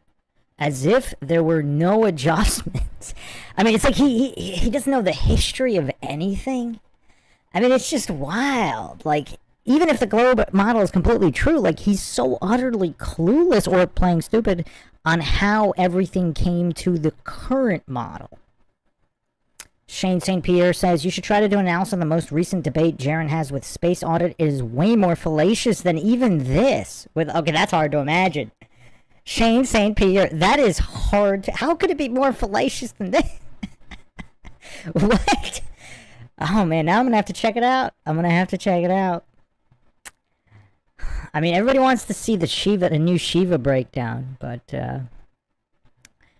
yeah. Now that's wild. For something, well, I want to see what the final tally here is, and also the FPM rate, fallacy per minute. I want to see how he's gonna stack up to Sartain. Let's do, so Sartain is the current reigning defending champion.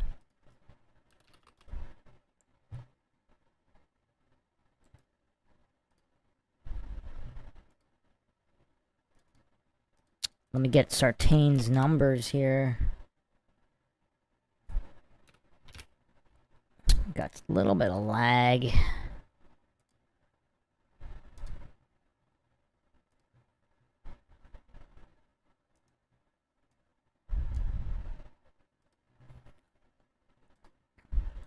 So Sartain racked up 1,512 fallacies.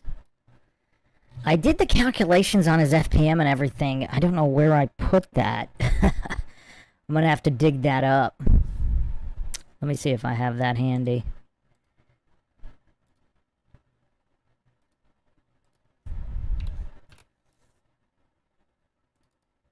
Oh yeah, I do. Okay. So Bryant Myers actually had 1,145 fallacies in 255 minutes. And so that's total time of debate, not his speaking time. So that's a 4.49 FPM rate. And wait, where's... Oh, I don't have Sartain's here? What? I don't have Sartain's here.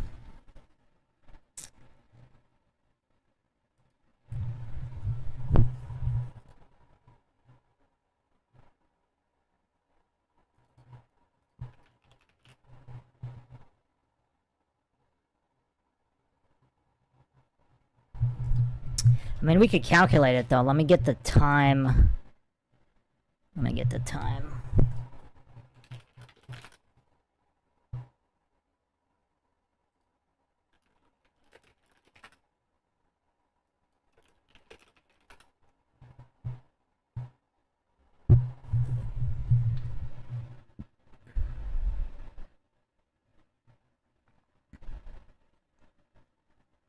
I think Zerka obliterated Sartain in a Flat Earth debate as well.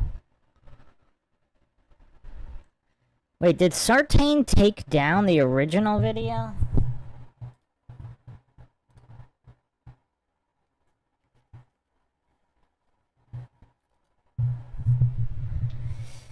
Alright, let's see here. So it was...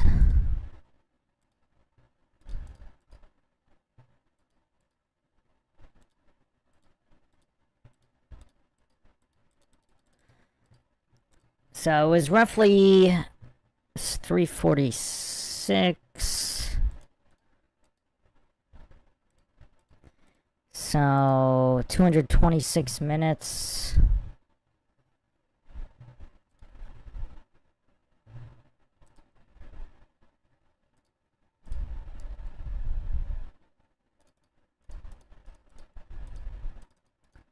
So he's got an FPM of 6.69. So Sartain's at 6.69. We could actually calculate Jeran's thus far.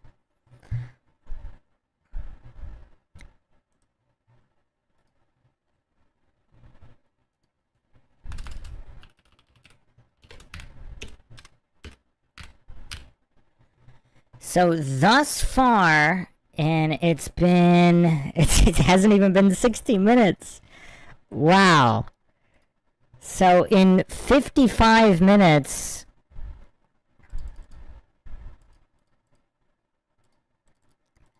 he's at 8.85. So right now, Jeran is on track to obliterate Sartain's FPM rate. And yeah, so Bryant Myers, the previous champ, he was at 4.49. Dave Farina in his debate with Flat Earth Dave, he was only at 4.61, and Sartain, the current reigning, defending Dunning-Kruger champ, it has a 6.69 FPM rate. And right now, Jeran is obliterating that at 8.85, just at the halfway point.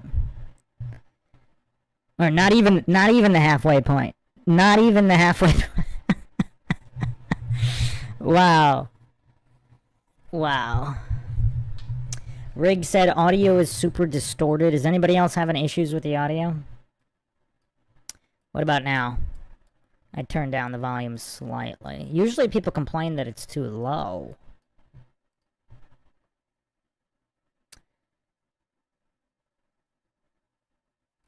Alright, so...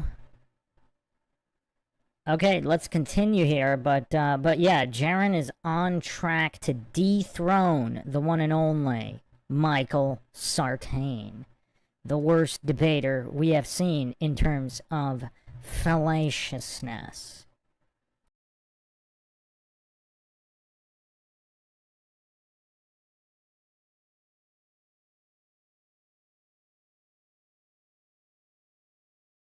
And you keep saying, like, you keep bringing up the AE map as if, like, I'm supposed to answer for that. And you said, well, were you expecting to have some other... For one, if you wanted to play the projection game, you can move stuff around and get a bipolar. If you take that away from the south and move it in, you get like a bipolar projection. And you would say, well, then how would this work on the bipolar? And you're going to try to critique it. Well, they're all just projections. I don't reify and treat any of those as if they're real. I know that they're not. They're just projections, and they all have issues, and you make consistent refractive corrections. And this is very important because this kind of got lost with the first one. We're talking about the refractive conditions required for, let's say, celestial navigation for cell nav. You have to use planar corrections, actual empirical measurements that then correct to even try to get the refraction. And you don't just use like Snell's law. You use planar measurements that then correct, and we can't even actually use this one degree. I mean, what is Jeran even doing now? Is he just hanging his head in shame, or is he actually taking notes and attempting? Is he going to actually attempt a rebuttal instead of just getting humiliated like thus far? The fallen slaves us all says Jeran is becoming the Steven Seagal of fallacious. Oh, wow. Wow. Oh, man. Well, because, yeah, Jeran was just that brain dead. He was pretending everything matches on projections and maps, which it doesn't. Like, even a heliocentric glober that's not brain dead is going to understand how corrections and adjustments need to be made. So it's just kind of weird how he... I mean, this is just so humiliating. I mean, is this really just some kind of humiliation fetish? Or humiliation ritual? For 69 miles, which is such a slam dunk for the globe. It's the complete opposite. That doesn't actually happen in reality. And then to try to make the corrections for refraction, we don't use like typical refraction. We then actually have to account for planar geometry to even do it, right? So, and then that kind of spills right over to, well, then we definitely can't have a situation where when we look at the star and we see the position of it in relation to a mountaintop, we take a planar geometry measurement to that. As soon as the star is occulted by the mountain, we're like, okay, because this is what it's all about. You're talking about this proves you're a globe because the sun's right here, right? And it's based on position on the globe. It's the same thing, celestial observation. I see the star go behind the mountain. It gets occulted. I immediately take the time, right? And then if I go into Solarium, you brought that up, well, that's just like a globe. Why are you using that? That's the whole point. We're using the globe to see what the actual prediction should be, right? To falsify it. And it uses the same fictitious central observer, again. But like, when we're on top of that mountaintop, look at the time, it matches the perfect planar geometry measurement. Meaning if I'm on a flat earth and I stand right here, I look at a mountain, the star gets occulted by the mountain, and I take an angle to the top of that mountain, if I go stay on top of that mountain and take another measurement to that star, it'll actually make a straight line all the way down from star to mountain to observer, right? It'll come down basically complete part of a triangle. And there's a specific angle that the flat earth would predict. The globe earth predicts something completely different. It would be much lower. It's on a globe. And it matches the flat earth prediction every time consistently. What? Solarium is right when it tells you what the angle would be from the mountain. Yes. The thing is that we're talking about the input, the one measurement you're making is the actual observer. The observer is making that measurement. What's the time that's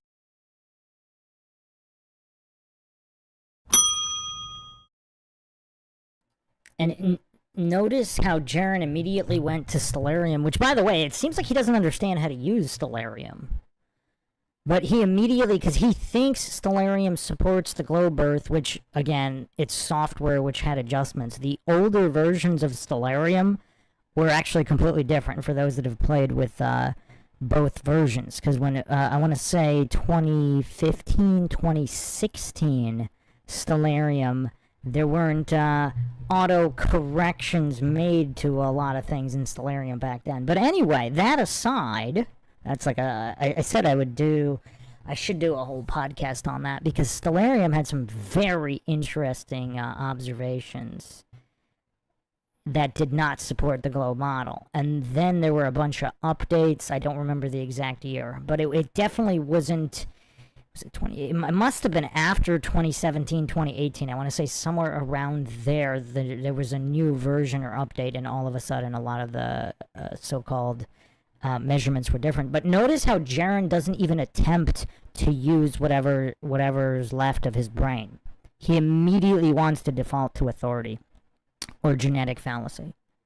This so-and-so is correct. Instead of actually utilizing your brain to think about it and attempting to even do the calculation yourself, he immediately wants to bootleg. There's a compulsion to bootleg an authority instead of to utilize science, logic, and reason. Stars occulted by that mountain. And then we're going to compare that. It makes a perfectly straight line where it wouldn't on a globe. And so what all the globe proponents have been trying to do is claim refraction, trying to find out any way they can to claim refraction. And they can't with this, though, because it's occulted. It isn't there. It's not even there to talk about, to invoke refraction. It's not even applicable. So this guy doesn't help. Like, if we act, like, these always just get thrown under the rug. These are like major problems. We're claiming the globe is a physical geometry changing our physical positioning, and that's why we see the sky the way we do. Look at Jeran not even paying attention to what Austin is saying and just worshiping this software that he's, and hallucinating it's all true without actually addressing any of the foundational points Austin is making. I mean, can you be more allergic to the scientific method than Jeran is being in this so-called debate? Then how come whenever we start to get down where, hyperbolic visual space would be expected to converge, that's what we see. We can't use the globe or we can't even navigate. Then we try to make corrections. We have to use plane measurements, plane trig, plane geometry to even make the corrections for the refraction that we're presupposing. So, this is a major problem for the globe. And this, I want to hit something meta, and I'm going to get back to you. This is the meta part here, right? That you're like, because this is what I don't understand, right? I believe you that you're saying you don't understand how I'm still a flat earth. You don't get it. I went there with you, and how do I not see it? And you think that, I'm not stupid. You don't get it. This is how. I don't. Okay, well, how I feel though, right? Yes, Austin knows basic logic. Clearly, a lot that Jeran doesn't. It's like, I don't understand how, if there is an entire list of refutations, geometric refutations, that need to be addressed, if I come over here and I see something that we previously just didn't have access to, that was the issue. We didn't have reliable access to it. That's how we felt. So that we And they still might not. Because how did they know they were where they think they were, where they were told they were on Antarctica and in relation to the other continents? So they, what is reliable access and verifiable location? I haven't seen anything to substantiate that definitively. went and verified it. How am I going to see that and then be like, okay, well, I don't really know exactly how that would work on a flat Earth, and then somehow it just nullifies the whole other list? Because what you're saying, right? You're bringing up the appealing incredulity. Can we just do that? What, are we just going to sit here forever? Because what I'm saying is, you're saying it can't be true because you don't understand how it could be true, which is an appealing incredulity, and you're saying, well, then we're just going to sit here and not know how stuff works forever. Apply that same thing to your side. When I ask you about the star, it's going to be, we don't know how it works. It's going to be, think about the long list of refutations of the globe. Currently, your response to all of them is going to be like, I don't know how it works. Well, I don't know any. So you're telling me there's observations that you just said that it doesn't work, that we do 69 miles. But let me just say this. So if you know what your degree of latitude means, right? So if we're talking about the difference between 42 degrees and 32 degrees, we know that that's 10 degrees. And so we know that that is the distance between those two locations. 690 miles. So are you saying that if we measured it, it wouldn't work out? I don't understand how you can say it doesn't work, yet it's how the world is mapped. I'm saying that generally speaking, that relationship is somewhat accurate. We're actually using planar geometry to even do it. And like, how brain dead do you have to be to not understand that whether you mapped something to a sphere or to a flat plane, you could have similar distances on both? Like, again, is it possible Jeran's that mentally disabled? Like, is it possible? I don't know. That's tough. That's tough. if you were to go into the real world and try to just, let's just assume there's a globe and it's 1 degree for 69 miles, and I'm actually like, oh, look, it's kind of cloudy up above me, but I see some stars that are like 10, 15 degrees above the horizon. If I actually start navigating using that, I will not be able to do it. If I assume there's a globe, it won't work. And that's a major problem, because this side would predict that. My prediction would be That's how they sail boats. That's how they sail boats. That's how they found the South Pole. That's how they found the North Pole. Everything that they've done is through the stars, and you're just throwing it away and saying, "Oh, we wouldn't get anywhere. We wouldn't actually be accurate." No, I'm saying, yes, there's no doubt that we have a well-established relationship between the sky and how we navigate. Like, no one can dispute that. But the point is, like, why? Why is it the way that it is? Why do we see it the way it is? Why are we able to use it reliably? You're saying it's because it's the globe. We're physically changing our angle, our orientations, making the stars look different, right? That's the claim. But in reality, that doesn't match the evidence. I'm saying, well, we're on a plane, and the way that we see is not in these perfect infinite straight lines. That's factually not true. We can even disprove it with railroad tracks. So we would expect there to be a pretty solid relationship right in the middle, the little sweet spot, until we get to the extremities where it's going to converge and become logarithmic. That's literally what we see. With curved visual space is what we see. So we mapped it out. We mapped it out, is what I'm saying. It's reliable because we mapped it out. There's no doubt that's how we see the sky. The debate is about, why do we see the sky that way? Yeah, I get you. Because I just measured from 20 degrees to 30 degrees, and it's exactly 687 miles, which is what you would expect, 69 times 10. And then what I'm saying is, so those are not within the refraction zone, being at 20 and 30 degrees. So what you could do is then just move here and do it again for another 10 degrees, do it again for another 10 degrees, and you would keep going until you've done it. That's the whole sphere. You're saying at some point it's a paradox. Where does it break down? Where does it fall apart? Where does the Earth stop conforming to being a sphere? Because it does everywhere else. Just like so the next thing I want to get into, and that's just well, wait up though. Like, I want to bring up a flat Earth evidence. Okay. Because like realistically, the star being occulted by the mountain is not answered, right? Like.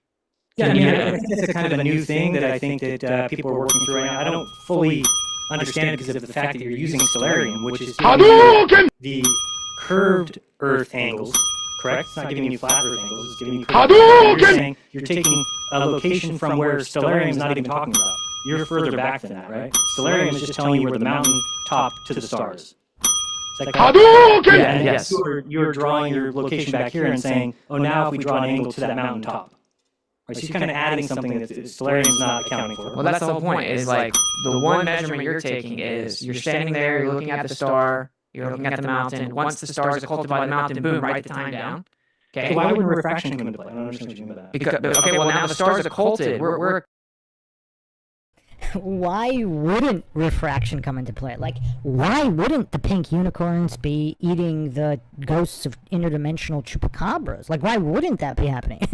Look at this fundamental, utter failure to understand basic preschool logic or how the burden of proof works, and just this basic science. Just basic argumentation, and Jeran's just, like, absolutely allergic to it. Like, why wouldn't the pink unicorns be eating the ghosts of interdimensional chupacabras? Like, prove that they're not! Prove that they're not! Let's get some formulas. Oh, man. Oh, man. If Jeran does capture the crown, it'll be well-deserved. It'll definitely be well-deserved here. Flapbob says, the other thing I find hilarious and very telling is that Jeran was shown exactly how the AE model does not work, and he still pushed it for years, and now he's saying it doesn't work. He also acts like the AE model's the only flat model. It's not. Jeran was shown another model that actually does work with all the observations we make in reality, but he pretends that model doesn't exist. Very telling. All of the other main Flat Earth channels pretend that other Flat Earth model doesn't exist too. It's almost like it's a concentrated effort to guardrail and gatekeep.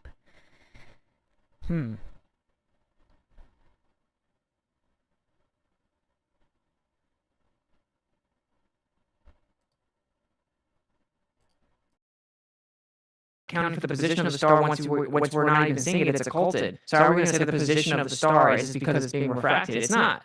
It's about an occulted somewhere. So when we see the sun set, they say that it's actually still above the horizon, right? It's gone, but it's still there. It's always somewhere about half a degree off of where we think. So that would be the same with stars, meaning that if you're counting when a star gets occulted by a mountain, it would make a difference as to where it's refracted to. Is it refracted above the mountain, below the mountain? Is it I would think that that would matter, but it doesn't matter in your case because you're not actually taking any information from the location that you're at. You're just measuring. Stellarium's not taking that into account at all, correct? Am I correct in that? Stellarium doesn't know that you're taking an observation. It's just telling you from a mountaintop to this star, this is the angle. Correct? That's correct. That's what Stellarium's telling you. And then you're saying, well, if we step back further and measure to that mountain, then it matches a planar angle. And does that, I guess what I'm confused is that then matches Stellarium or doesn't? No, it doesn't match. It doesn't match. Who's saying that it's a planar angle, I guess is what I'm trying to say. Not Stellarium.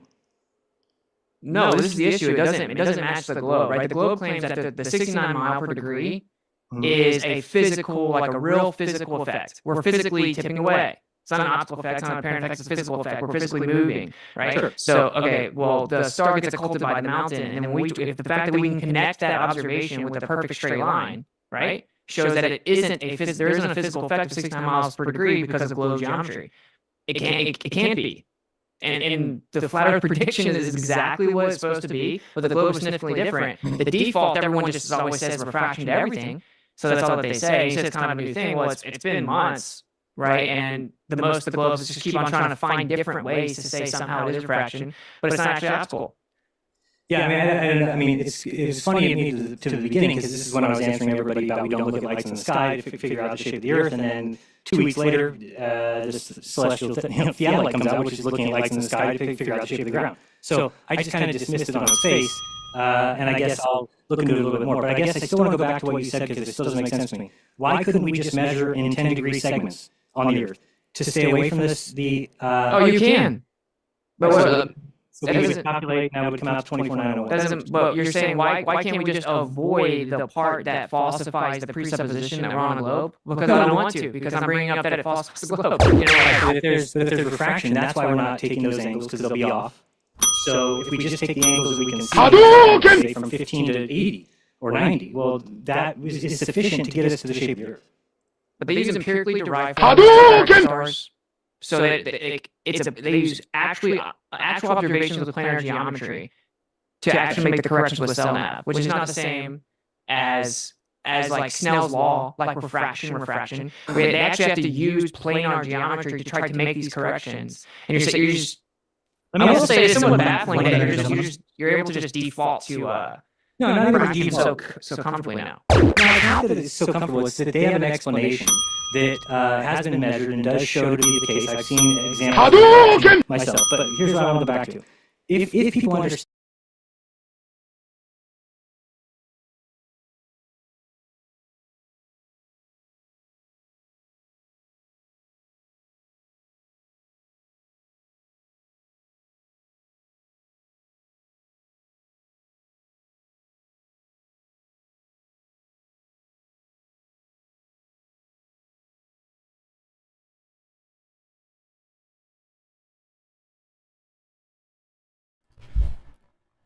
So, yeah, that's interesting. They have an explanation. They have a classic, absolutely classic, quintessential post hoc logical fallacy to explain it. I mean, Jeran, like, how many times does Austin have to hand-hold Jeran through preschool basics, and Jeran's just continuing to spam the post hoc fallacy? And continuing to demonstrate absolute illiteracy on every level. Like, this is also basic English illiteracy at this point, to not understand a clearly defined fallacy. I mean, these are basic words.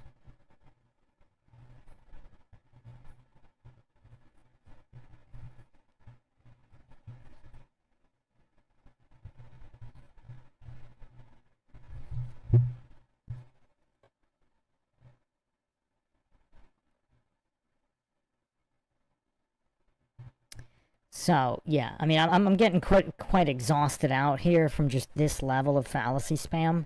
I'll let it go maybe another minute or two, but we're gonna have to be back for another part. I mean, this is just rough. Understand that the latitude that you're at is your angle to Polaris. There is no getting around that. If you measure your angle to Polaris tonight from wherever you're at, it will be your latitude. So if we know then that somebody at 45 is going to see letters at 45 degrees, and somebody at 35 is going to see it at 35 degrees, then we just need to measure the distance between a person at 35 and 45, and guess what you'll get? 690 miles every time. Because the Earth is a sphere, and it works as in a linear fashion like that, or I don't know what you call it, in a very equal action like that, every 69 miles, 1 degree, and that's how we have the whole Earth is mapped. Now, I want to ask... it's calculated. It's a calculated presupposition based on the actual astronomical How is latitude. it a presupposition if it's the measurement of miles? It's not a measurement. You measure one. Okay. But I'm saying if we... I mean, at this point, a lot of this is just appeal to invincible ignorance. Just arguing ad nauseum by repetition without actually making any points or supporting it. Notice how Jeran couldn't support a single thing he said. All he could do is presuppose positions on a presupposed model and use those presuppositions to support other presuppositions and declare his model true. Just textbook House of Cards and allergy to the scientific method. Oh man, wow. Yeah, I'm gonna stop it here. This is next level stuff. I mean, if he actually dethrones Sartain,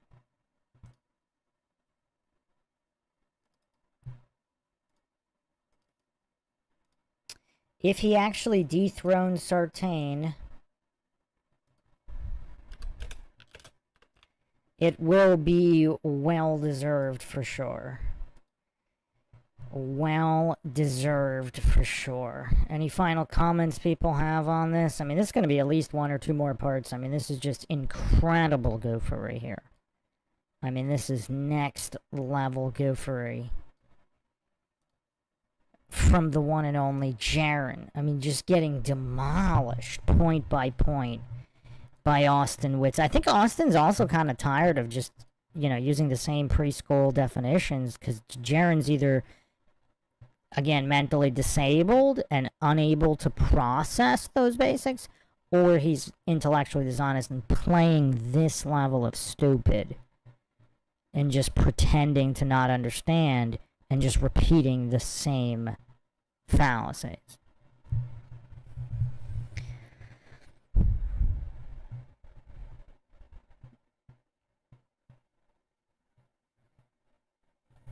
So, yeah, anybody got any final comments on this? And then we will return for the next part to see. But he's definitely on track to unseat Sartain. If he keeps this level of spam...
Alright, so, yeah, what do we got here? Final thoughts?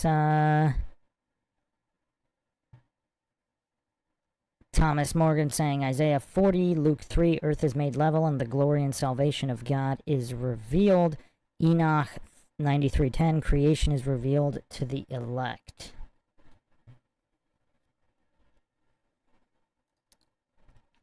But yeah, thanks everybody for joining us. If you want to help support the podcast, help logic and reason return to a world where it's quickly going extinct, you can donate to our PayPal. Check the link in the description. Make sure to subscribe to the channel, like and share, Twitter, Facebook, Reddit, and Patreon. Catch you guys next time. This is Bruce McGuire signing off.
Welcome to MINDSHOCK. This is your host, Bruce McGuire. This is part 5 of the epic train wreck, Austin Whitsitt vs. Jeran, Flat Earth Debate, a logical analysis, part 5. And, yeah, this one has been tough to get through. I hope we can finish it, but I am skeptical. I am scientifically skeptical because Jeran looks to be like he's setting records, absolute records in fallacy spam. I mean, I don't know. Perhaps Destiny's even going to get a little jealous here. Perhaps even Destiny will get jealous here. So far, let's get the scoreboard up. Where we finished last time. We're about halfway through, and these are the numbers. And astronomical. Oh, actually, hold on a second. He only has 121 super fallacies. And he actually has 2 dingers. Okay. Alright.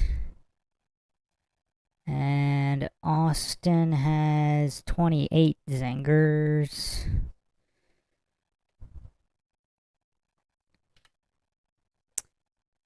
Okay, so far this is, I believe this is Austin's best performance. 0 fallacies thus far. He usually racks up a couple single digits, which I think was the best performance anyway. And 28 zingers, and Jeran has racked up 561 fallacies thus far, with 121 super fallacies. So super fallacies would be back-to-back-to-back fallacies or stacked fallacies simultaneous. And 2 dingers. Surprisingly, not that many dingers. Not that many dingers. Dingers are kind of like full retard self-owns. Going full retard in a self-owned fashion. The metric for that is if you were drinking something, you might spit it out.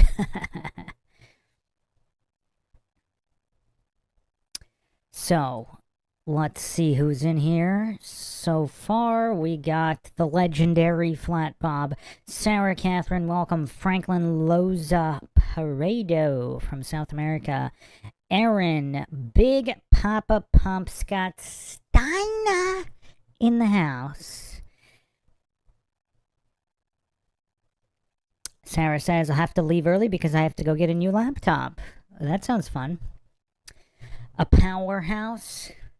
Something that could handle this level of gophery. There's a lot of gophery here. Alright, I think I might have solved some of the weird echo problems. Let me see here. Let's see. Let me test this.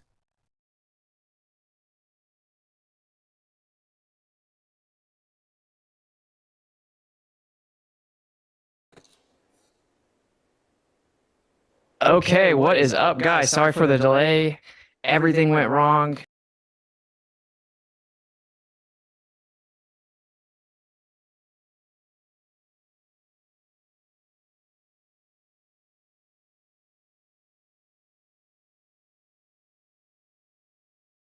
Way to disprove this idea, because when we look at railroads, we know that they're physically parallel in reality, but they look like they converge. Okay, but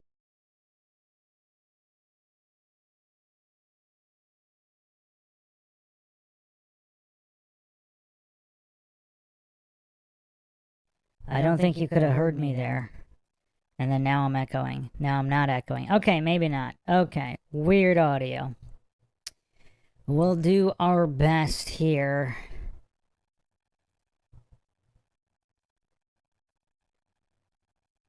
As we continue to examine one of the most fallacious so-called debates in flat Earth history.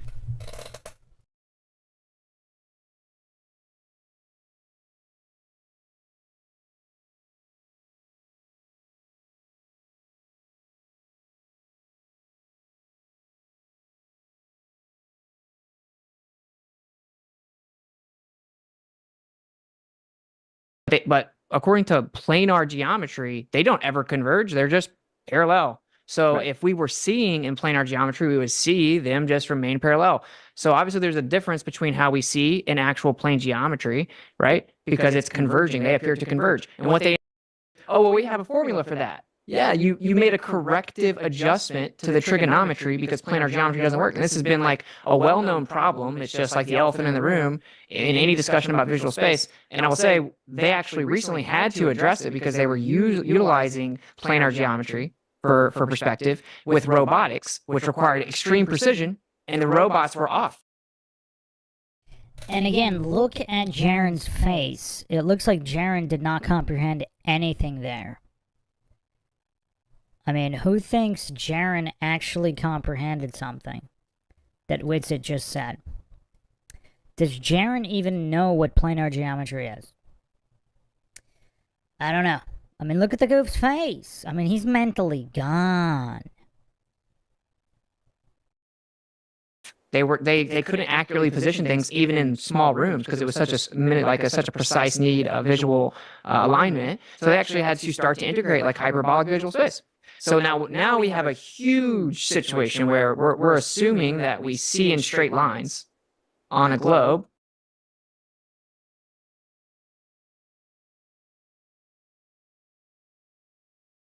One second here. Let me try to get this echo out of here.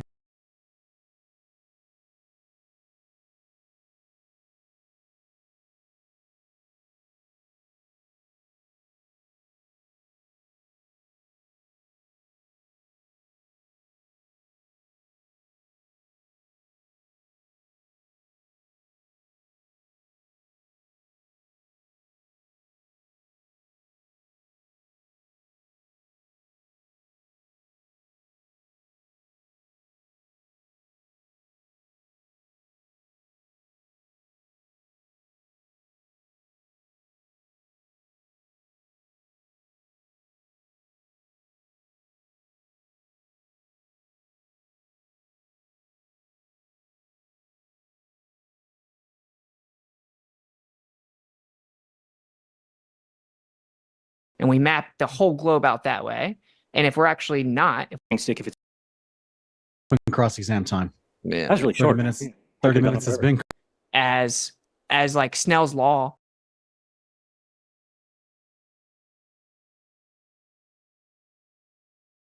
Tennessee Polaris at 45 degrees. effect of 69 miles per degree because of globe geometry and seeing it. Why do we see the sky that way? Yeah, I get you. Long list of refutations of the globe. Currently, your response to all of them is going to be like, I don't know how it works.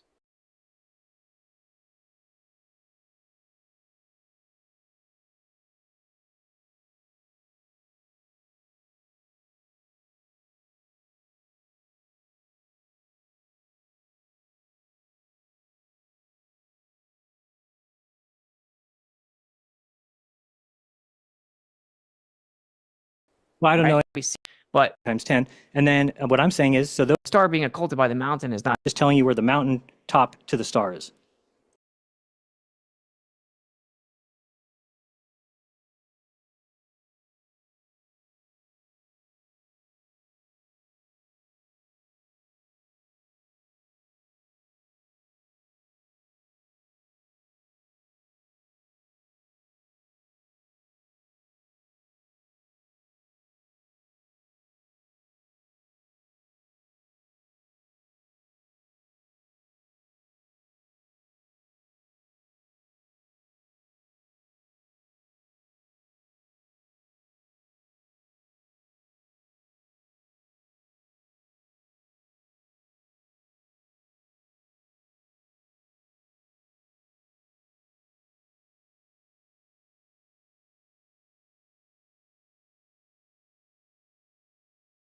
Is that correct?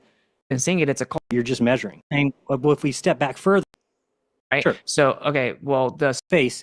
So if we just take the angles that we can see, this, you know, say from 15 to 80 or 90, well, that is sufficient to get us to the shape of the Earth. But they use empirically derived formulas to correct the stars.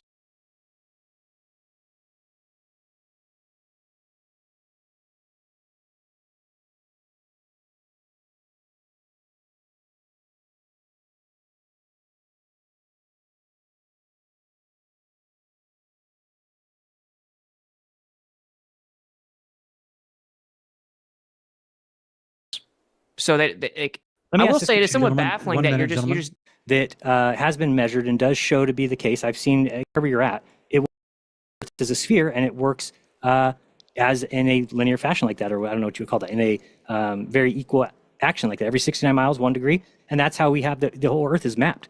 Now, I want to ask... it's calculated. It's a calculated presupposition based on the actual astronomical latitude. How is it a presupposition if it's the measurement of miles? It's not a measurement. You measure one... Okay. But I'm saying I just think if we measured...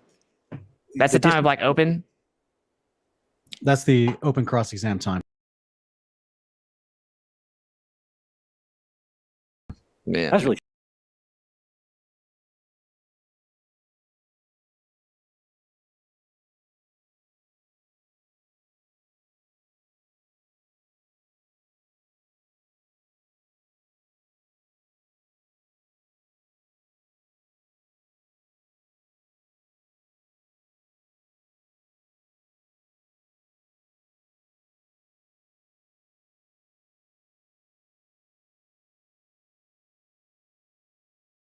Okay, this is actually where we left off. How bad is the echo?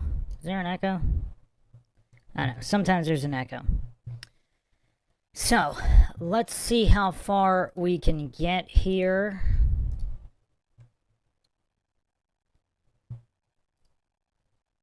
You can't hear me now? Oh, I wasn't commenting before. I was just finding the spot where we left off, so like the past minute or so. Yeah, I wasn't saying anything. Oh yeah, I should have said that. Yeah. I actually wasn't commenting on the past few pauses. I was just finding the exact spot we left off on. Okay, yeah, I think we're good. Aaron says, Jeran might have comprehended but is trying very hard not to show it. Could be his situation, depends on it, we don't know. Flat Earth Dave thinks that maybe they have something on him. Okay. Alright, so now that we're caught up, let's continue here. 30 minutes has been completed. Yeah, schedule number 2. I guess schedule number 2 we'll get some other stuff. 'Cause I had some other things I wanted to show people, but I do think, Austin, one thing that, and maybe I'll find something specific for you, but I think that you need to watch my show. I get it. I do too many live streams. You don't want to watch it. I get it. But it's also the same thing that every other flat earther's done. So all I see is people running around saying, we don't understand what Jeran's doing. We don't understand. But I've literally done an entire series, an unplugged series of 12 episodes, where I went through every single evidence and every single piece and explained it thoroughly. So if people don't understand my position, or why do I just accept refraction? Well, it's because once I saw that the South operates as the globe calls for, and then we saw the sun setting right to left in the South. So that immediately, let me give one example, because I think it's my best proof that nobody's been able to, come up with an answer for. And I didn't even know this. I've never heard a glober say it. But everybody who's in the North, when you look at a sunrise or sunset, so I'm talking about looking east or west only, not north, not south. We're looking at sunrise or sunset. The sun will rise. And again, for those that don't know why that was all fallacy spam. Oh, wait, that was a fallacy. That was actually super fallacy also for the combos. But, in the stack, he presupposed all those positions. Or, for example, and also false premise, double false premise, because he's saying he went over the evidence while using information that is not evidence to determine proof. So a logical fallacy is not evidence. Like a presupposition is not evidence. But again, I don't know if he's too stupid, if it's mental disability, if he's just a straight retard, or if he's acting stupid and he knows full well that this is that he's just stacking fallacies. because he presupposed the position he's in relative to other positions, like the continents. He didn't actually prove anything, because it's a fundamental failure to understand the burden of proof.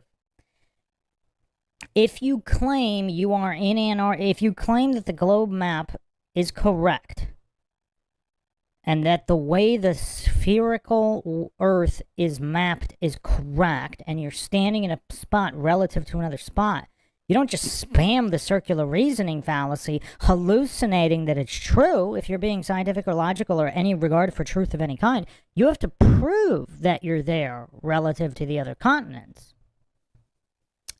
But the goof didn't do it. And Austin just explained why all of that was a fallacy. And then Jeran just said, oh yeah, I went over it. Like, he couldn't go over it here. He's telling you to go watch his videos. He couldn't just simply state it. I mean, Einstein was a goof, but didn't Einstein allegedly say if you can't explain it simply, you don't understand it well enough? So if you don't understand it, what are you even doing on this debate instead of humiliating yourself? So Jeran's just stacking these fallacies, hallucinating that these are not fallacies, these are somehow evidence. That fallacies and hallucinations are somehow evidences that lead to proof. I mean, wow. Can you get any dumber? Is it possible? Or is he acting?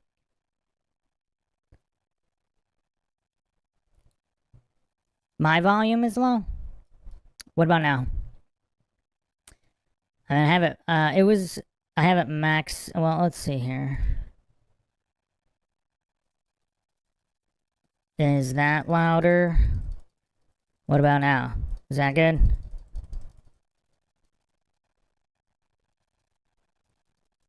Is this good? Is that louder for you? Oh, okay.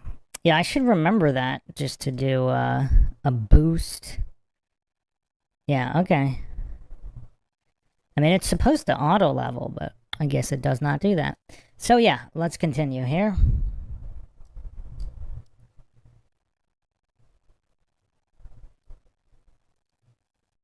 Is left to right, and it will set left to right in the north for every single person every day of the year, no matter what. End of story. In the south, they see the opposite thing. Okay, so every single sunrise for every single person in the south for every day of the year goes right to left, and every single sunset goes right to left. When we were in Punta Arenas, we saw the sunset severely right to left, way different than we've ever seen before. The sun's never done that to any of us in our lives, because the south is the inverse of the north. Now, get this. This is the paradox of flat Earth. Can an item that's going in one direction be seen by two people looking in the same direction to be going in opposite directions? I know it sounds convoluted, but if you have two people in the north and the south both looking west at the same sunset, we're talking about the same sunset, can they see it going in opposite directions if the Earth is flat?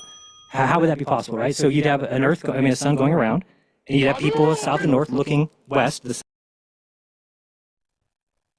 Again, a fundamental failure to comprehend what is a fallacy, what is a circular reasoning. And this is all after Austin Whitsitt handheld him like a special ed preschooler, and he's still just repeating the same fallacies.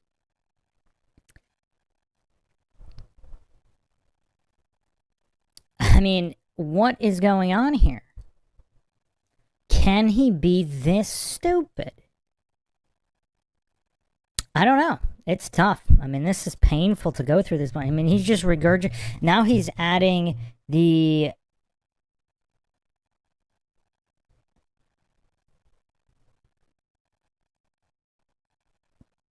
Van Damme versus Jack Paul 20. Who's Jack Paul?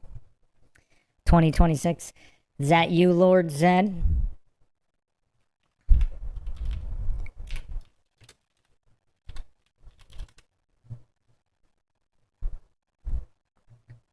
So, yeah, Jeran is now just spamming argument from repetition fallacies, where he just keeps saying, but it's actually a double fallacy, because the argument itself is fallacious, plus he's spamming it.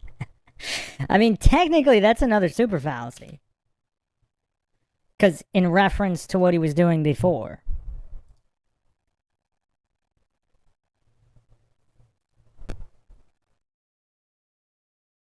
sun's setting, so it would always go to the right.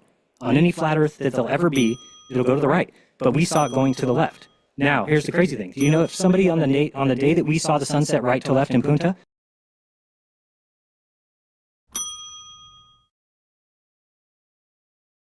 Again, assuming he thinks he is where he is, relation to somewhere else without proving it. Plus, notice how he's hallucinating to know about every future flat Earth model ever posited.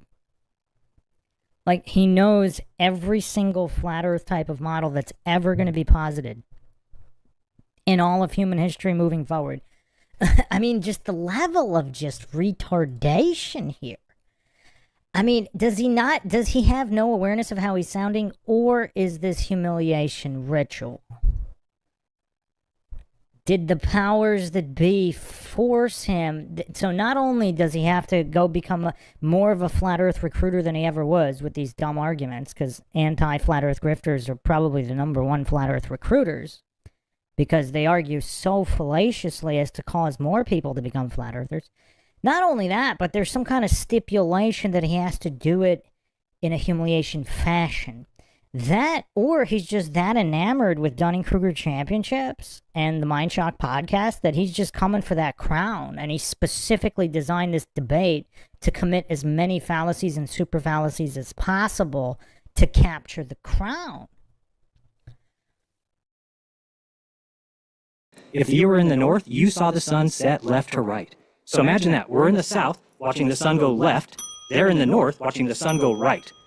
That's a paradox on a flat Earth. How could you have two people looking the same direction, have a sun going in two opposite directions? Well, the reason is there is a shape that would call for that to happen. There's a shape that says... Jeran, do you want me to submit that question to Austin? Austin, do you want to answer that question real quick before we move on to the next segment? Well, I need to move on. I want to make like a meta point though that I feel like everyone wants to say, since you kind of got that off. Give me like a 30-second thing to, and then we'll move on. Whatever. This is the issue. I'll give you 1 minute. Okay. Take a minute. I want to say this again. Okay. It's like you went. We saw something we didn't previously have access to. It requires us firming the consequent. You don't know how it works on the globe. You reified the AE model. I get all that. It doesn't automatically wash out all the geometric reputations of why flat Earth is a thing in the first place. That is my point. That is my point, though. You would have to then diligently, logically, go provide sufficient rebuttals to all of those geometric reputations, or it doesn't matter what you're still stuck What with. happened to falsification is independent of replacement? That's my point. That's my point.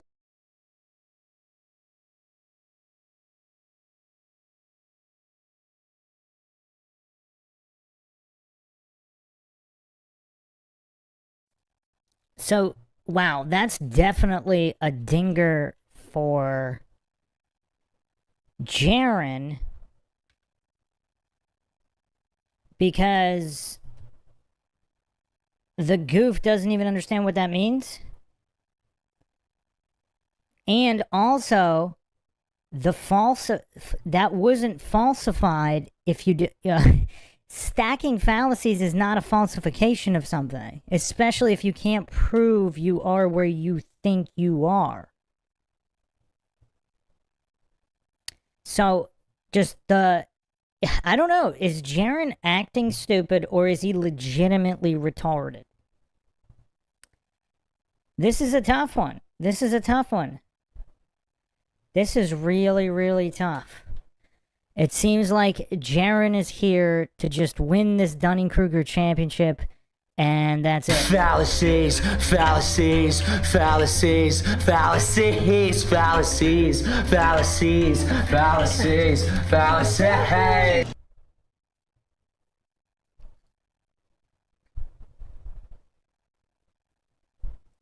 What do you mean? Right? Didn't you say I have to replace those things? So you're saying I have to do that. No, I'm saying you actually have to address the geometric reputations, not replace anything. You're asking us to replace the globe explanation. Wait, you're asking us to replace the globe explanation, or it must be a globe. That's what you're doing. I'm saying we falsified the globe explanation over here with like 100 things, and then you're just you have selective amnesia. No, I want you, gentlemen, before I want to jump in real quick because we could go on all night, I'm sure. And some of these things you're talking about are in some of the questions that have been submitted, so you'll get a chance to readdress some of these things. Okay.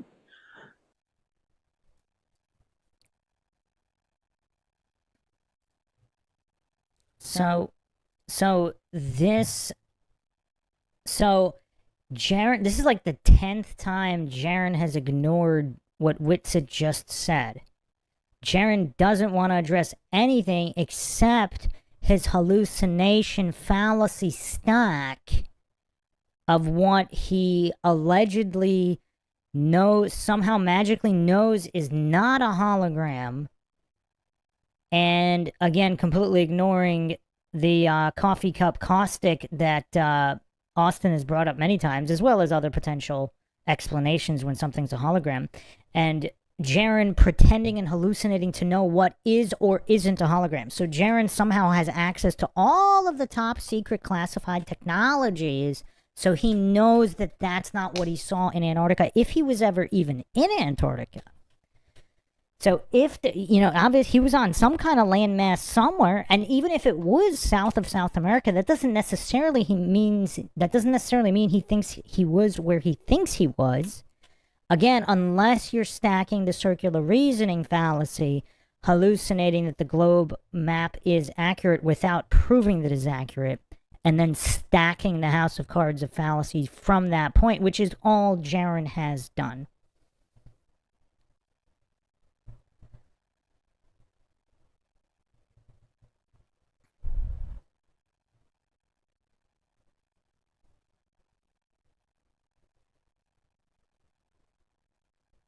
Sarah asking, goodness, how can someone make that many fallacies? Well, to be fair, so far, Jeran has not overtaken Sartain or Bryant Myers. They're 4 digits to my recollection. South to west, yeah, 594 fallacies. He's still going. We're halfway through, so he may or may not. I think he's on track. Well, actually, he definitely is in the FPM, because this debate is shorter than Myers and Sartain. So even if he's around the same, he would be committing twice as many fallacies per minute. So we're gonna do all the metrics at the end of this. Crushing Family Life says, Jeran has had too large a history of being logically coherent to be sincere in this. Well, I mean, who knows? If he was MK Ultra'd or hit in the head, I mean, wouldn't automatically assume, I wouldn't false dichotomy it as if the only two options are, or reductive logical fallacy in saying something, he couldn't have had some kind of severe brain trauma between previous Flat Earth debates and this one.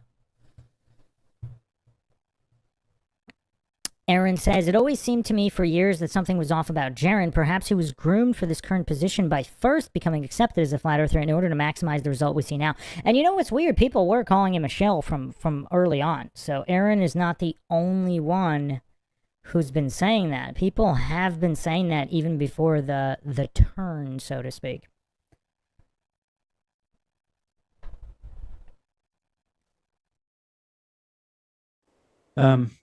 So for the next segment, we'll go 30 minutes here. We'll take questions from the audience. We got quite a few questions coming in, and the questions do seem to be meaty. I think you guys are going to, have a chance to really dig in with each of these. The majority, I just got to warn you, the majority of the questions are for Jeran. So what I would like to do is I would like to give each person 2 minutes to address the question. And if it's a question for both of you, then I'll allow each of you one rebuttal for 1 minute after you hear your interlocutor's answer to the question. You guys cool with that? Sounds good. Yeah, Jeran, you want to go full screen? Yeah, I can do that. Just looks a little better. So, Austin, just to be clear, you will get a chance to address the questions that are for Jeran as well. So you will get 2 minutes. Cool. Yeah, but whoever the question is addressed to will speak first. Okay. All right, guys. So we have Charles is asking, Jeran, how does an observation of the sky change what the floor is? Okay, because it's something called a measuring stick, right? So just like you can use a ruler, why can we use a ruler to go measure things? Because it's a standard. Every ruler is the same, and so we can use it as a measuring stick.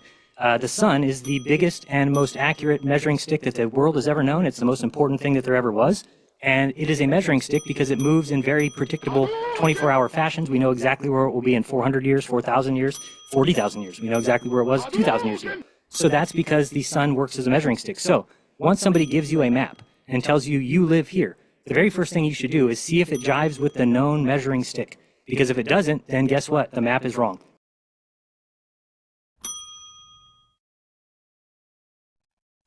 Wow. Wow. Notice, yeah, it is weird. It's almost like he's intentionally trying to sound as stupid as possible, because why insert the hallucination of the collective narcissism of pretending that he and his scientism ilk have always known where the sun was? Because even in the scientism position, it's not really in the same spot for tens of thousands of years. That's not even the scientism position.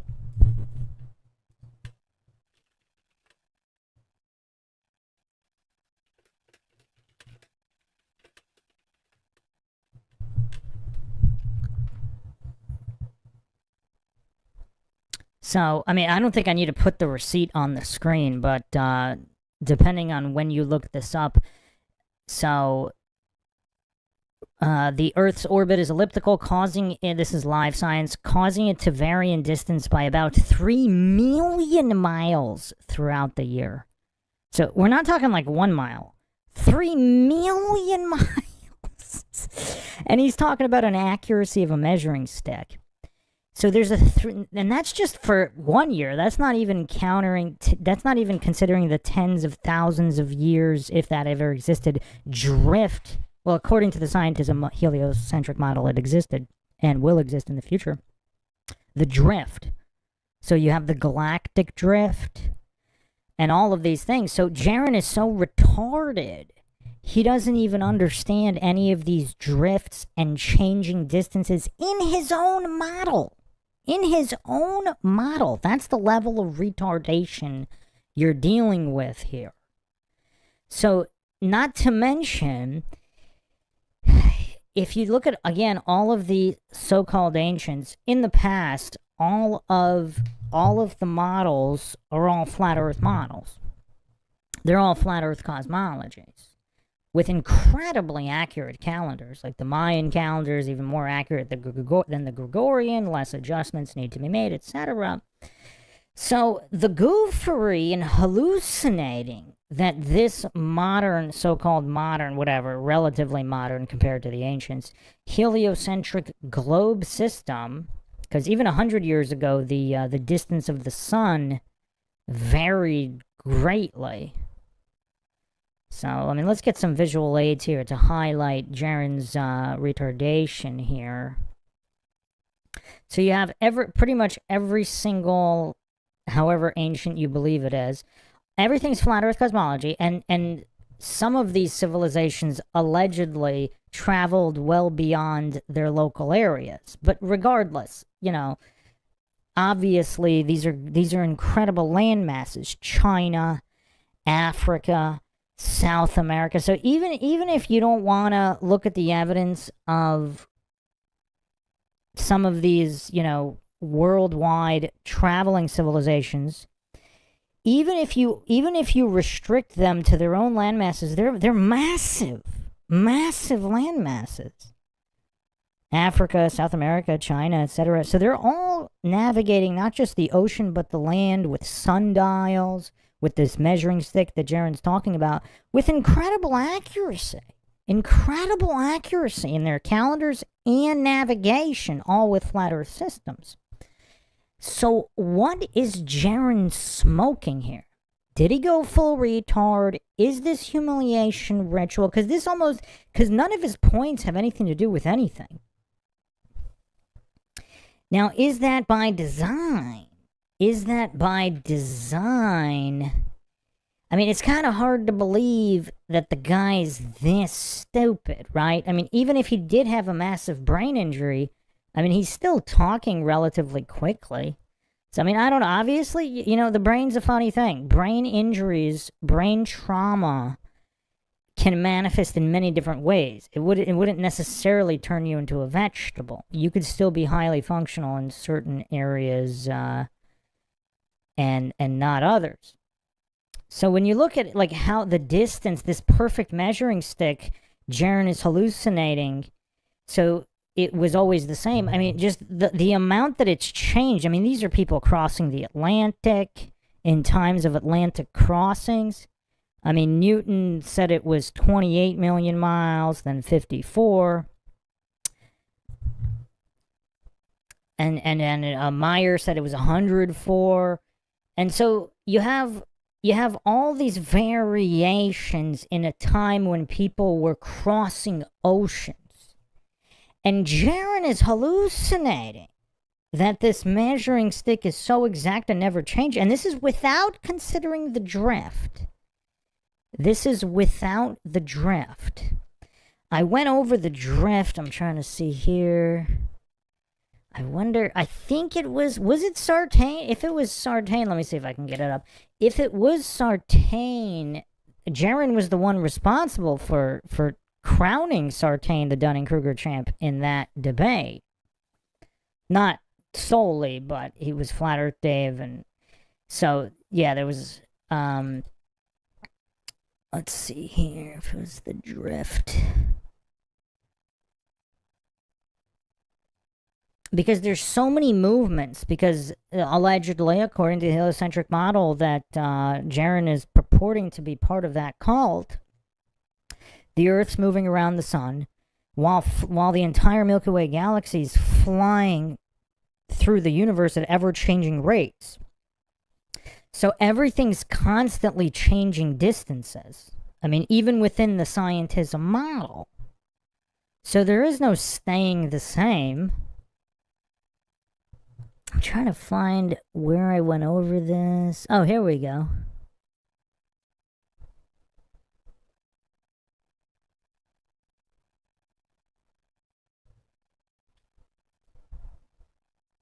So yeah, this is differential rotation. Yeah, I went over this on the Sartain breakdown.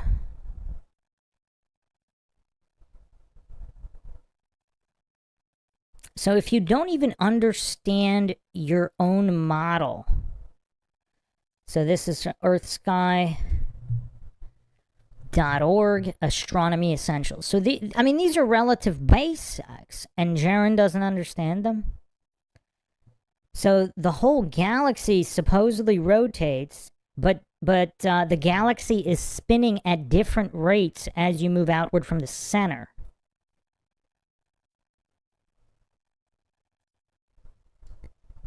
So different parts of the galaxy are revolving at different rates. So this is differential rotation. So all of these things are not staying the same, and neither is the sun. The Earth-Sun distance changes according to modern scientism. The official position is 3 million miles. I mean, just think about that. Think about the goofery, the absolute goofery that just came out of Jeran's dumb mouth. So this perfect measuring stick, which they didn't even know how far this perfect measuring stick was while making maps and traveling across oceans. I mean, look at the difference in these numbers. It's like over 100% difference and more. I mean, these are literally astronomical differences. And then it's ever changing, but Jeran is hallucinating that it was always the same thousands of years prior, and it will always be the same. I mean, this level of retardation, I mean, I don't know if any other alleged globe earther has argued like this before. I mean, even Craig, I'm not sure, would say something that stupid. Does Craig know that the distance to the sun changes? Earth-sun distance? For some reason, I think even Craig might know that. He might, know that that's what the scientism position postulates. I mean, I don't know. Johnny Sizzlechest says Jeran got touched by someone. Dude went full retard.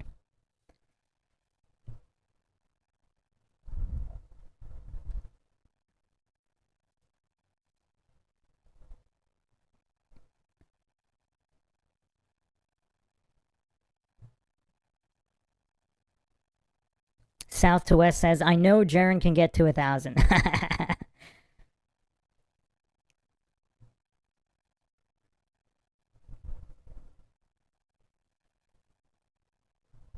Crushing Family Life says the sun is further in the summer. Oh man, but it's all about that tilt. Somehow that magical alleged tilt, the tilt of a sphere relative to another sphere in 3D space that has no up or down. Oh man. Wow. All right, let's continue here. Let's continue the go free. I don't know how long I could last here. I don't know if we can finish this. Period. There is no instance of ever a measuring stick being wrong when it's actually the measuring stick, right? So you can never have, oh, this measuring is wrong because this ruler's wrong. Well, then the ruler's not a measuring stick if it's wrong. Just like the sun, it wouldn't be a measuring device if it was wrong. It's perfect. That's why we use it for calendars, for dates, for time, everything, time, you name it. The sun is used for that. So if you can observe something,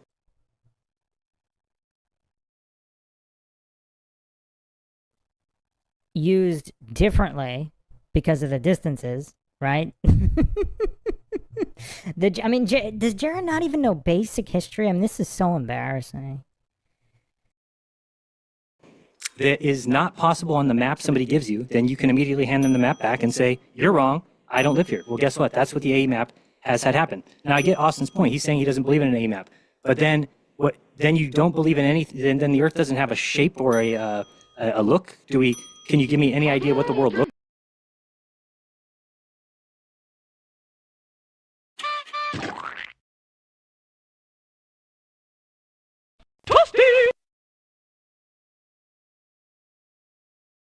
Wow.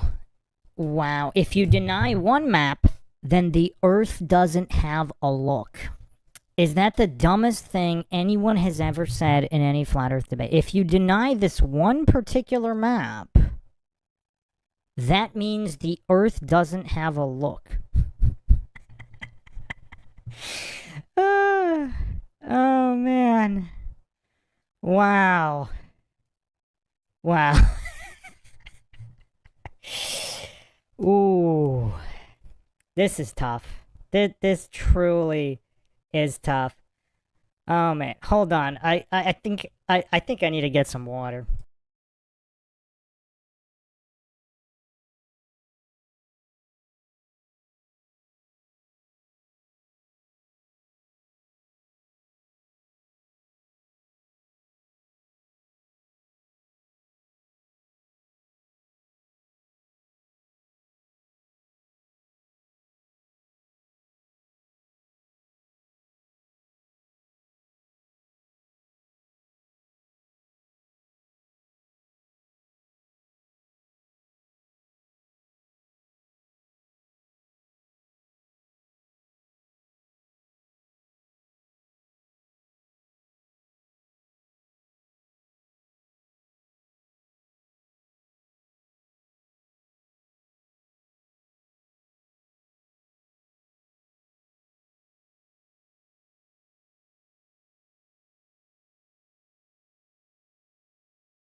I mean, what was dumber? Craig's what is responding to what is energy? What do you want it to be? I mean, that was legendary. I don't know. Jeran's, if you deny the AE, if you don't believe in the AE map, that means the Earth doesn't have a look. If you deny this one particular map, that means the Earth can't have a shape or a look or any other type of map can reflect the shape of the Earth if you deny this one map. Oh, man. This is wild. See you next time, Sarah. Oh, man. Van Damme versus Jack Paul says, not goofery. It's called science if you look into it. You mean scientism? All right. All right. Oh, man. Welcome, Dragon Tracer. Yeah, this is tough. I don't know how long I could last here. I mean, it's funny and painful at the same time. It's just absolute train wreck. Absolute train wreck.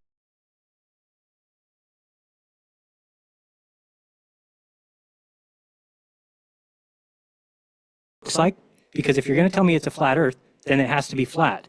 And I know that the only flat map that can exist is the AE map. Now, you can disagree with that all you want. I spent 6 months trying to figure it out, and then I got to the point where I said, oh, because the AE map because a flat map has to have the continents laid out correctly, has to have the tropics and the equator, therefore the only map that will ever be flat is the AE map.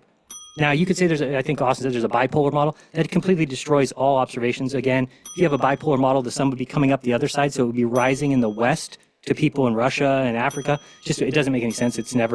That's why you've never heard it pushed, because this is why there's no other map pushed. Have you ever wondered why there's no other flat Earth map? Thank you, Jeran. Let me know when the 2 minutes are up. Last time.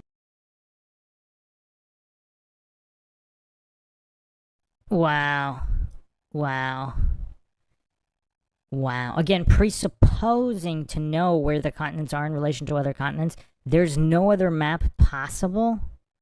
What? See, there could potentially be other continents too, which I'm going to go over. Somebody sent me a link to this really incredible documentary that connects Tartaria and many other factors. There are some gems in that documentary. I'll be going over it soon. But one of the main ones, one of the most mind-shocking aspects of it, there's no actual ice wall in this particular model, and there are a few relatively big continents that are not that far from other continents. Now, when Jeran hallucinates to know what destroys observations, again, that's his fallacy stack. He's saying that from a house of cards made up of fallacies, because he doesn't actually know where you are in relation to another continent, because he's presupposing the globe map is true, or when he was a flat earther, if he was presupposing the AE map laid out the way it was laid out is true. Because again, a false dichotomy, there could be, neither one of the maps could be accurate. There's actually other globe maps too. I mean, I know Jeran's probably too dumb to realize there are other globe model maps as well.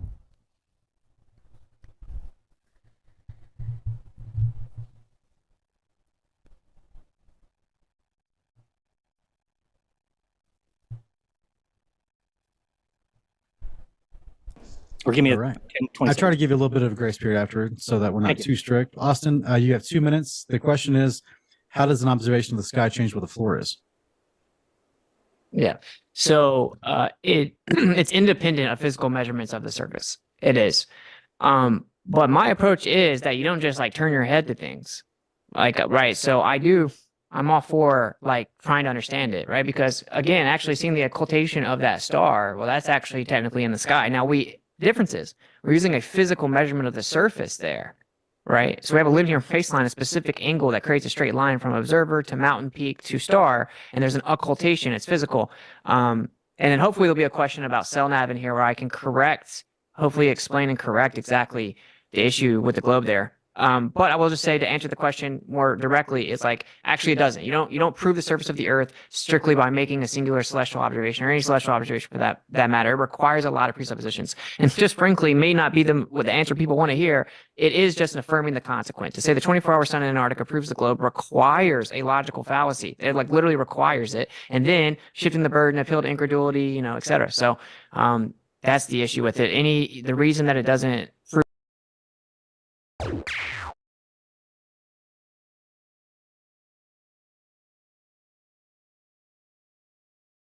That's what I'm talking about! That's why he's the MVP! That's why he's the GOAT! The GOAT!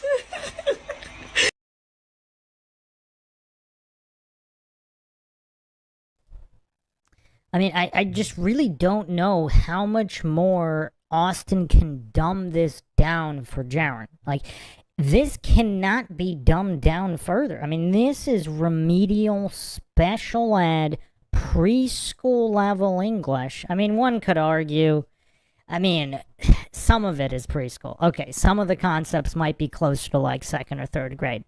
But anyway, it's very remedial, elementary.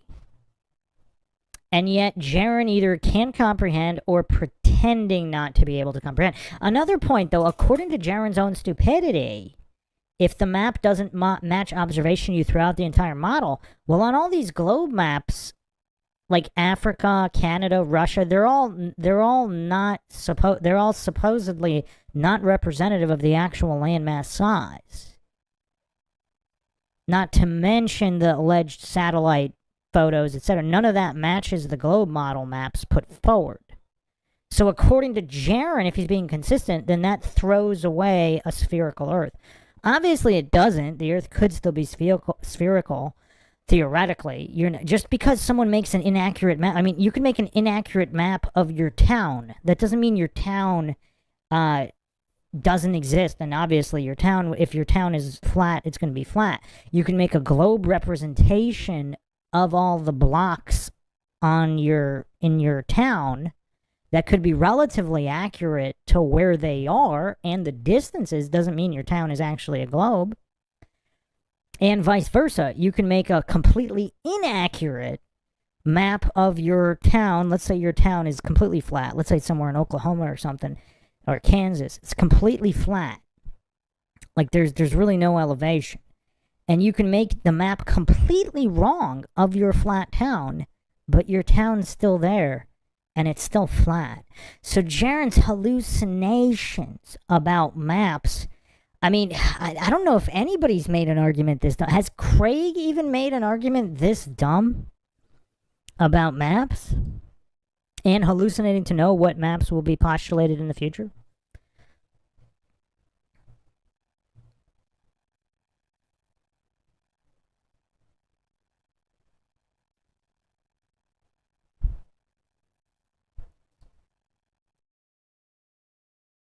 What the ground is because it requires affirming the consequent and presupposing what you're seeing the sky from in the first place. Okay. Crickets from Jeranism as he's completely exposed and decimated. I mean, this is just empirical decimation. I would ask Jeran to define those fallacies. Affirming the consequent, post hoc. I would ask him define those fallacies and give an example of them. Because if Jeran's that brain dead, he might not realize that all he's doing is spamming fallacies. Because he's never actually responded to any of his decimations. I mean, there's 639 fallacies here. I probably even missed a couple. All right, thank you. So another question, it's a nice follow-up to what you guys were just discussing here. Anonymous is asking, is cartography real? Why does every map of a large area require distortion? Yeah, well, is that for him? This is for both of you. This is for both of you. So Jeran, you can go first. Well, obviously because the Earth is a sphere, and so no matter what map you ever make, will always have issues.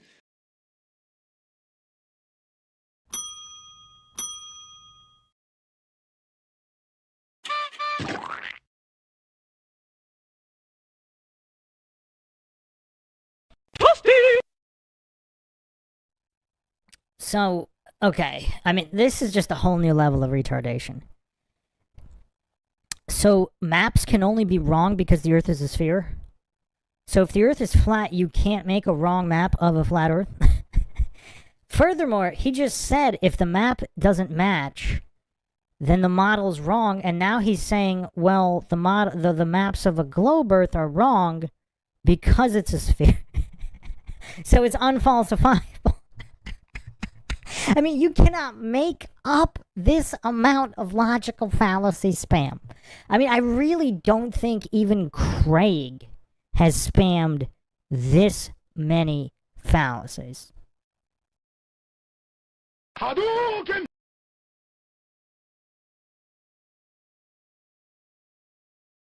Because a sphere has a certain amount of surface area, and a flat piece of paper will always have more, and so you're always going to have distortions. Okay, Austin? I'm trying to get it to where we're both on the big screen when we answer, but yeah, because it's simply a projection. You're trying to fit a projection. You're trying to fit measurements, usually typically using the sky, and then put it on a projection. So it's always going to have distortion, and just depends on how you move it around. The bipolar model, ironically, it's like exactly the same as the globe. You can move it around 5-10 degrees, whatever direction. It is literally just a distribution with a projection, right? It's just a projection, and you use a fictitious observer for a central point. So the answer is like, yeah, there's always distortion because they are just projections. They're inherently flawed, right? Like none of them are actual realities. When you say fictitious observer, do you mean that they take the person to be at the center of the Earth? Yeah. Right, okay, but that is the same angle that you'd be on the surface. It's the same angle. Yeah, but you're just like admitting that, yeah, you just have to presuppose the idea of some fictitious observer in the center of a globe. You don't have to. It could be on the surface. It'd be the same angle. You're just taking that and saying that it means something, but it doesn't mean anything because it's the same angle. Well, if you actually utilize that method and then take the distances, then everything's 3,959 miles away from you in the sky.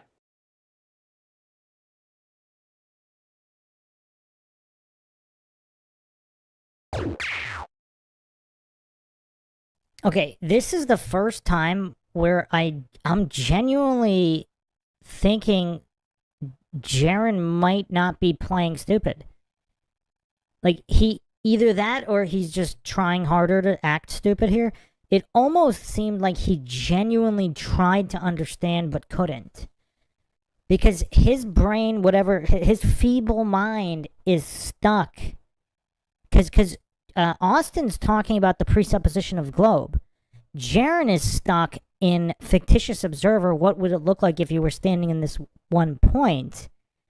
But Austin's not talking about that. Austin's talking about a presupposed globe being used for the map.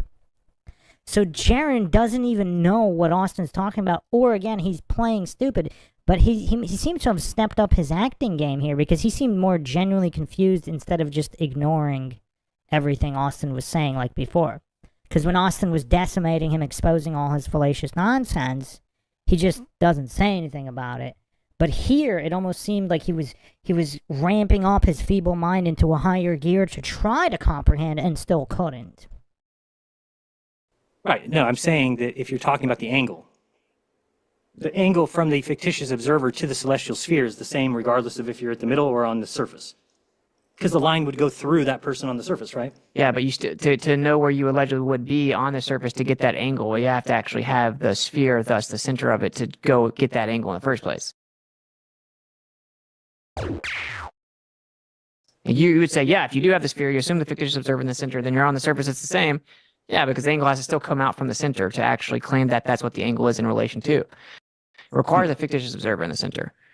Right. So I guess where I'm getting confused, I just want to go back to where, when we keep talking about, you're saying it's affirming the consequent. Where I get confused, isn't that just a wording thing? So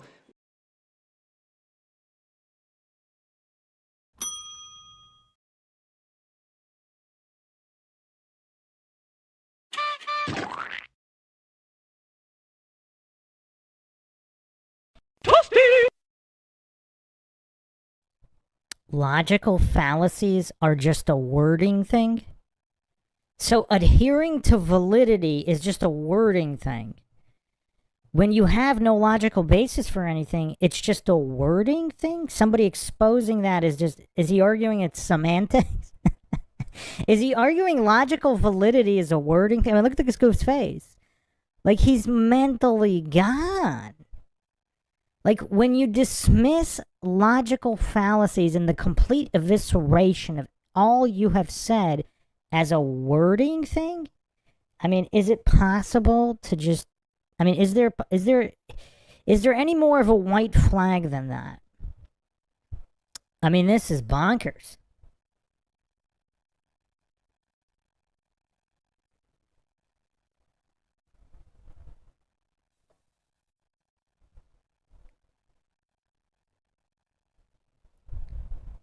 Can anybody explain this?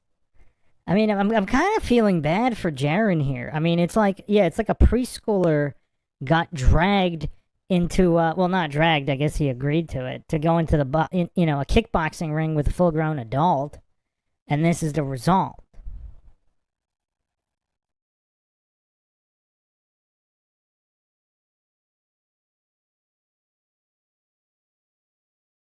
So if we say, if the Earth is a sphere of 3959 in circumference, then the horizon can be no more than blah, blah, blah, blah, blah, when we just leave out refraction from that equation. But let's just leave the equation alone. So can't I word then my supposition the same way? So can I say, if the Earth is flat and the sun goes around in a circle, clockwise circle, then there can be no 24-hour sun in Antarctica. There is a 24-hour sun in Antarctica, so the Earth is not flat. What's wrong with, I just worded it exactly like your black swan. Why is that not okay? I didn't even hear exactly how you said it.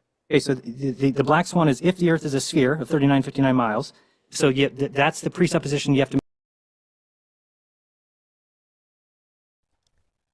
So yeah, this is all fundamental failure to understand the fallacy and the scientific method, because he's saying that he knows for sure he's in Antarctica relative to the other continents, and that the sun is not a hologram or whatever, and is making an assumption based on these other assumptions, as opposed to, for example, a black swan, where you can see that there's a boat there, and you know where you are on the shore relative to the boat.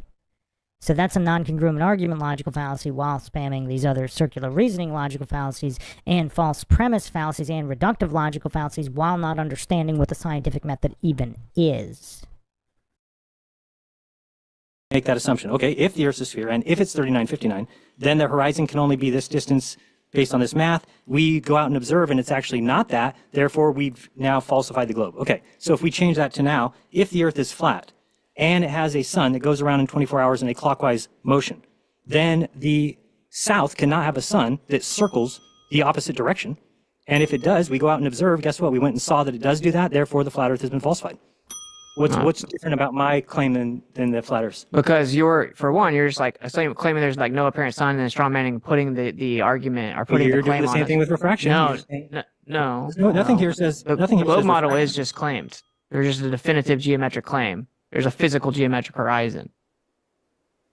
So like. What do you think? So what's not claimed in a flat Earth? Do we claim that the sun goes around? Yes. Well, So- I mean, So we've had an additional 2 minutes back and forth on top of each other's answers. Let's finish that one though. I want to finish that because this has bothered me the whole time. Is that I don't understand how Nathan Oakley goes around telling Hang people. on. Let me give you guys 3 minutes, and I'm going to pause the timer. Okay. Thank you. So I just want to know why it's not the same. So in that sentence, if the Earth is a sphere, 3959.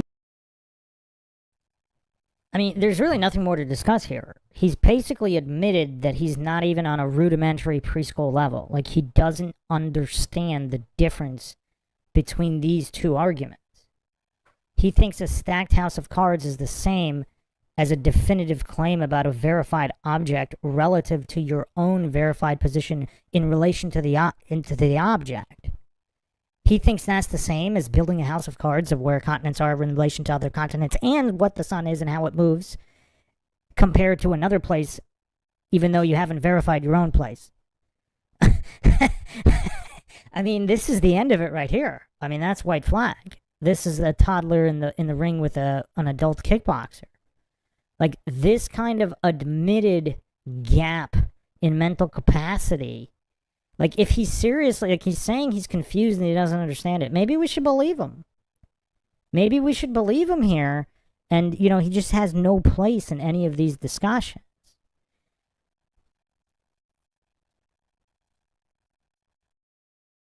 Then the horizon can be no further. Okay, great. But what they're not mentioning there is that there's refraction that causes things to be higher up. So when we do go observe, if we do see it a little higher up, that doesn't falsify the globe. It means refraction is there. Now, I'm just saying it doesn't mean that that's a fact. It means if that's the claim by the globe, then we have to at least look into it, not just dismiss it. But without. And again, he doesn't understand how refraction works. It doesn't magically match flat Earth measurements. Refraction would happen in all directions. It's not going to just magically always end up to what it would look like if it were flat. It would have all sorts of refraction. I try and put that into a flat Earth saying, now all of a sudden it's not allowed. I can't say if the Earth is flat then and has a sun circling 24 hours in a clockwise formation. Those two things are part of the flat Earth model. So it's the same thing as saying if the Earth is a sphere 3959. Then they say, then the horizon can be no more than, well, then the sun cannot do backward circles in the south. It doesn't go along with our premise at the beginning of this. We went and observed it does do backward circles in the south, so therefore the Earth cannot be flat. So I agree. I would actually agree that that is not a correct statement, but I'm actually trying to point out more that the flat Earth statement is incorrect. You can't just, because they didn't even take refraction into account. I don't understand how you go around telling. And again, they did take refraction into account. They literally calculated the amount of refraction that would occur in that situation. And again, so you might, yeah, obviously you wouldn't get a direct line of sight, but refraction would cause all sorts of issues, not automatically always ending up in every situation exactly what it would look like in a flat Earth. And that's why if you haven't checked out the AI episode I did where AI took massive issue with the misrepresentation of how refraction works by clueless goofs like Jeran. So here with Jeran, he doesn't understand how that's not a congruent argument, where the difference is, you know, you're where you are in relation to a boat, and then now he's hallucinating to know how the sun works. Because if the sun's a hologram and having whatever path that it has, whatever function that it has that might function differently in different conditions, like he's hallucinating that it's not a hologram. And he doesn't understand how that's, like, just the hallucinations are off the charts here. He doesn't understand how hallucinating is not the same thing as not hallucinating. Other people that they are using and affirming the consequence when that's what the flat earth is doing. They're saying, oh, well, we don't see curvature, therefore the earth's flat. Hey, we don't see water bend, therefore the earth's flat. You are the ones doing that. No, that's, so I don't understand where there's this, globe earth is doing that, but the flat earth, we just say that the earth's not a globe. And no, you're going around making claims, and those claims are, not holding up when you actually, like, water doesn't bend. What? Water does bend. It's probably the most bendable substance that there is. Go pour it on your body. Does it bend around you? All right, go ahead. Austin, what's your response here? Okay, yeah, this is an argument from ignorance. So it's like X is true because you cannot prove that X is false. Right? The assumption of a conclusion, like because of the lack of evidence to the contrary, right? And I mean, I really do feel bad for Austin. I mean, look at Austin here. It's like trying to explain this to a mentally disabled preschooler, and they're just not grasping it. They're just not grasping the absolute basics. The absolute basics. That's an argument from ignorance. But it's very specific. For one, I want to say this. You're saying, like, you didn't even account for refraction. You keep saying that. Like, okay, no, just because someone said a word because they needed to say that something is not where it's supposed to be doesn't mean that it's real. What type of refraction? Terrestrial refraction? How does that work? All of a sudden, when they change what refraction is and apply it to something that isn't even analogous, and take the actual physical horizon and say something's looming whenever the horizon's looming, when looming is a relation to the horizon, right? They just said the word refraction because the horizon wasn't where it's supposed to be. So when we say, yo, here's a physical geometric limitation based on the assumption that the Earth's a globe, the evidence doesn't match that. That's like a very rigid, specific geometric physical claim that comes from the globe. We tested it. It's false. It's falsified. And just saying the word refraction doesn't work, right? Just saying the word falsified when you haven't taken into the account that what their explanation is. That's the point. We did take it into account, and we actually have to ask them to even specify it. And when you actually get into the quote-unquote expert that they cite, he actually uses planar geometry, and then he doesn't actually apply Snell's law. It's a singular medium differential. And then people on the internet totally exclude that part, and they just act like, oh, we know this works because it's refraction, and they claim it's looming when looming is in relation to the actual horizon. So, and it's a category error, and they just reify the R value, right? And then they just expand it. Everything in question. I just think that when you're talking about that particular issue, it's funny that Bo says he went out there and that was one observation of 6 months. So what Flat Earth seems to have done is gone out and waited until there was enough refraction that the back water was way up higher and it looks like the horizon is super far away. And so then we took that observation and said we refuted the globe, which is insane because you just got done saying that we don't take one observation and we don't say from that we destroyed something. We don't take the one observation of the sun and say that we proved the globe, but you will take the one observation of the 1 out of 180 days of a higher horizon and then say that falsifies the globe. Dude, this is super important that you're not understanding the difference here. Wow. I mean, Jeran, I don't know if he's faking. I really don't, but that was curious. So he completely ignored Witset's explanation on why it's retarded to just magically invoke refraction, kind of like magically invoking gravity. Only difference is, like, refraction's actually real. But there's different types of refraction, and Austin was trying to explain how they were all taken into account. And Jeran interrupted him back again to spam the same fallacy of pretending refraction is only one thing, reductive logic fallacy, and false dichotomy fallacy can only work in this way, whatever. And they waited until that happened as if conditions aren't different all the time. Again, visibility index, etc. So this level of goofery, I mean, I don't know if he's faking. I mean, I really don't. Is it more likely he was just pretending to be smart before? And he really didn't understand the fallacies before either. He was just repeating what people like Austin were saying. globe model makes a very specific claim that, if the Earth, this is what the black swan is, if the Earth is a sphere with a radius of 3,959 miles, then the horizon is a physical geometric edge, physical obstruction, physical geometric horizon is at 1.225 times the square root of the observer's height in feet. That is the globe's claim. They made a positive, definitive, Mathematical. specific claim. It's a very specific, it's a mathematical claim about a very real physical thing. It's a physical location. Views don't ever work that way. This is the point. The globe makes that very specific claim. You're over here, then you say, well, flat Earth can't be true because if we assume that the sun's in an actual position and then I tell you what the map should be, then the sun shouldn't do this. That's not the same thing at all. There's a geometric refutation on the table because of a positive claim. It's physical, and refraction doesn't work for the black swan, by the way. But you keep saying the word. I explained why, because you actually have to assume the R value, and then it's a category error. You just extend it out infinitely because they say that it's looming. Looming is an effect in relation to the horizon. Yeah, but you're just using words, though. Well, is refraction real? I'm just. Did you just hit me with?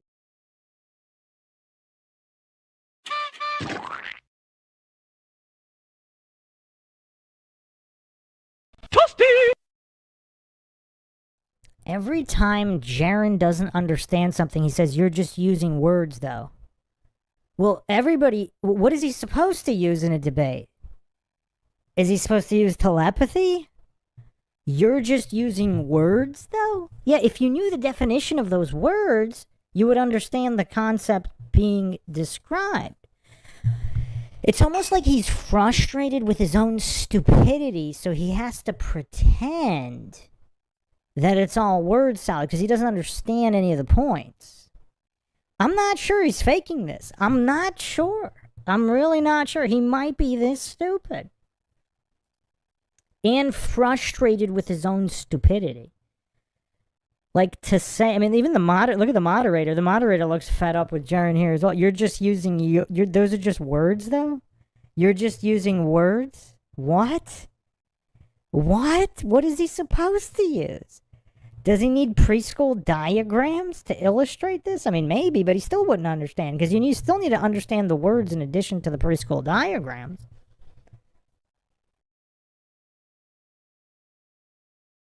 I'm just using words, bro. Oh, you just use words, a bunch of words that don't make word salad. Was that word salad? I didn't want to say word salad. I didn't bring the little Hidden Valley Ranch. Come on, man. With your face on. No, I mean. All right, guys. All right, we've spent a lot of time on this one. Hey, good. We got quite a few questions here. The audience are thoroughly enjoying this. The questions are really rolling in here. This one is for Austin. Austin, what is nav cell and how does it apply? Wow. So like dyslexic question. Cell nav. NAVCELL, nav cell. Okay, well, I'm saying like cell nav, like celestial navigation, right? So this is like a super important part, right? When we're talking about how I was explaining how that they always say 1 degree per 69 miles, they act like it's proof the Earth's a globe. We can go out there, we know how to navigate perfectly because we can just assume we know the Earth's a globe, so it's curving at a certain rate. So as I go across the surface, I'm tipping at a specific angle at a certain rate. So the stars are going to change based on that angle. 1 mile or 1 degree per 69 miles. That actually isn't true. It doesn't work like that. It regularly needs corrections, and they tell you can't even utilize the angles like all the way up to like roughly like 15 degrees, and then around even the 90 degrees. What? There should be no refraction looking straight up, right? But if there's actually curved visual space, we expect that. So then how do they correct it, right? So so if you say like, do they just use like an apparent raw angle or the celestial refraction corrected angle? And they're using the corrected angle, right? You're claiming that it's refraction. That's somehow what's going to fix it. So then is it a solution? Do we actually use certain variables for a refraction equation and that's how we fix it? No, they actually use like empirically derived solution, meaning like the answer is empirically derived. They actually use different formulas for every like angle band, right? Like every segment of the angles. So the input is just height and or angles. There's no temperature. There's no pressure. Yeah, I genuinely think Jeran doesn't understand anything. I think everybody overestimated Jeran's intelligence because, I mean, maybe we should go back and watch some of the older debates. I mean, I do remember being surprised at some of the points he made, but how do we know he wasn't just repeating those points and he doesn't actually understand any of them? Because that would also explain the flip-flop if it was genuine and non-manufactured. If it was a genuine flip-flop, because if he's really, really stupid and he never actually understood any of these arguments in the first place, the flip-flop makes sense because he doesn't understand any of the arguments on either side for either model, the flat or globe. I mean, he's made that clear that he definitely doesn't understand the scientism globe position. But it appears he doesn't understand any of the flat earth position either. He doesn't understand any of the positions. He doesn't understand basic logical fallacies. And it appears that he doesn't understand the scientific method either. So I think it's possible this might have been a genuine flip-flop. Now, furthermore, I guess you can postulate that perhaps he was selected if he was installed as a personality by the powers that be as a shill. Perhaps it was more of a useful idiot shill because they knew that he was too stupid and he would easily flip-flop organically without being told to. Just another theory out there. You can call it the McGuire theory. I'm not claiming it's true. At all in those corrections. So it proves it has nothing to do with refraction. It's actually an empirical physical correction, right? Normal refraction has temperature and pressure. Celestial refraction does not. So that's a big problem, right? I mean, how does that work? And the answer is the way that it works. It's just because it needs to work. It just has to work. So that's what's so frustrating about it is that is brought up as if direct evidence for the globe. That's like it's terrible for the globe. Doesn't work at all. Yeah, it's just like dark matter for relativity. Like relativity doesn't work, so they had to reverse engineer post hoc dark matter to try to make it work. So they had to invoke magic to try to fit that square peg in a round hole. They claim refraction, but don't actually use refraction equations or variables. They don't even use like temperature and pressure. They're not even claiming like actual refraction, right? They're using empirically derived angle measurement corrections, and they're using planar geometry to do that. So, celestial navigation is not good for the globe at all. All right, thank you, Austin. Jeran, did you want to address this one? Yeah, I just he keeps saying that the 69 miles per degree doesn't work, but if that's the case, then we wouldn't have your latitude lines, which are all over the Earth. Wherever you live right now, you have a latitude. The reason you have that latitude is it's the angle from where you're at to the pole star. So clearly, everywhere is mapped, everywhere is correct, and if we take the distances between those lines, we will figure out that it's 69 miles for every single degree, and if you times that by 360, you get 24,901. So I don't know where you would ever start thinking that, oh no, it doesn't, they don't actually use it because of refraction, and when it gets close, we're not talking about that. Everybody's latitude is known, and it's their angle.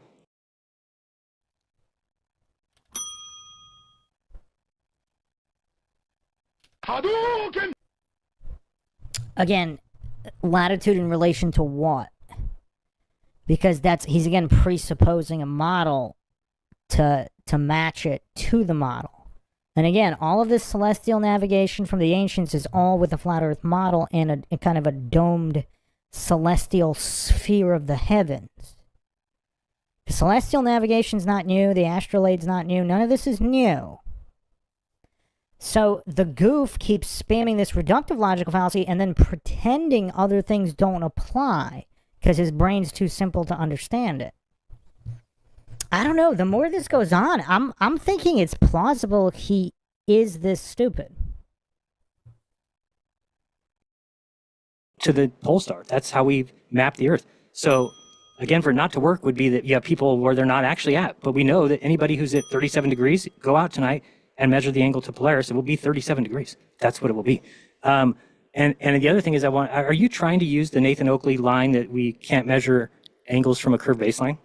Is that what you kind of are saying something close to that, but I can't tell if it's what you're trying to say is the same thing?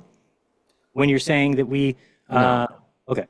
No, but the actual extension of the baseline is a problem for the globe. The actual accurate extension of it. Yeah, because I don't think that's what they're actually taking it for, right? Because like if I were to ask you, if I went outside my house, if the Earth was a sphere or if it was flat, would I have the same outside my house? Be identical, right? There'd be no way that we. Real quick, I'm sorry to interrupt, guys, but it looks like it shows that the webinar is about to end in 4 minutes. Is there a way that we can extend it, or will it automatically turn off? Oh man, I don't think it should automatically turn off, but I'm gonna try to check it. Yikes!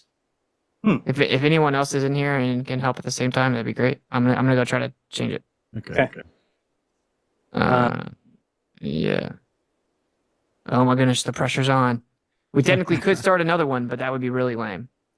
Can I pee? 4 hours, save. Oh.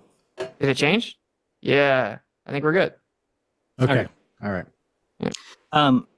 So, but if we went outside We've got my about house, another minute on this, and we'll move on. Thank you. So, if I went outside my house, though, Austin, the Earth would not. I mean, the observations would not change if the Earth was flat or a sphere, correct? Of the size that they say. Wait, what did you say? So in my front yard, if the Earth was a sphere or if it was flat, would that change my front yard? If the No. Earth was okay, so then we can take angles to stars from quote unquote curved baselines because it wouldn't make a difference one way or the other. You're using the latitude. You're using the tangent, which is technically the flat Earth.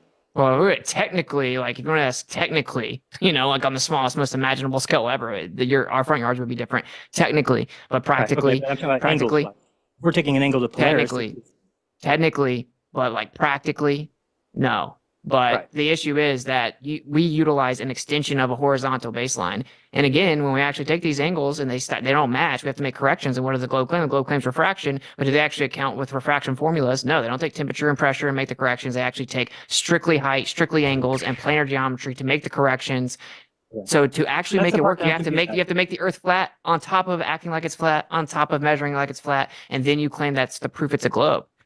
Well, that's what you would do if the globe was the size that they say. You wouldn't start treating it like a sphere when we don't even notice that. You would treat it like it's flat with a tangent. But I just have one question. You said again that if they have to make adjustments, nobody's making adjustments to their latitude, right? I mean, if I'm 37 degrees because that's my angle to the pole star, there's no adjustment to that. Nobody's adjusting that. If anybody gets, at least, I mean, I would like to hear somebody tell me that there's a location on the Earth that's off by more than 1 degree. I don't think that's even possible. Like you're telling me that there's somebody at 47 degrees that measures the angle to the Polaris and it's 53 degrees? No. No. What is Jeran even talking about here? Is he just strawmanning arguments that were never made? I think he is, which is a fallacy.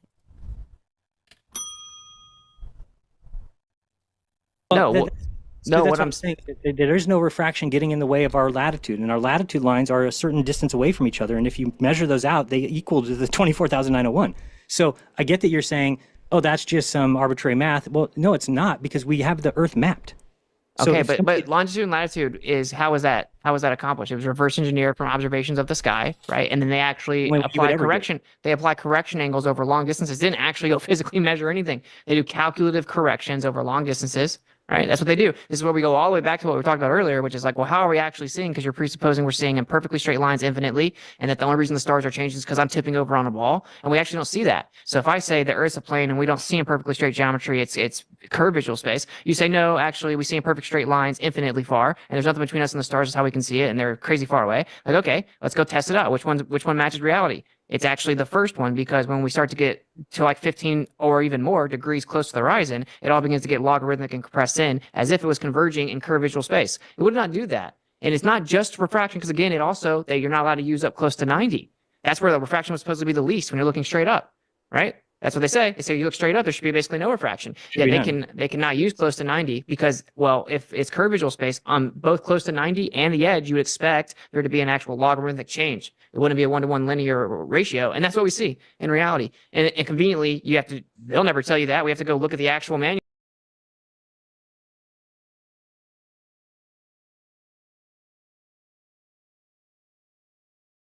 I would ask Jeran to define logarithmic. Who thinks he could do it? And find out, wait a minute, they tell me I can't use this. I thought it was super easy, 1 degree per 69 miles. It's not. This makes perfect sense. It's exactly what we expect if visual space is curved. So now we expect it off. It's real simple, like caveman math, let's use straight lines. But, that's what they say. Yeah. Gentlemen, we need to move on to another question real quick. Casey's asking, I hear ball earthers routinely invoke the argument that flat earthers don't have a map. However, it would seem to require a king's commission for such an undertaking. What kind of assets and costs do you both believe are associated with the creation of map making? Well, first. We've already done it. You can make observations of the sun. We know where the tropics are. We know where the equator is. Once you have that, you verify the continent shape, which we've pretty much already done, and the layout, which is pretty much already done. So there is, the reason that they say there's no map is there's no map that matches real-world observations. You can draw a flat Earth map and be happy with it if you want. The A map works for just drawing it. And it actually, if you look at Dave's app, it actually kind of shows where the sun would be above for the most part, as long as you don't go too far south. But regardless of that, it might be a king's undertaking, but it would be fruitless because we've already mapped the Earth. And so you're not going to come out with anything. If it's flat, then you would come out with the AE map. I mean, there's no other way. It doesn't matter what you map out. You're not going to get continents. Africa is not going to be on the other side of South America. It doesn't work. It doesn't happen because the sun goes in the order that we know. So therefore, we know the layout of the Earth, and it has been tried on different shapes, and it only works on one. And that's will forever be that way. I've now realized that. There'll never be a way that you can match observations of the what we see with a flat world, because the Earth's not flat. So it's unfortunate, by the way. Unfortunately. Wow.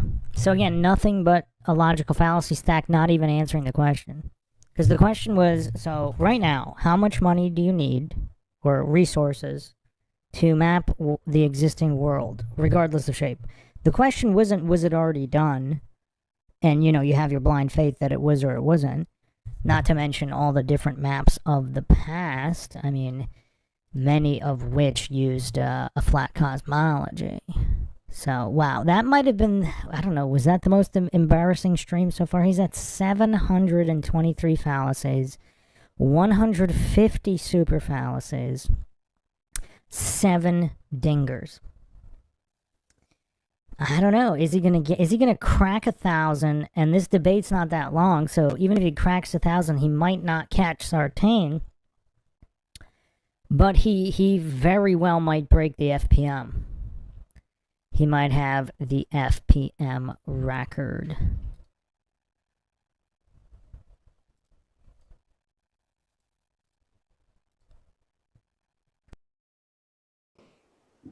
Austin, would you like to address this one? What kind of assets and costs do you believe are associated with the creation of map making? That's something insane that's impossible to even fathom. For one, like free exploration, and then of course in today's day and age, probably lots of money as well. But it's much more about the resources, the amount of people, and the amount of time that it would actually take to do it.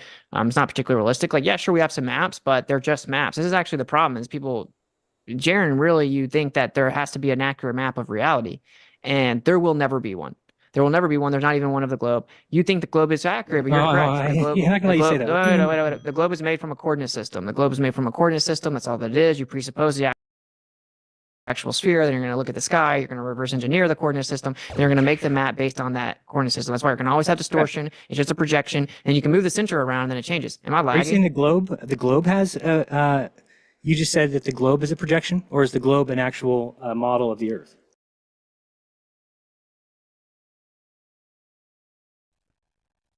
So there was Witzig's first fallacy: there will never be an accurate map of reality. Now, I mean, that kind of hallucination, I mean, most likely one could, well, actually, I don't even know about saying that even currently. Perhaps the powers that be in the Vatican Library, perhaps there is one. Perhaps with all the advanced tech, cosmic consciousness, whatever quantum computing they held back from the public, astral projection in other realms that could possibly depict our realm accurately. I mean, I don't know if one could say there will never be an accurate map of reality. I mean, maybe there won't. Maybe there won't. But, yeah, I mean, how would you know whether there would or there wouldn't? I mean, you wouldn't. So that would just, that's kind of like a, I mean, I don't know if that's a demonstrably proven false premise, but it's almost, because you don't know. You don't know.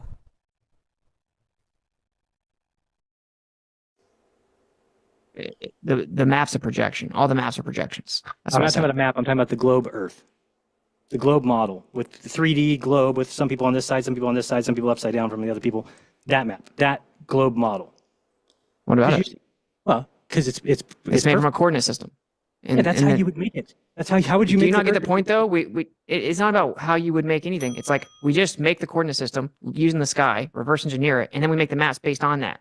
So, right. Okay, so you have to presuppose it again. You have to reify and affirm. Sure, but that's what you do. If you're going to test things, you presuppose something and then see if it matches observations. So if we presuppose a flat Earth, we notice that it doesn't match observations. If you presuppose a globe, it does. That's the difference. Well, first of all, coordinate systems are not the same as like physical datum, like physical measurements. And we actually take physical measurements and take actual datum. They're horizontal consistently. And this is what we keep on talking about. We take the coordinate system, we presuppose the globe, we make a coordinate system, reverse engineer it, then we're going to make projections and maps. That's why maps are so blown out of proportion in this discussion, they're useless. That doesn't matter. When it comes to the truth of the matter, it doesn't matter at all. Literally. The map is flat, and a flat map can never match the real world. That's why. Just in general, the maps are just projections. They're just merely conceptual and they can be changed around. This is the important part. If the Earth was flat, if the Earth was flat, wouldn't we be able to map it? Easily. No, the problem is, again, the way that could we in theory? Sure, maybe. But the actual problem is the way that we did it, which is we took a coordinate system. We created a coordinate system. So they presuppose the globe, they reify it, and then take coordinate systems based on that, and then they make a map, and then they create that projection, and we can move it around however we want to. But they don't take, again, this is the difference. Calculative assumption that creates the coordinate system, or physically, empirically measured datum on the surface, which always matches flat. This goes back to what we were talking about, where, okay, well, we can find out the truth of the matter. Let's go look and see what happens when we move along the Earth. I mean, this is just absolute decimation. I mean, I don't know. I don't know if Witsit was being nice earlier, but right here, right now, this is Mike Tyson knocking out a toddler. I mean, they're not even close to being anywhere near competitive. Like, Jeran doesn't even understand what Austin is arguing. Like, not even close to understanding. Like, he doesn't understand the scientific method. He doesn't understand fallacies. Like, he's pretending like a house of cards of fallacies and presupposition is somehow accurate. Then he's pretending that's how you engage with science. Well, no. You need to modulate a variable. You need to have controls. It's just, yeah, it's kind of weird. Otherwise, everybody would say, oh, well, magical unicorns are projecting this realm through their horn. And here's the map of that. Oh, the map's accurate? Well, then it's definitely the holographic projection through the unicorn horn. When we move along the Earth, we cannot assume it's a globe. It doesn't work. We have to make corrections. Oh, it's refraction. Okay, then let's go. What do we have to correct for? Pressure and temperature and optical variables in the sky, right? No, that's not how we make the corrections. We make physical measurements, empirically derived corrections with just angles and height, and we have to fix and cook the books because the globe doesn't match. So that proves that the actual coordinate system isn't correct. So how do we get the coordinate system? Because however we got it isn't correct. The presupposition was that it's a globe. Then we made a celestial coordinate system. Then we made a map. Then we flattened that globe out. And people say, look, this flattened globe out is distorted. It's like, yeah, of course it is. Right. Austin, I got to jump in real quick. Okay. I'm going to leave it there. We're going to have to do one more part to finish this out. There were just way too many fallacies here. Just way too many.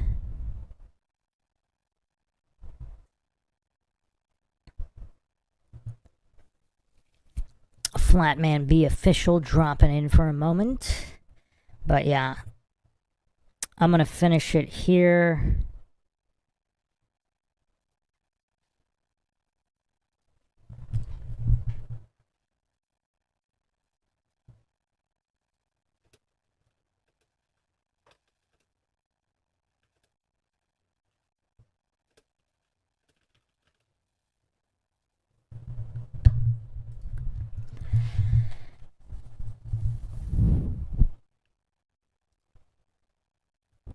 So yeah, hopefully I'll get to finish the whole thing pretty soon next time, just so we can finally be done with it. But yeah, we're gonna have to figure out how to do proper metrics. I guess the FPM. Well, we can't just count the FPM, but yeah, all these debates are different lengths, so it's not necessarily fair. I mean, we'd have to make divisions based on lengths. It'd have to be like track. Each distance has their own championship. So I guess we'd have to do that. More division, more belts. We're turning into a whole Dunning-Kruger organization here instead of just one champion. But yeah. If you want to help support the podcast, you can donate to our PayPal. Check the link in the description. Make sure to subscribe, like, and share Twitter, Facebook, Reddit, Patreon. Bruce McGuire signing off. Until next time.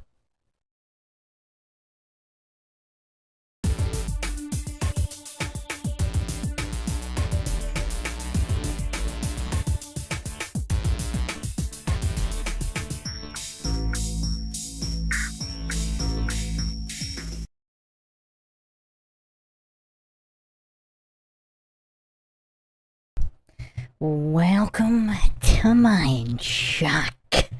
This is the long-awaited finale to the Austin Whitsitt vs. Jeran Flat Earth debate, if it can be called that.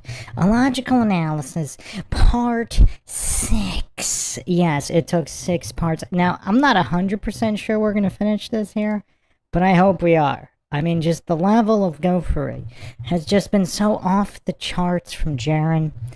We've been discussing whether he just went full retard, he has legitimate mental disabilities, or he's just acting, or some kind of combination of all of these factors. Welcome, Justin Johnson, Jeff U1P, Aaron. Raised by Gypsies, next chapter. Flat Bob. Sphinx Spare. Scott Hawkins.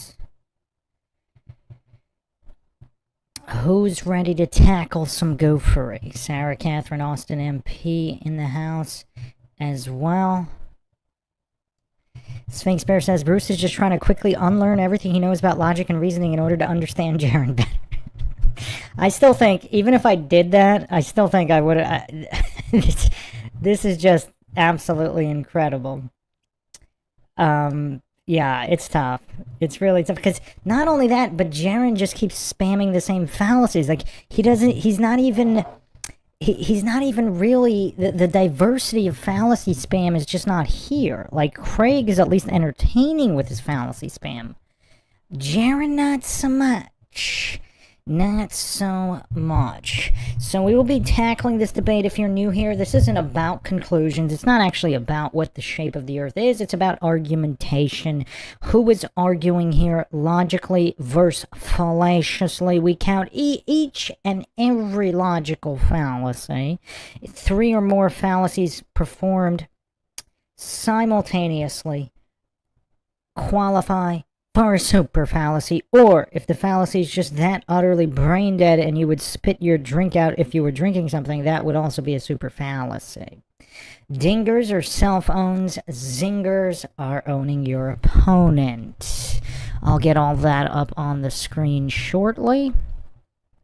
And as always, if you want to help support the MINDSHOCK podcast, help logic and reason return to a world where it's quickly going extinct, you can donate to our PayPal. Check the link in the description. Make sure to subscribe, like, and share Twitter, Facebook, Reddit, and Patreon. Patrons do get priority for case topic, logical analysis, co-podcast requests. You could also be a guest on the podcast depending on your tier. Questions, comments, theories, thoughts, suggestions, rebuttals, debunkings of any kind, leave them in the comment section. Unless, of course, you're with us here live, then drop them in the live chat.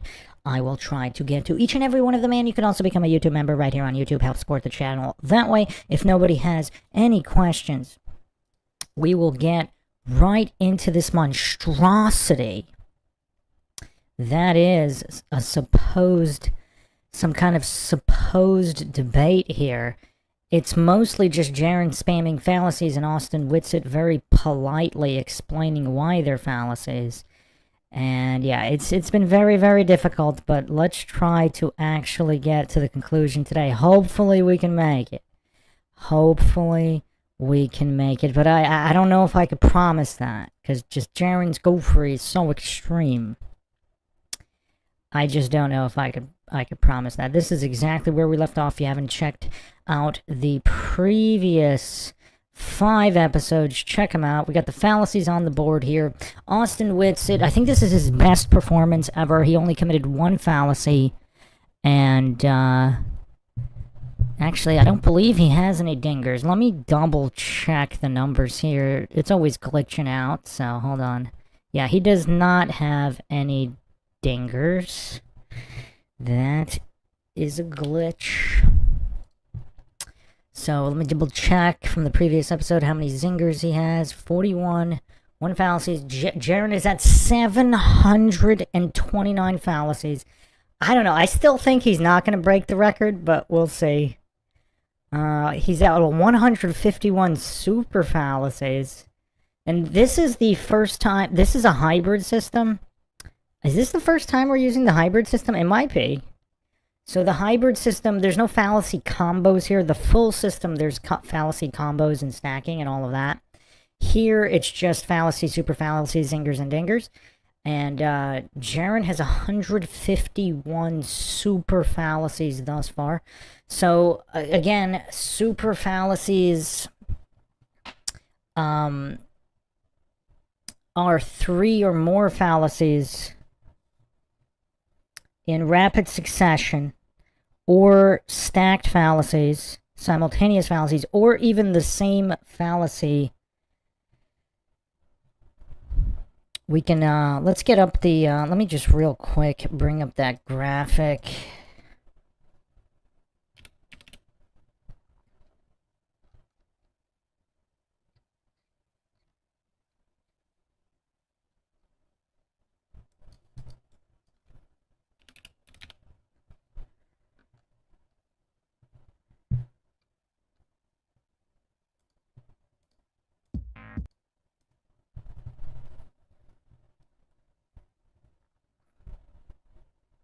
So this is when we had the baseline. This is the full system with the baseline. If you want to see this in action, you can check out the Matt Walsh defense. I don't think I ever implemented the full system, but yeah. So super fallacy is a major single fallacy, three or more simultaneous fallacies, or two or more identical fallacies. There's also multipliers here in the full system. The full system's pretty awesome, but it's so glitchy. I've only implemented once with Matt Walsh, so if you want to check out the full system. And then you had it, everything was weighted. So you had baseline, fallacies per minute, and all of that. But I'll still be doing fallacies per minute and all that stuff after this is done. So if we can finish it today, which hopefully we can, because then we could see where Jeran ranks among the pantheon of Dunning-Kruger greats, like Michael Sartain, the reigning defending Dunning-Kruger champ, and Bryant Myers. I believe Bryant Myers is the runner-up. So we'll see where Jeran lands in all of this. So if there's no further questions, we'll jump right in here. Captain Gunn in here, TJ Hoff, welcome. And, yeah, so,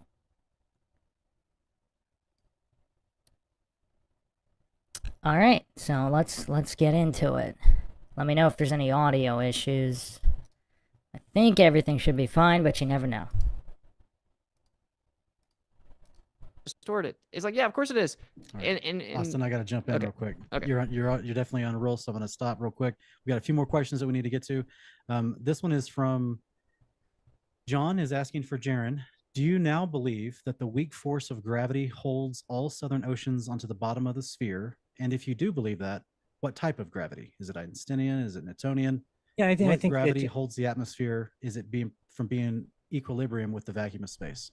I don't know. What seems to make this the most sense, because I think that the Earth proves itself to be a sphere. So therefore, the idea that the center of the Earth has some sort of attractive force seems to make sense, because that's what we experience. So there is no water being held to the bottom of the globe. That would require the pressure to be going the other direction. The water is being held to the globe like the water in the north is, like the water everywhere is. It's all the same. There is no difference. There's nobody who's upside down. To be upside down, you have to have your head where your feet should be.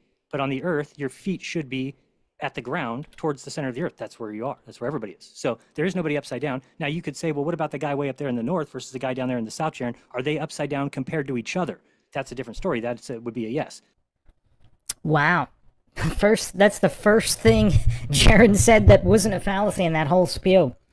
That was kind of impressive. A lot of fallacies there. So he was spamming circular reasoning. He's saying the globe proves itself. I mean, actually, that's a dinger. We didn't even count that dinger. That's gotta be a dinger. That is totally a dinger. Toasty! I think Craig would be proud of that one, possibly. But anyway, now people can understand why it's taken so long for me to do this. 1 second here. Let me make sure the sound is all good.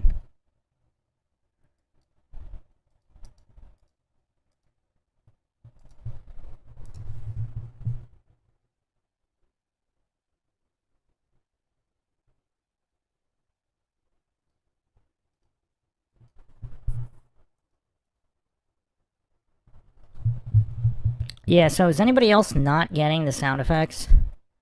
Yeah, sound effects do not appear to be working, so hold on a second. Yeah, so is anybody else not getting the sound effects?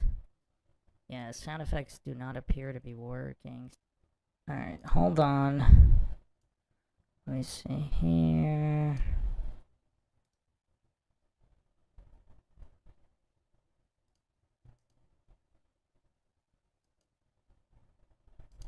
About how do we hold water, how do we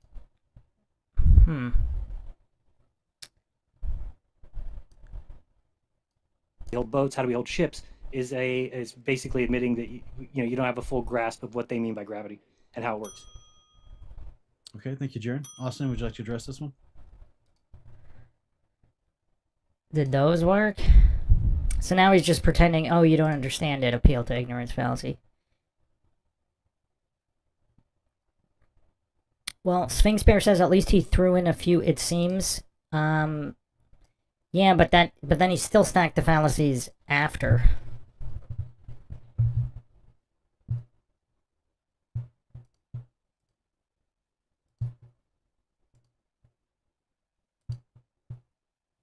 Yeah, but then he still stacked the fallacies. Well, Sphinx Bear says at least he threw in a few, it. Okay, thank you, Jeran. Austin, would you like to address this one? Did those work? So now he's just pretending, oh, you don't understand it, appeal to ignorance fallacy. Well, Sphinx Bear says at least he threw in a few, it seems. Yeah, but then he still stacked the fallacies after.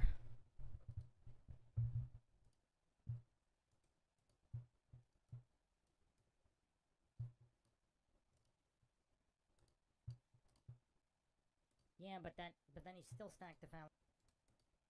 Well, Sphinx Bear says at least he threw in a few, it. Alright, is the audio good now? I think the audio should finally be good. Those work?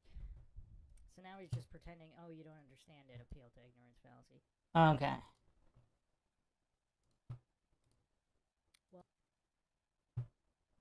Alright, should be sorted. Sorry, I was changing it over. Yeah, can you just remind me what it was? Yeah, it's Gravity. Do we now believe the weak force of gravity holds all the southern oceans on the bottom of the sphere? yeah. And if it is gravity, what type? Einsteinian or Newtonian? Sorry, I was so gay I forgot it. Obviously I don't believe in any of that nonsense. I don't believe in gravity's terribly debunked and impossible, and everything's intrinsically electric. And I guess this is kind of the point I was.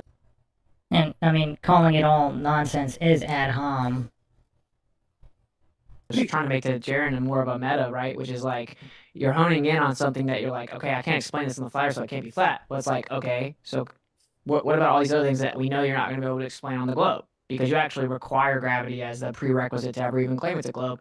And, inclusion directly to the question, no, I actually do not believe in that, because gravity's been debunked 1,000 times over, and simply because they need the globe, they need the heliocentric model, they need the Copernican principle, they had to come up with some crazy nonsense that, time and distances magically contract and slow down to match whatever they need for the Earth.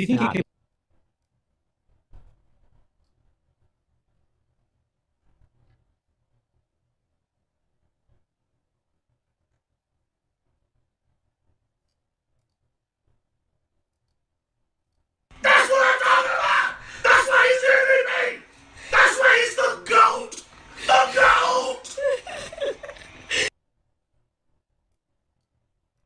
GOAT! Something else, though? Like, there's a guy, I was just reading his theory the other day. I know it sounds crazy. It's called the trillion years theory. But it's the theory that there's a black hole at the middle of every sphere, that the black hole at the middle of the sun, black hole at the middle of the Earth, and that's what's attracting things to it. So it's not gravity per se. So, I mean, that's where I kind of am saying that the Earth.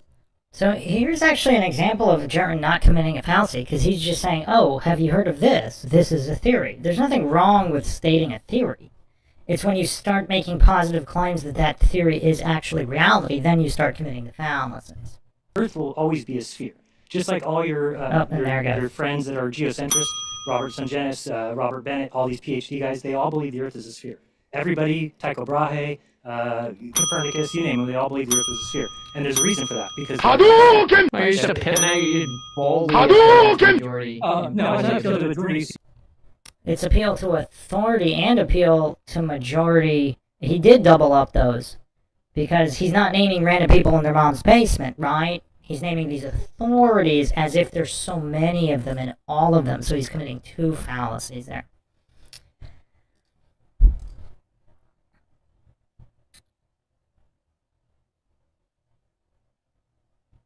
The audio is looping. Okay. I think I know the issue. Alright, let's see. It's not looping anymore, right? Is it good now? Is it still... Is everything fine now? Is it all good now?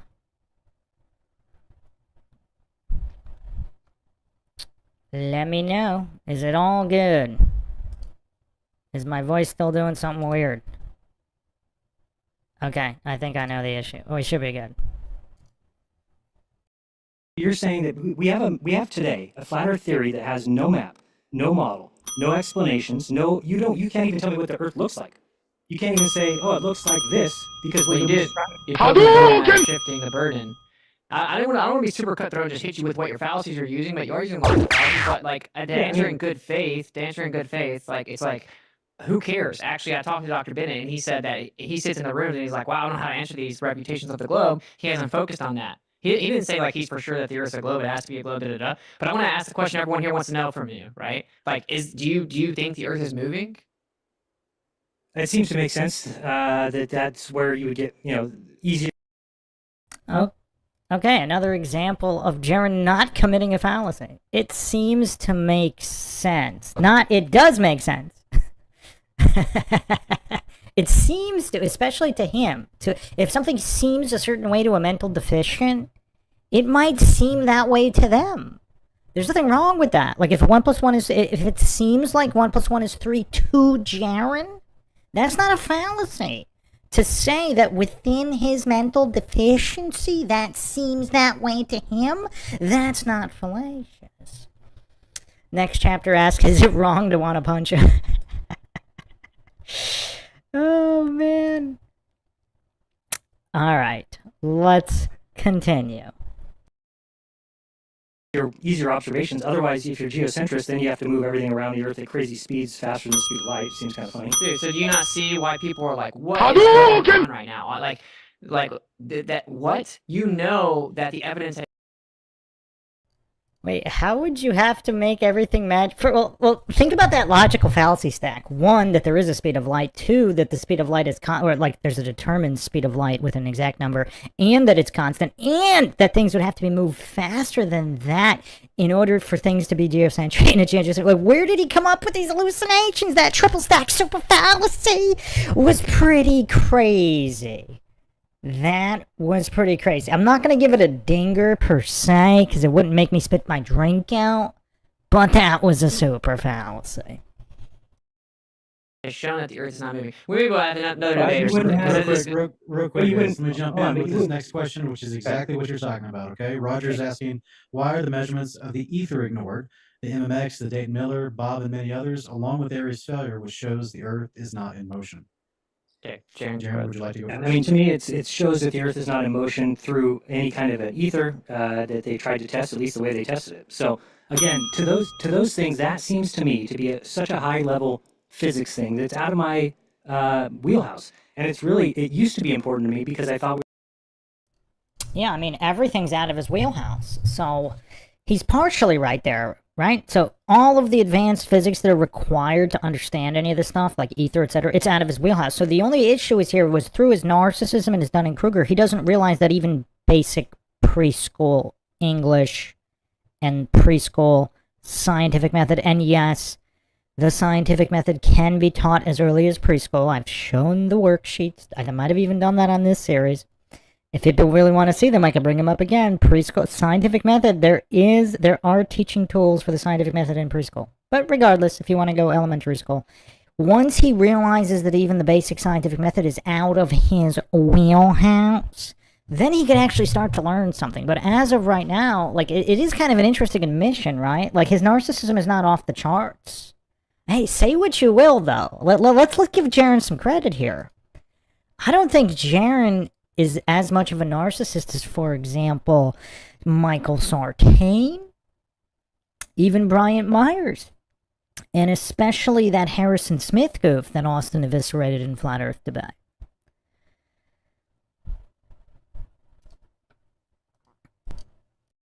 We were lied to about the shape of the Earth or where we lived. And I no longer think that's the case. Now, I think they could be wrong. Obviously, I think they're wrong about dark matter, dark energy. Even there could be gravity issues. There could be, maybe we haven't gone to the moon. Maybe we can't get out of low Earth orbit. There's a lot of other things, but I'm not making those claims today. That was a different day? Because didn't he make those claims? He didn't make them here, so he's not making them now. But I think, didn't he make them in other streams? My claim is that the evidence shows us where we live. And I think that in order to believe that you live on a flat Earth, you have to then believe in a deceptive God. You have to believe that a God made the Earth answerable with one word, sphere. It's really not. It's actually flat, and it's actually this, and well, no. Why?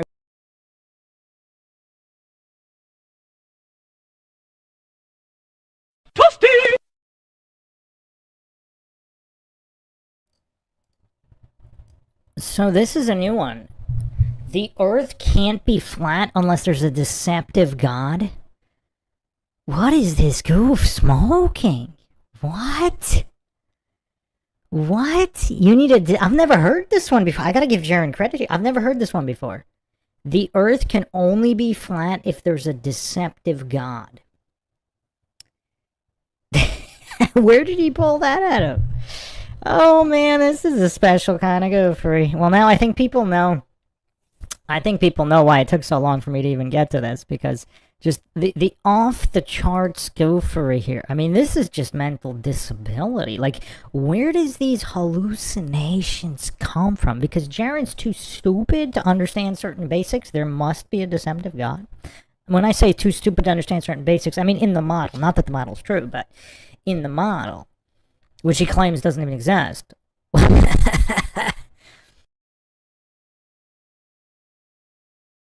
Why would God make it so that it's answerable by saying flat? Why would it be so easy to say, hey, how come it's an upside down sun and moon? Oh, you're upside down and you're on a ball.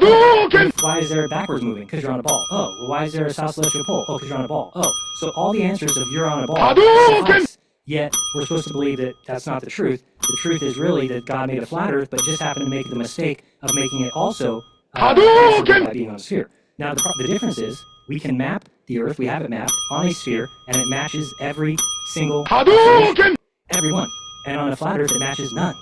That's the difference. So you can keep believing in the flat Earth if you want, but it's not going to come along. You're not going to, down the road, figure out that there's some answer. Because look how long it's been, there's been no answer. There's a reason why Lady Blount in 1895 was saying, well, there's a southern sun, but we can't explain it. Well, now we're 150 years past that, and there hasn't even been an attempt, because people have realized what I realized. Oh, any flat map will be the AE map, and the AE map is match reality. Therefore, I hate to tell you, the Earth cannot be flat. It's time to just grow up and say, hey, let's move on to actual real conspiracies, and let's stop teaching kids lies. I've been for 10 years. It makes me sick that I thought so completely about the South being a lie that I based my entire idea of the Earth on that on that point. Well, that's just called being a retard. Now, that was one of the most impressive stream of fallacies I've ever seen. So he stacked circular reasoning, false dichotomy, appeal to ignorance, false premise. I mean, the amount of fallacies, divergent fallacy, red herring fallacy, appeal to authority fallacy, stacked a bunch of those in there. I mean, this is kind of impressive in that stream of fallacies. I mean, that was pretty wild. I mean, nothing but fallacies with his hallucinations that nobody's attempted to explain something that that the only flat Earth model can be the AE map. Again, completely ignoring all these other maps with additional continents and just this constant false dichotomy. Like, this is like he's lacking just basic preschool fundamental logical literacy. I mean, even if you know nothing about fallacies, like, even a preschooler wouldn't be this stupid to hallucinate all of these points and then to hinge the shape of the Earth on something happening in the sky in a continent that you can't even verify where it is in relation to other continents. I mean, this level of gophery is something pretty incredible.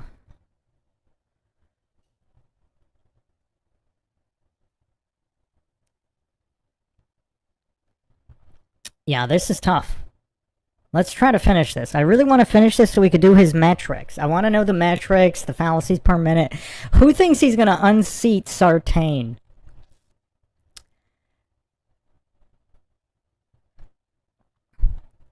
Anyone in the chat thinks he's going to unseat Sartain? Who thinks this guy can beat Sartain and Bryant Myers? He might possibly catch Myers. I think he might catch Myers. I'm not sure about Sartain, though. And when I went and found out that that's not the case, now everything else is a mess. So I see what Austin's saying, where you're like, what's going on? Now you believe that we're spinning, now you believe... No, it's not a matter of that. It's the Earth is a ball. Its shape is a sphere. And now you can by yourself. You can go out tonight or sunset, watch the sunset, call a friend inside, have them watch the sunset go the other direction, and you know you're on a sphere, because there's no flat model to account for that, but the sphere model is exactly that. Thank you. Again, all false premise, circular reasoning, false dichotomy, presuppositions, and appeal to invincible ignorance, or argument from repetition, because he just keeps repeating the Earth is a sphere, but notice how he's given zero proof. Because he doesn't know what the scientific method is. If you can't verify the position in relation to another position, people watching something in the sky doesn't prove anything, does. I mean, has he really never been to a planetarium? Has this goof, I mean, how many years has he been into flat Earth and all of this? This goof has never been in a planetarium. I mean, it just the level of stupidity here. I mean, this is just plain stupidity at this point. I mean, I don't know what else to call it. I really don't. Aaron says, good chance. Justin Johnson says, how long the debates are makes this totally not fair. Correct. Because the other one was longer, so we have to go by FPM, fallacies per minute. Fallacies per minute has to be the fundamental metric. That has to be the majority metric, is the FPM. Yeah, I mean, yeah, it's gonna have to be by FPM. If he keeps streaming these fallacies, though, like, I don't know, he might. I think he might catch Myers. Not sure about Sartain. Austin, did you want to address this one? Why is measurements of ether ignored? MMX, Tate Miller, Bob, and many others, along with Aries failure? Yeah, of course. And like Jeran knows the answer to this. It's because it actually has philosophical implications that the Earth is in a special and unique position, that the Earth is in the center of everything. How did it get there? And that is the answer, is a creator. It was placed there. There was some type of intelligent design. You can actually prove that with the first, second law of thermodynamics. Doesn't matter though. Like, that's why it's so glaringly obvious that the Earth is in the center, that it was placed there, that they run away from it. And they say this, and Jeran, you know that as well. Like, they just straight up tell you. Wait, bro. I don't interrupt you, bro. Like, they straight up tell you, right, why they do that. All geocentrists are globers. That doesn't matter. Like, we're talking, like, the question is, this like, now I have beef with you, intellectual beef though, right? But my point is that it's like, how all of a sudden are you going to flip on that? Oh, maybe it makes more sense. It'd have to go faster than the speed of light. No, actually, even in the theory of relativity, according to his own equations, that the actual stars can go faster than the speed of light based on the presence of the strength of the gravitational field and the immensity of masses. It is in relativity itself, it can actually go faster than the speed of light. It doesn't have to. That's what I'm talking about! That's why he's there, me! That's why he's the GOAT! The GOAT!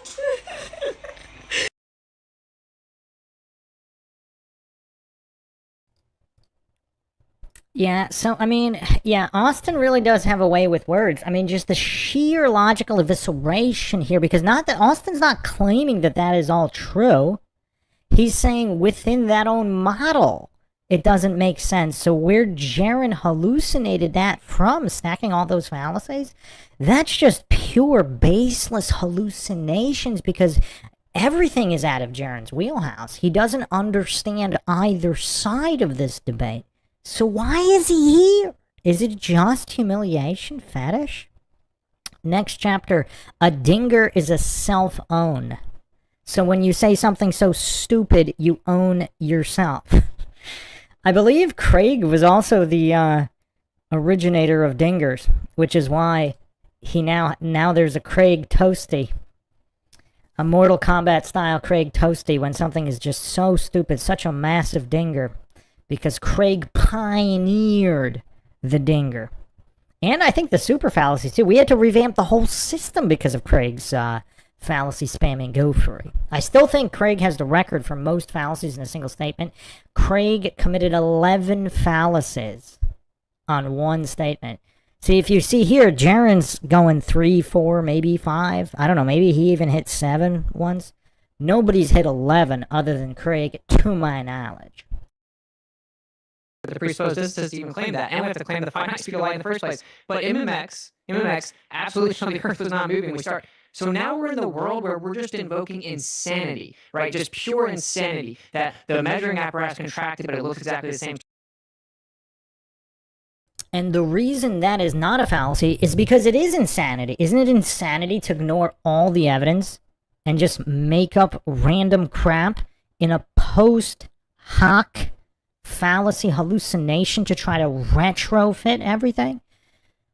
Because if all the background radiation, cosmic background radiation, shows the Earth is not moving, there's nothing to, I mean, you got to make up all, and just to even justify gravity and dark matter, you got to have special relativity on relativity, because none of it works. If you haven't seen the debunking of Einstein's relativity, check that out. I mean, how is it not insanity? So that's the reason why it's not a fallacy, and he also explained why.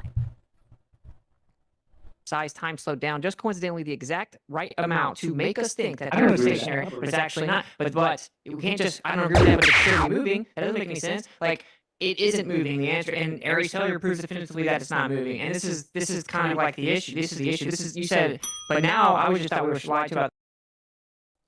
So here he committed another fallacy, because he says Aries failure definitively proves the Earth is not moving. Not necessarily. It proves that there was no movement detected, right? There was a failure to detect movement. Obviously, the instrumentation, one could argue, I'm not arguing this, but one could argue the equipment was either defective or not sensitive enough, right? Because, you know, that wouldn't prove the Earth is not moving. The shape of the Earth, so I don't really care about that. What do you mean? That's actually the inverse of how I feel. Right? The most important part of it almost is that the Earth is stationary, because that means in the center You it was believe in God no created. matter what? You believe in God no matter what?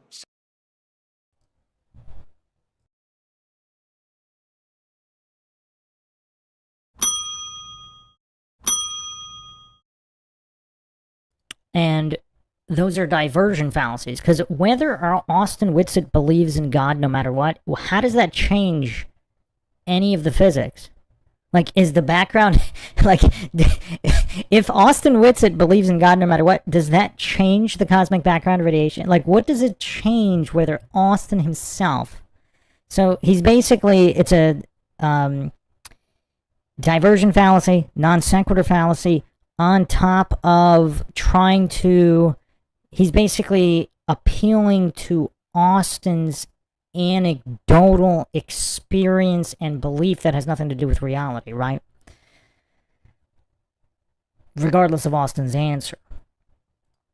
And, I mean, I don't know if just Jeran's that desperate, because I don't think any of our Dunning-Kruger champion contenders even ever got that desperate as to spam that fallacy.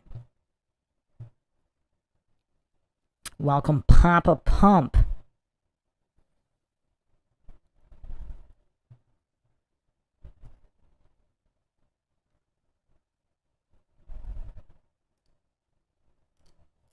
So for me, there's a creator no matter what, whether the Earth is out amongst the galaxies or whether it's the central point. Neither of those is going to make me, it's not like if I found out that heliocentrism was real, I'd be like, oh, there's no God, we're all here accidental.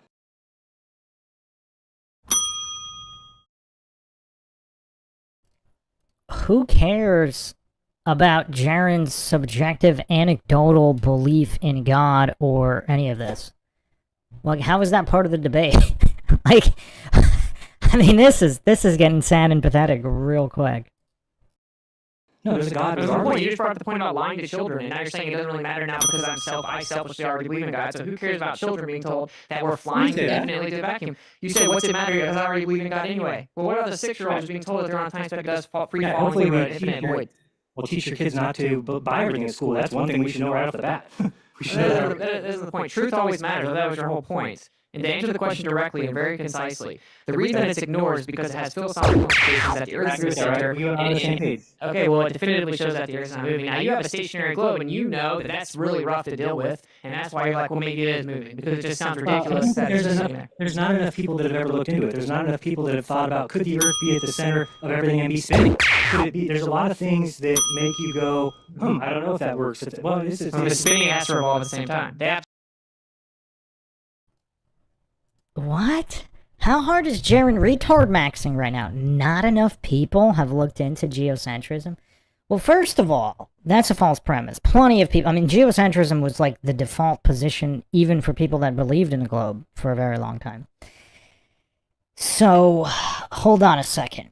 So this retard maxer, he's retard maxing so hard now, he's pretending not enough people have looked into it. And what would that have to do with the truth anyway? So again, stacking appeal to popularity. Like, the truth is not dependent on how many people have looked into it. Even if it's only one guy ever, and if he has the proof, I'm not saying he does, but if he had the proof, and it's definitive, it's aligns to the scientific method, and it's empirically verifiable and being able to be replicated at any time by anybody, it doesn't actually matter whether 50 people came up with that or one person. I mean, I don't know how mentally disabled Jeran is, but the ability of like scientific pursuit and its validity and its ability to determine truth has nothing to do with how many people are on the team. Like, I mean, wow, this is a dinger. I mean, this is crazy.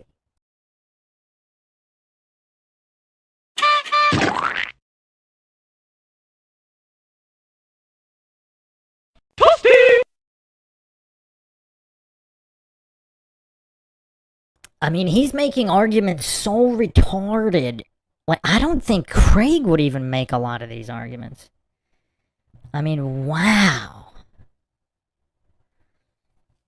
Awesome Town Matt says, Bruce, your next logical breakdown should be Jeran debating as a flat earther. Would be curious to see a fallacy count compared to now. Check out, wasn't he on the Sartain one? I think he was on the Sartain one, right? How many fallacies did he commit on the Sartain one? Let me check.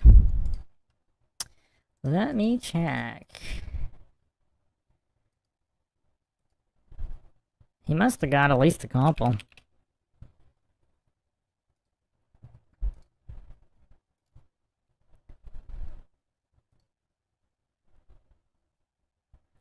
Wow, he only got 2 in that multi-hour debate. So, but keep in mind, there were 4 people here. Or actually, wait, 1, 2, 3, 4. There were 5 people on that debate. So Sartain got 1,500. Oh wait, is he still going? Sartain got 1,512. So I don't think Jeran's not going to catch him here. But he might catch him FPM, because obviously that was much longer. And then Sartain did like an outro piece, like a solo outro piece, where he racked up like another couple hundred. So wait, in the actual... Whoa, he racked up... Wait a second. He racked up 500? He racked up a couple hundred. I don't know, like, I don't know where the cutoff was when... But, yeah, Jeran only got 2 fallacies. David Weiss had 6, Boutel had 14, the Dida guy got 155, which is not that much. For a guy defending Globe Earth, 155, that might be the best performance ever, and Dida went full retard like a lot of the time. But yeah, Jeran only got 2 against Sartain. Sartain racked up... Sartain racked up 1,512. We gotta go by the FPM though, because yeah, it's not really fair based on the length of debate. So we gotta go fallacies per minute has to be the primary factor.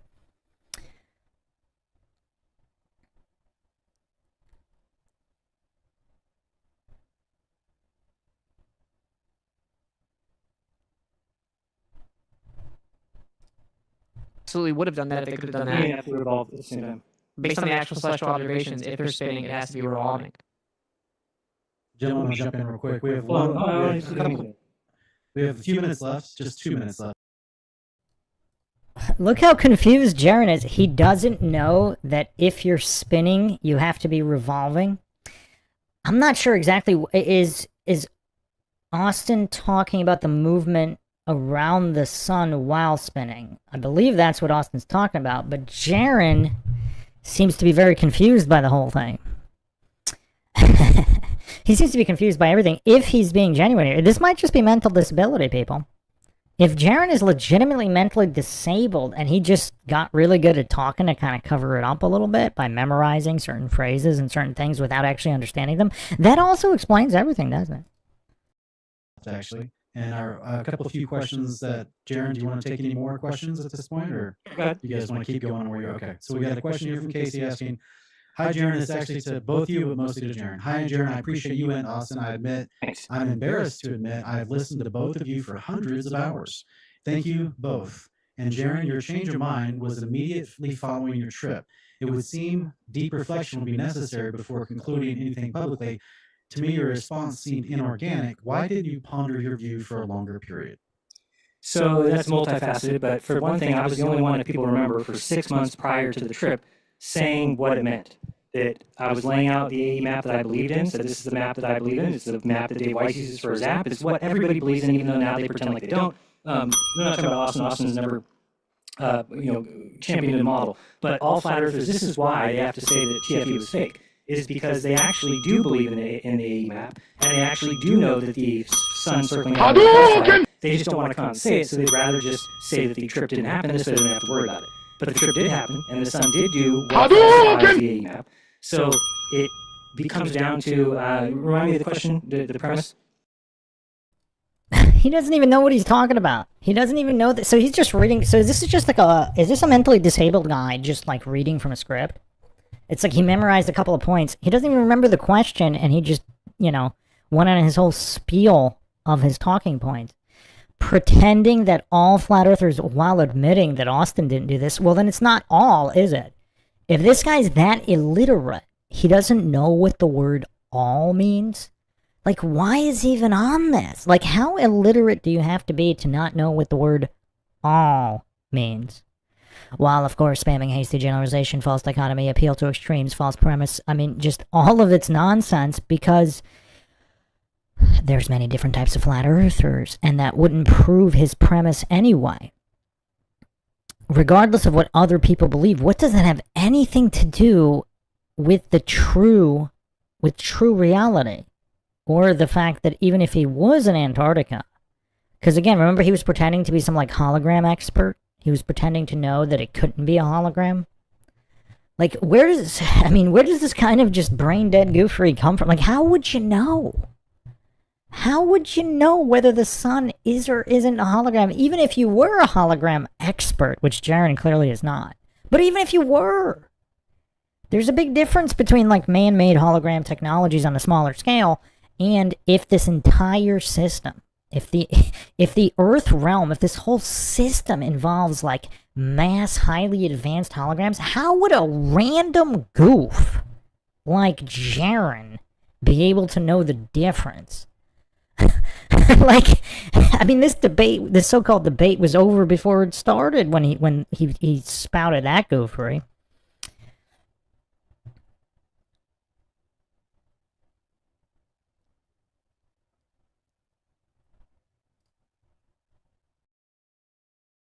Basically, why didn't you ponder longer? Why did you ponder longer before you publicly announced your decision?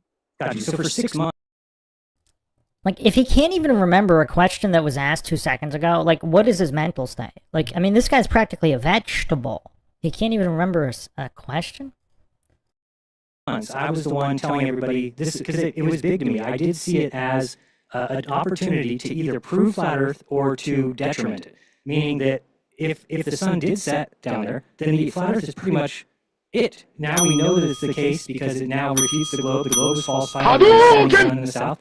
So that was a hope. Now, talking to Austin, we both understood that as time got closer to that trip, we were like, shit, as it gets closer, I'm starting to think it might be a 24-hour sun there. But I already knew, and this is why everybody was arguing with me from, Brother Sanchez and Z and all these guys, they were all upset at me for saying that if I go down there and see a sun circling, then I'm going to come back and say that the globe model better matches reality. And that's just how I felt, because the A map I knew would be gone. And for 6 months, I sat there with paper trying to draw it, trying to figure it out. And I just couldn't. I was like, oh my God, the tropics are a physical thing from the sun. Same thing with Hadouken! Again, all of these presupposition circular reasoning fallacies, basically, because he's just that mentally deficient, he can't get past the point that it's not A or B. It could be A, B, C, D, E, F. I mean, there could be so many other things, because again, he hasn't verified any of the continents in relation to each other. So all of this is conjecture, but he's so utterly brain dead, he can't even grasp that just basic concepts. This is why doing this was so tough. Like, I don't know, call me crazy, but it was Craig, like, Craig is retarded too, but I'm not sure he would be this, is he this stupid? I don't remember thinking Craig was this stupid. I mean, maybe he is, but at least he's more entertaining with his goofery. the equator, so we can't move those, and so are the continents, so therefore it's an A map every day or nothing. So that's why I was so back, and I saw everybody saying that it was a fake trip. I realized what we were dealing with, which was a shell of the former flat Earth. The Bob Nodells, the Rob Skiba flat Earth, the research flat Earth is gone. There is nobody left like that. There's people like Stephen Alfonso, who will just say that all flat maps predict a 24-hour sun. Completely and totally false. Everybody bought it, ran with it. That's what the new St. Pierre coming up with basically the what's his name? Walter Bisland's model, where now we introduce a second sun that happens to be placed exactly where the globe model says that the one sun is, and we call that a flat map that has some sort of answer. Nope, that's just lying and cheating and stealing from the globe. So everywhere all I found was people saying, you didn't go, you're a liar, or it doesn't matter, it's a nothing burger. So I realized, people who are flat earthers will forever be flat earthers because they refuse to acknowledge when something goes against their model, and they won't even deal with it. So how can you fail to acknowledge something that goes against the model that you claim that the model doesn't exist? Like, you know, Craig, as retarded as Craig is, I don't know about all the time, but I think most of the time he's consistent with his own retardation, I think. Now, my memory could be foggy. But I vaguely recall Craig, like, yes, Craig stacks all these fallacies, 11 fallacies high, but within those, he seems to be consistent within the retardation. Whereas Jeranism, he's not even consistent with his own retardation. He's just all over. He claims there is no model. Then he claims flat earthers don't have a model. Now he's claiming that when something's inconsistent with the model that doesn't exist that they don't have, this is their reaction. See, if Jeran at least understood the scientific method and how to verify variables, he wouldn't be saying any of this. There was nobody to go to the table with me. I thought, hey, we'll come back and we'll go to Zoom and we'll get together, go back to the drawing board, and figure out what the map is. There's no such thing anymore. Flat earthers are so intolerant and so convinced they don't even do that anymore. They don't even sit down and discuss things. They already think they have all the answers. They know it. Go look at Facebook, look at posts. They just make crazy rude statements about people. Say, oh, you stupid idiots, what, a boat's upside down? And they just themselves, and it's a sad thing to see because I don't think that they're right anymore. And I think that a lot of it is misunderstanding. And then there's just lies everywhere. You know that video where the astronaut's on the ISS and he drops a screw and it goes ding ding ding and it goes, oh. I mean, he just accurately described himself, right? Because he's so closed off. He's like, oh yeah, the model proved itself, so it's definitely, like, there's nothing to even figure out, which he just accused other people of who are still trying to figure things out, right? I mean, the psychological projection's on point. At least you could say that about Jeran here. His brain, he's not that much of a vegetable that he can no longer psychologically project. He can still psychologically project, and look how accurate he did. We found out that's fake. A flat earther fake that they made that scene. You can find the original. It doesn't drop any screw. Yeah. So there's like all these, which are very fair answer, Jeran. We're going up on 3 minutes there. And last one is actually for Austin here. Austin, wouldn't Occam's razor tell us that if the globe matches all observations in the sky and distances on the ground, but no flat map can do either of those without distortion, that it's most likely a sphere? This guy should debate instead of me. Jesus. Yeah, but it actually doesn't. Occam's razor actually doesn't do that, right? That's why I originally said the best argument you could try to make about the 24-hour sun, for example, is you just make claims that aren't true. Matches all observations in the sky. No, they don't. I just specifically detailed multiple observations it doesn't match, and they're always hand-weight dismissed. I'll look into it later, or refraction. I don't need to explain how. I didn't hear anything specifically. So, yeah. Specifically, the star that was called above the mountain, and specifically that you can't use flash navigation 1 degree per 69 miles. But this is what I'm saying. Please don't interrupt me, bro. Like, this is what is always done. It's like these holistic claims, as if they're just true. We're supposed to grant them. It matches everything. It doesn't match anything on the flat Earth. I told people, by the way, to the Globers, I'm like, the best argument you can make about the sun, the 24-hour sun, is Occam's razor. That which requires the least amount of assumptions is most likely to be true. So if I say, oh, well, I go down there because I'm just tipped over, right? Because I will throw this in here. Well, hey, if there was actually a satanic force, if Satan's actually real, and he might take beef with that, and if he wanted to deceive the world, well, maybe he would have greater knowledge of the ways the world works, and he'd be able to absolutely hijack the fact that in the South things change. So that doesn't sound like you appeal to like a philosophical grounds there. But I'm going to say, Occam's razor, okay, the problem with that actually, though, it sounds good, because the other argument is just affirming the consequent. That's no good. But Occam's razor sounds good until you realize, oh, actually, it doesn't require the least amount of assumptions, right? Because it requires me to believe that the sun is 90 million miles away, the stars are an infinite distance away, thus there's nothing between us so that we can see that, and that perspective doesn't affect the sky like it affects everything else with special pleading. Then I claim that actually my physical orientation is why I saw the sun that way. So it requires way more assumptions before you can talk about observing the sun. That's what I'm talking about! That's why he's the MVP! That's why he's the GOAT! The GOAT!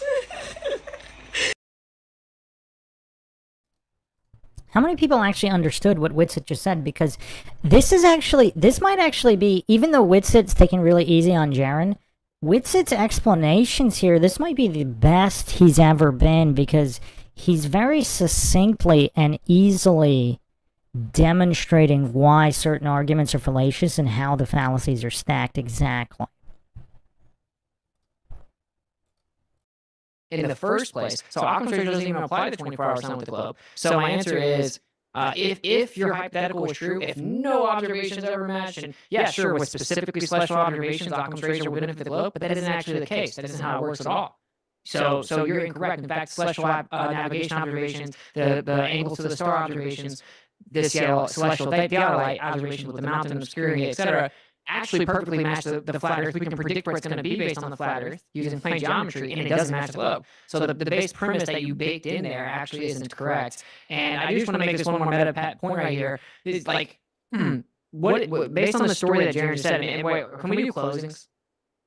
Because I don't like to. We didn't discuss it, but do you guys want to do closings? Sure, yeah, we'll do that. So I don't want to go too long. I want to kind of address some stuff that Jeran said, though, right? Because he kind of went on a bit about the whole thing, and I want to kind of address it. But so to wrap that up, like, no, actually, Occam's razor doesn't apply because you made a claim that isn't true about it always matches the globe, doesn't match flat Earth, that isn't actually the case. And I've given multiple examples. So you're actually isolating a singular observation that requires multiple assumptions prior to you were even going to claim Occam's razor, which means it requires many assumptions, so Occam's razor doesn't apply. That's the direct answer.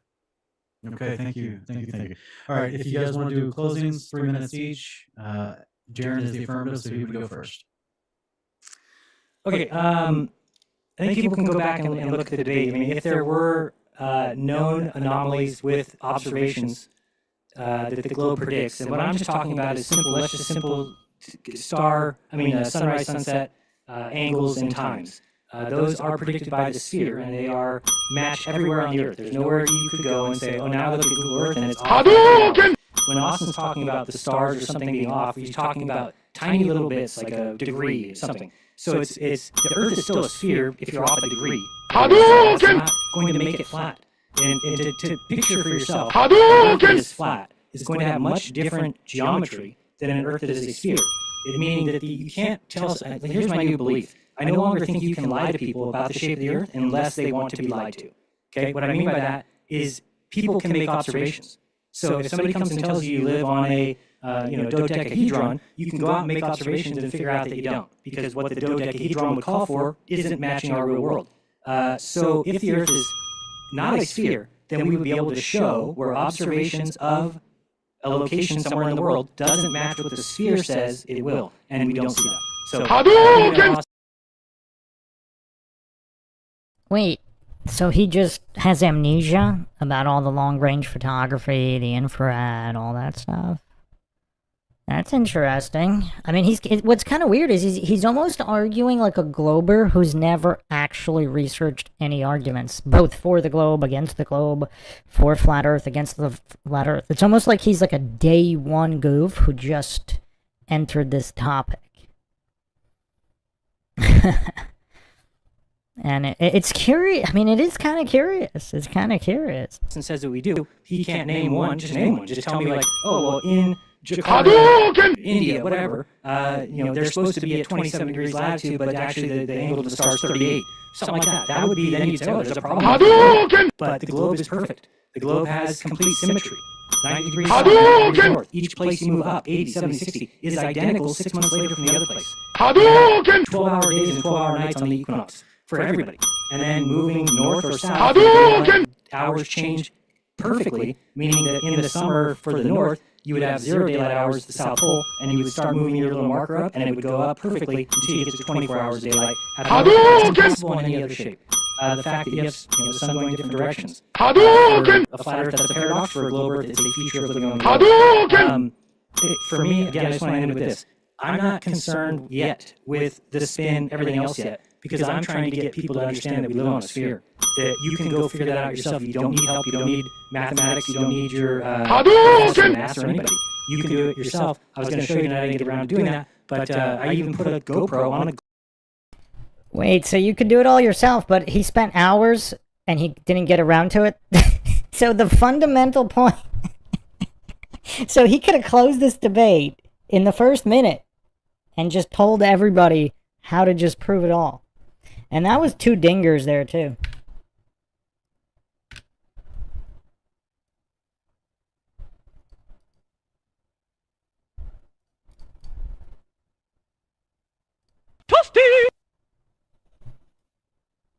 So this goof thinks it's a perfect sphere because nobody says it's a perfect sphere.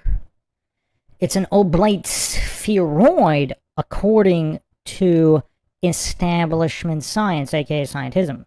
So this goof is that utterly brain dead. He thinks everything is a perfect sphere and everything lines up perfectly. Not to mention, he just spammed a bunch of false premises. Austin pointed out a whole bunch of issues with the measurements, and I guess Jeran just pretended he didn't. Appeal to invincible ignorance strikes again. David in the chat says Jeran's retardation has reached astonishing levels. Indeed, indeed. I mean, I don't know. This might just be genuine mental disability.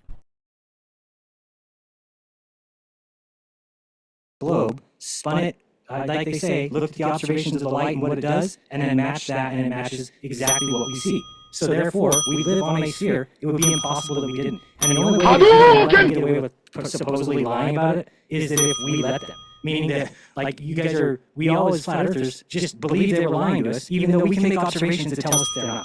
We can make observations. I'm not saying all observations. I'm not saying all. What he's saying about the shape of the Earth is the global globe forever.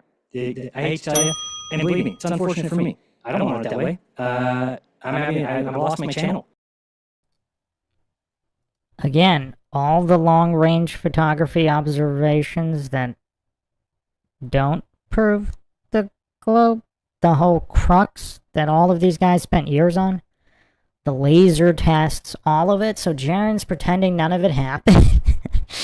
Oh man, this is funny. My channel's going to be gone. I'm going to be off of YouTube because I told truthers the truth. That's the problem. All right, thank you, Jeran, for those closing statements. Wait, why is Jeran saying... Wait, so is Jeran off of YouTube now? Or was that all just nonsense?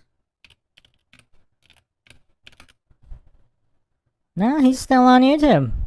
So what was he talking about? So all of that was just nonsense lies, like everything? So he hasn't posted... Apparently he hasn't posted in about 2 months. His last live was about 3 months. But the channel's still up, so I don't know. So yeah, he didn't lose the channel. The channel is still up. Did he fulfill contract obligations of being a show? I don't know. Austin, 3 minutes. I'll begin when you start talking. You're on mute. Thank you. One of the things that you keep on saying goes against something that you've said for many, many years, and is that people knew that the Earth was flat for thousands of years without a model, and now all of a sudden we absolutely have to have one. We have to have one because of a singular, isolated observation, right? That the globe explanation for it actually isn't even sufficient. It has insane, preposterous presuppositions before we even get to observing the sun. You just look at the final outcome, right? You don't even hold those previous presuppositions at any type of a scrutiny.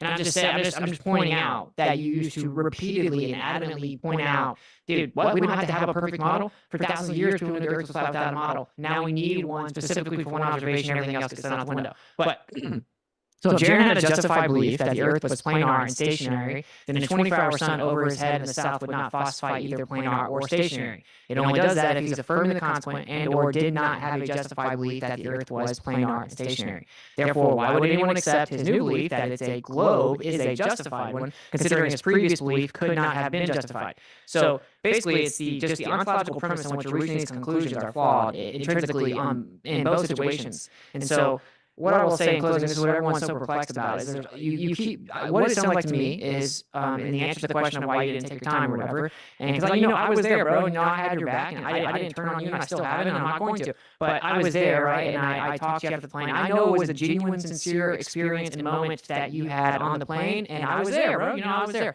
And I got turned on just like you did. You may think you got it worse. I don't know. I think in a way, maybe I got it worse. My question here is, why didn't Austin point out Jeran's retardation in hallucinating that a possible hologram in a place that's possibly not where Jeran thinks he is, or the layout is not in relation to the other continents that he believes on blind faith it to be? Like, what's the deal there? I don't know.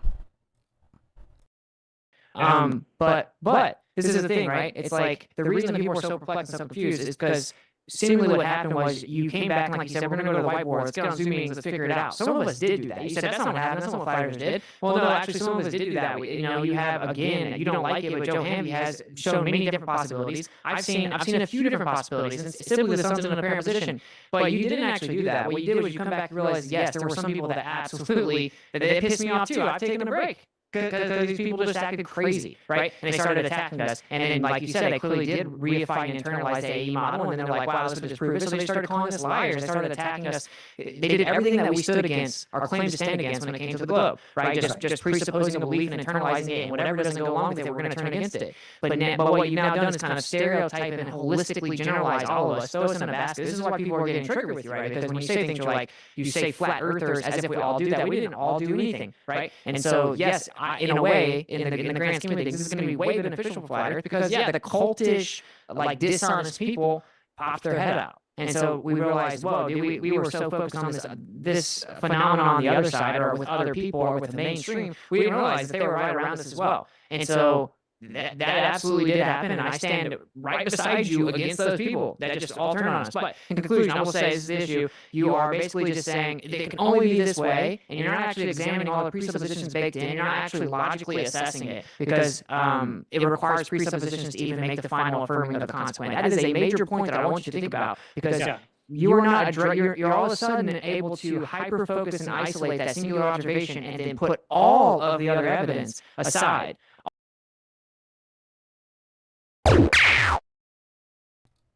I mean, look how eloquent Austin is in just describing Jeran's retardation and goofery so accurately. Because that's exactly what Jeran did. I mean, Jeran did far worse. Austin's too nice. I'm a little bit more candid about what's being said. But, yeah.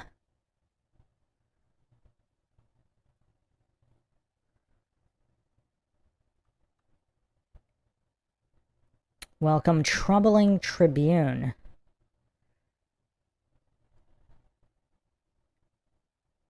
Papa Pump, why would you joke about somebody Spilling hot soup. Like, as if everybody hasn't done that. I've done that. What are you talking about? Like, why would you even say that, Papa Pump? Like, who here has not burned themselves or spilled hot soup? I've spilled hot soup not just once, not just twice. I mean, I've done that more times than I can count. So yeah, hopefully it's not too bad, Sarah. That's yeah. Well, I mean, I don't think anybody would ever accuse Scott Steiner of being polite. But yeah, hopefully that's not a bad spill, Sarah. All the reputations say, well, whatever the globe answer is, it must be true because I know it has to be a globe now. And that is not the proper way to look at it at all. Okay. Yeah, and I agree with you, Austin, about the people. It's just, I think I look at it and I see that there isn't the group of people that there was before. I mean, look how triggered Jeran is. He only agrees with the gossip portion of this. He's too stupid or, I don't know, mentally deficient to agree with what Austin's main point wasn't. Yeah, I mean, obviously there's all different types of flat earthers, but his main point was how Jeran operated in dismissing mountains of evidence to focus on one fallacious point. Because, of course, Jeran doesn't really know if it was a hologram or not. He's just pretending to, and then he pretended that pretending supersedes all empirically verifiable observations. I mean, just that level of stupidity. And Jeran, right now, he's just going to gossip like a menopausal woman here. He's going to ignore all of the logic and scientific points that were made and focus only on the gossip and who said what, who said how. And that really tells you all you need to know about Jeran's mental capacity. Or I know you're saying that there was and you were on Discord, but really what it comes down to is that when, let's say somebody in the future goes down now, they're not even going to want to go because of what happened to us. So what we've done is we've created a cult that will not accept that their information. They can't accept, like. That's exactly what he's doing. He can't accept that the sun, that it might be a holographically projected sun, and that the continental layout might not be where he thought it was. He can't accept it because now he's in a cult. So yeah, say what you will. I mean, his psychological projection's on point. There's an observation that goes against us. It was fake. We were some of the top flat earthers there are. You and I don't know what number you want to put out, top 10, something like that. But they didn't give a shit. They threw us under the bus. Why? Because they don't care about fixing their position. They already are right. So, we can do a show talk. And again, nothing but gossip here and hasty generalization, false dichotomizing, red herring, diversion, fallacy, spam, because none of that has anything to do with the scientific method. Oh, these people were subjectively mean. Oh, that's all Jeran's crying about. This is supposed to be a debate about the shape of the earth. Why is this gossiping goof crying about people that hurt his feelings?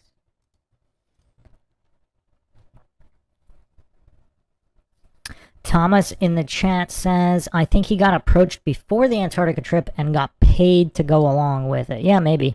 I mean, look at his face here. I mean, that does look like shame there, like he's just reading a script. I don't know. It doesn't mean he's not an idiot, but Thomas says he's not stupid, he's a sellout and has no shame lying. Well, let's not follow hey, don't be too hasty. He could still be full retard. He could be.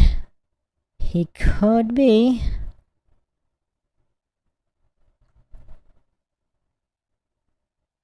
Troubling Tribune says, I've used your analysis of Professor Dave in a debate before. Big fan. Thank you, sir or madam. Thomas says, Jeran is a sellout. You can't go from arguing for flat earth to being this stupid. Yeah, he might have always been stupid, though. Like, if he just... I mean, I don't know. Yeah, it's tough. It's tough. But I think we are going to finish this. This is the end here. So we're going to do our metrics, and we're going to see how Jeran stacks up to the pantheon of Dunning-Kruger greats. About that, we agree with that. Well, I think that's the problem. I get what you're saying. I get what you're saying. To respond to your second closing with repeat the one thing, I want you to think about this. I'm just going to repeat this thing that's written down.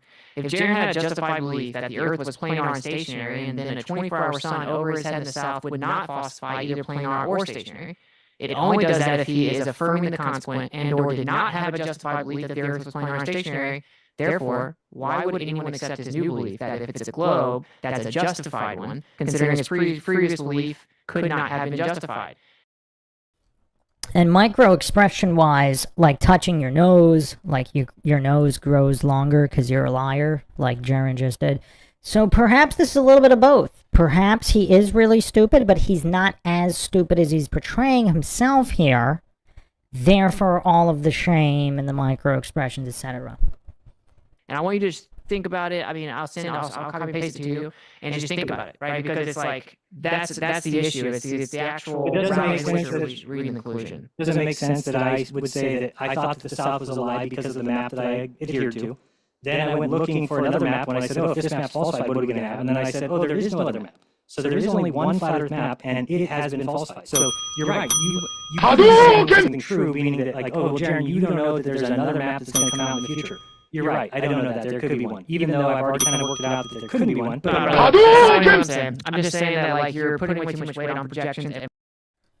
It's almost like he intentionally didn't understand anything Austin just said there. It wasn't about, like, what is his obsession with maps? Like, you don't need a map to falsify a 25,000 mile in circumference globe.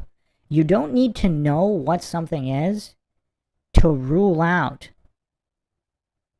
and determine what it isn't. I mean, I can't believe I even have to say this, but if Jeran is this mentally disabled, like, if you're doing a murder I mean, this concept is so simple, right? Like, let's just do the simplest concept possible to illustrate this point. If you're doing a murder investigation, and you have, you know, your main suspect is the neighbor or whatever, and then the neighbor is on CCTV, like, let's say there's security footage of the murder or whatever, and it's somebody wearing a mask, whatever. Maybe the neighbor fits the bill, but the neighbor is on live camera somewhere, you know, several states over at the time. You can rule them out. Now, maybe they paid somebody else to do it, but you can rule out that they were physically there. So you still might not know who was the person that physically pulled the trigger or did the stabbing, but you can rule out who it isn't. And this is such a simple concept that even small children can understand. But for whatever reason, Jeran just can't do it. Models in the first place, reifying them, internalizing them, and then, you know, implementing a false dilemma, a false binary. That's what you're doing. But look, we're going to go back and forth forever. As a moderator and a passive observer of this conversation, I'm walking away with hearing that you both had a significant moment on an airplane on the way back in which Austin was turned on also. You heard that too? I was wondering what was going on there. Is that what I said? Yeah, it's okay. We knew what you I was turned on too, man. I was turned on too. What did I say? Yeah, he said, I know you had a significant moment on the plane coming back, and I was turned on too. That's what the moderator got out of the discussion.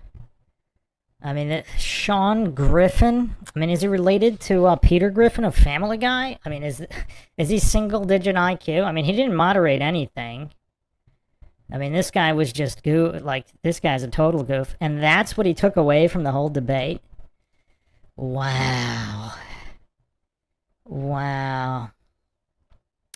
that's crazy. That's crazy. Welcome, Kill the Bank. You haven't been here in a bit. Papa Pump says, seems like a performance. Flat Bob says, he was in the hit piece documentary Behind the Curve. I'm positive that he was always meant to flip. He intentionally pushed a model that he knew was false and kept pushing it anyway. Very possible. Very possible. So yeah, I was going to say, I was there too. I don't know. It was I could bring up that AI picture of us. That was pretty nice. I won't do that. Well, Guys, can we say this? Like, let's say a good faith thing about it is, like, you see, like, look, we're not literally about to go to each other's house and fight. People need to chill out because it's just like, it's just way over the top. People need to chill out on all sides, and I'm just going to throw that out there. And that was one of the objectives with this debate as well. So. Yeah, I'm the same person. I just have a different belief, and I would love to still be friends with the people as before. I get why they don't want that, but certainly neither one of us was paid off, neither one of us lied, neither one of us faked anything. So that's really what I would hope we come back and people are like, okay, they saw it, let's now go forward with this, but we can't even, we're not even close to there. You got Vika, and you got Banjo, and you got... Again, nothing but gossip. Like this, like old lady gossip, schoolgirl gossip from Jeran, and nothing but actual logical scientific argumentation from Whitsitt. It's very interesting contrast here, right? Jeran's like some kind of triggered ex-girlfriend, and Austin Whitsitt is just wants to focus on the actual science and logical argumentation. Literally half the community is... Yeah, it's good riddance to anyone that's not honest, doesn't matter. If Jeran had justified belief that the Earth was planar and stationary, then a 24-hour sun overhead in the south is not justified to planar or stationary. It only does that if he's affirmed the consequent and/or did not have justified belief that the Earth was planar and stationary. Therefore, why would anyone accept his new belief as close as justified when considering his previous belief could not have been justified? Hey, thank you so much for moderating. Look at Jeran's dumb face here. He only went to I'm not asking because since he can't refute the point of his affirming the consequent fallacy and all the other fallacies. So the only thing he can do to cope is basically say he's not asking anybody this while pretending all of this other stuff. What a hilarious, and look at his face too. He knows he got logically decimated here. Though. Yeah, I know we went over. You had me. It's okay, man. I gotta go pretty soon, but I'll just let you guys know that I am excited that you guys went on this and it's critical in this discussion because I was just talking with someone a few days ago about possibly in a couple of years going to Antarctica myself. Oh, nice. You can go down there. You can go down there the 14th. I'm sorry, 14th or 15th this year for only $21,000 to go on the ice marathon. By the way, it's gonna be really cool for like an hour. It's not like 3. It's really cool on the plane. If they don't fly over, the plane landing is cool. The plane landing is cool. Then after that, but here, Austin, you know what our problem was? Sleep. Yeah, we didn't sleep at all. I didn't sleep before I went. It was terrible. Like, why do we have it? We should have told them when they gave us the same hotel room. Like, no, we need our own hotel room. How the hell are we going to sleep? Yeah, it was all bad. Not making sense. Thank you guys. All right, Thank you personally. How do I get in this, Austin?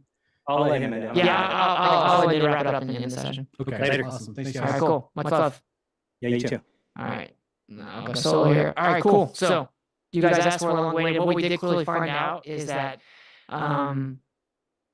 it seems like a super long discussion, lots of topics that we need to be discussed for a while, right? That's how I feel. This happens with fighters a lot. I mean, I did like the linear distribution of electrical field and stuff like that. Anyway, there were points that didn't really get covered. I'm sure he feels the same way. But there was the debate. I'm not going to just I'm not going to just talk a long time after the debate now that he doesn't get to keep saying anything. So I hope you guys enjoyed it. We're already into the VIP after show. We're actually way behind with everything, obviously, now. So give me a minute to just kind of use the bathroom and get a snack. And I'll come back up here. We're going to do the VIP after show. And so we'll have a bunch of different legends in there. All right, so there you have it. So let's look at... So Jeran racked up 931 fallacies. 931. All right, let me get the time. So first, let's get the previous guys. So Sartain.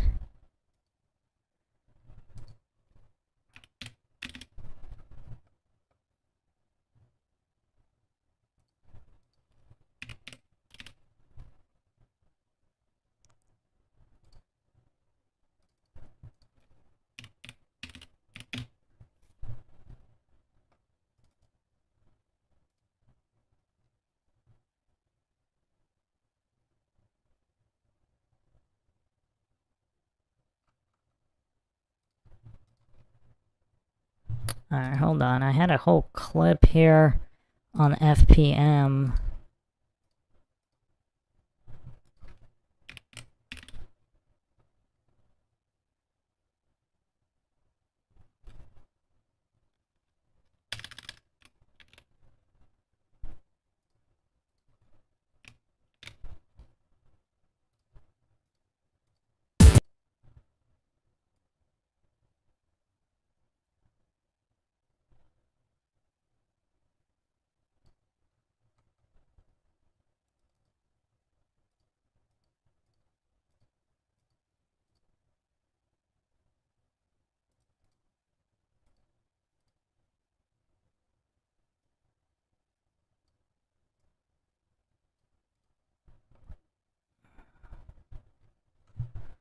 Okay, that wasn't it.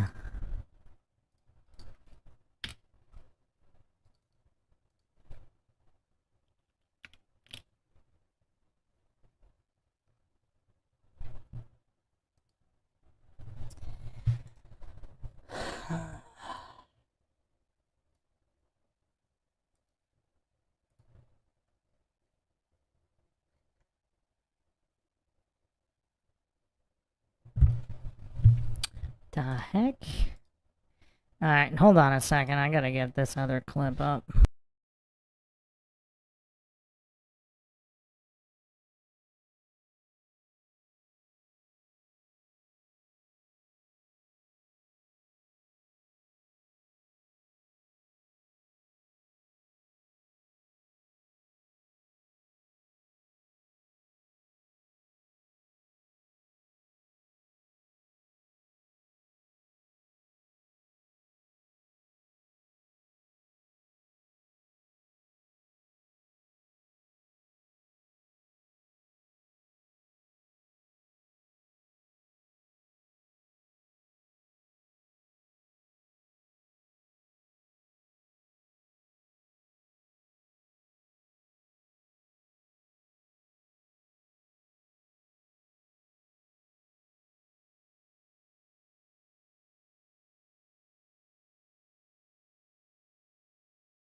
Okay, I almost got it.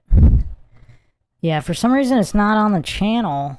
I gotta re-upload it, but I'll just play it here. Anyway, so here's our FPM video.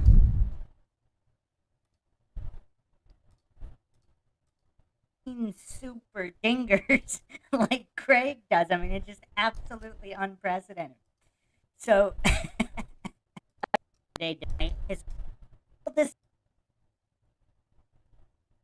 he's automatically pre-approved. Jeranism's pretty good. Have any decent argument? Ad hom's hard, and he. The heck? I thought I had a graphic with all of their FPMs.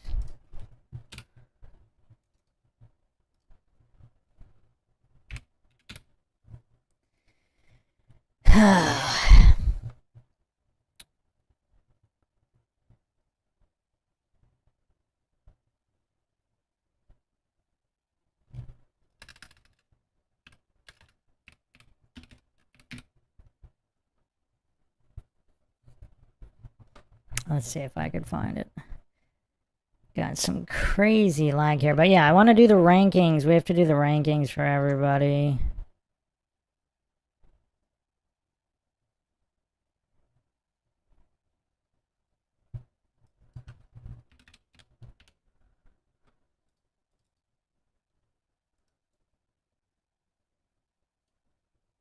What the heck? It's not here. Hmm.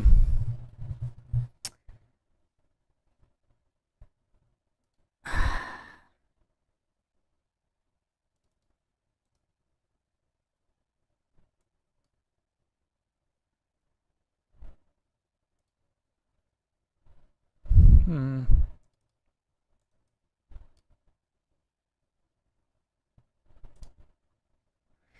Alright, am I really gonna have to do this individually? Ah, this is so annoying. Alright. I might have had it in another file.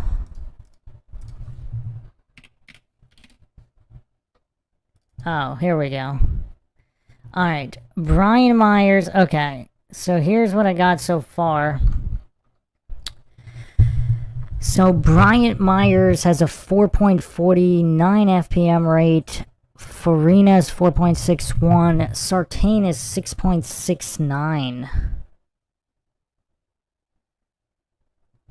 Man, Professor Dave only had 281 fallacies against Professor Dave.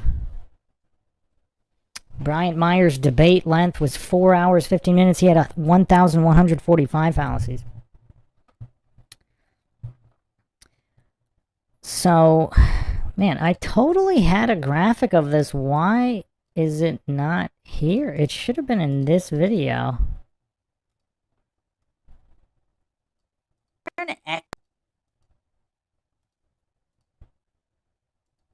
Missed it. Craig was setting some records. I mean, I'm gonna make a clip for this from this, but he actually pulled off a quadruple super dinger combo, and the fourth super dinger, he's is because would a guy like, man, this is really annoying. Where the heck is it? I wonder if it was the new system.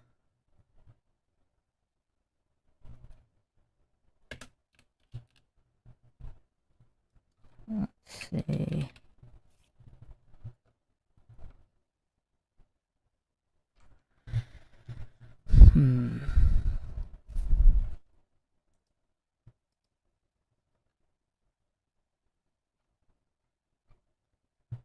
New metric system. It's not here. Why is it not here?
All right.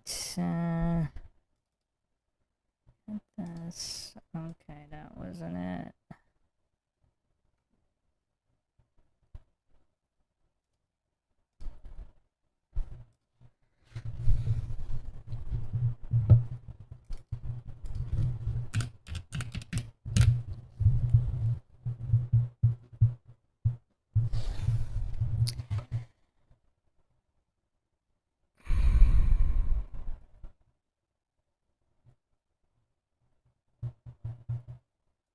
Okay, let's see.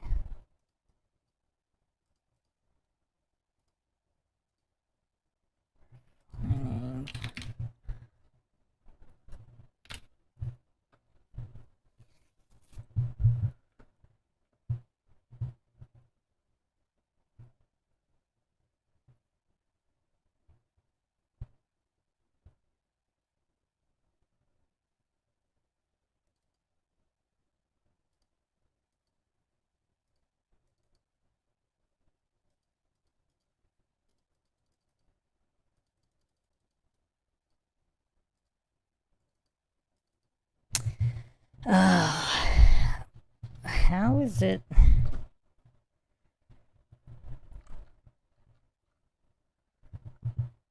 All right, let me just do the calculation on this one. So,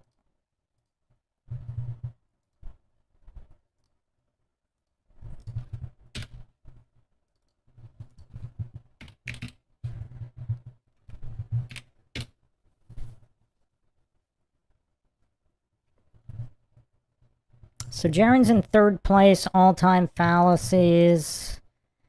But the FPM is obviously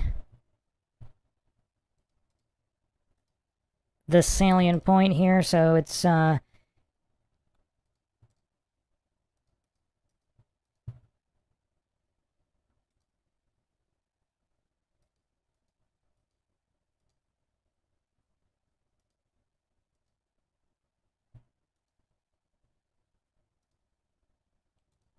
so approximately it was 2 hours 9 minutes.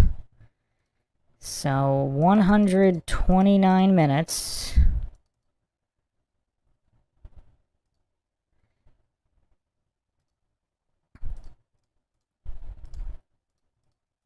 So his FPM rate, he just beat Sartain. 7.22. So for FPM rate, Jeranism is our new champion. Wow. Wow. Who could have seen this coming? Who could have seen this coming? Jeranism just unseated Michael Sartain in FPM rate. Mind-shocking. Mind-shocking. Let me get this in the books here.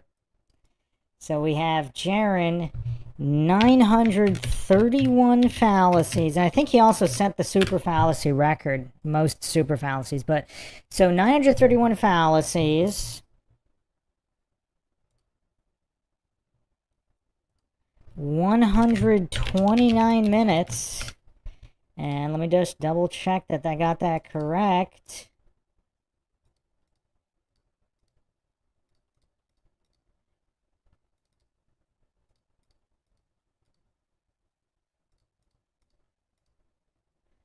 Yeah, 7.22 fallacies per minute.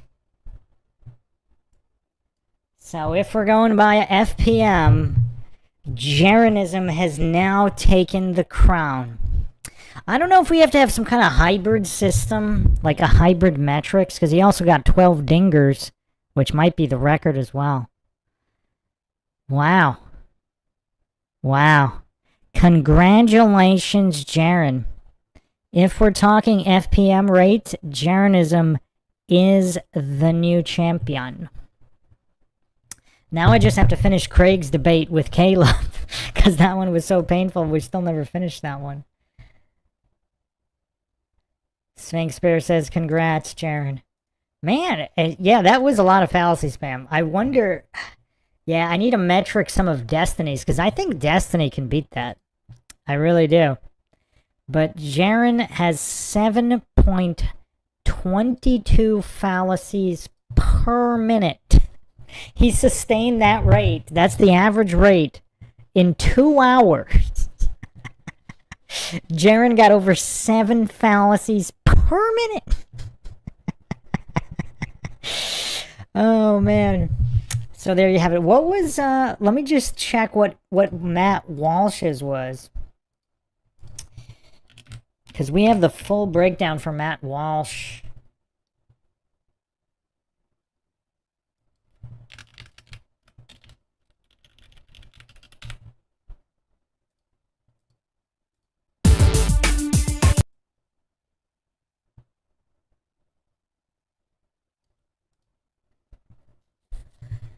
Oh, wow.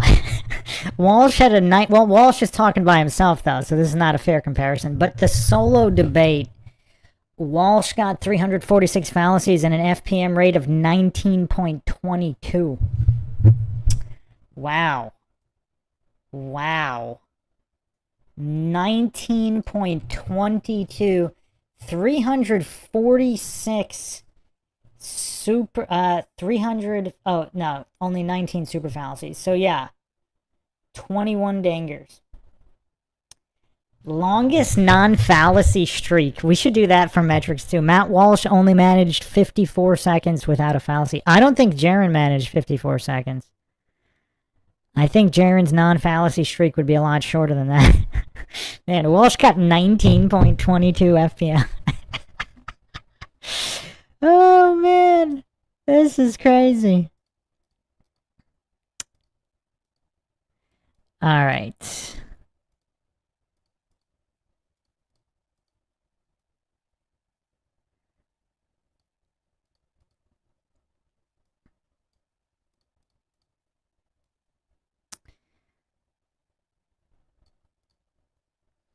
So yeah, if we're only looking at FPM, Jeran is the new Dunning-Kruger champ.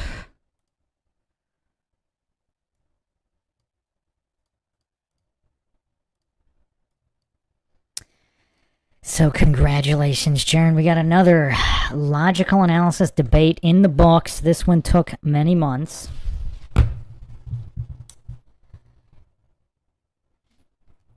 Trey Style says, I think you lack discernment if your best explanation is actors. To me, these people look emotionally driven. In all the debates, you can tell their thinking is not motivated by truth.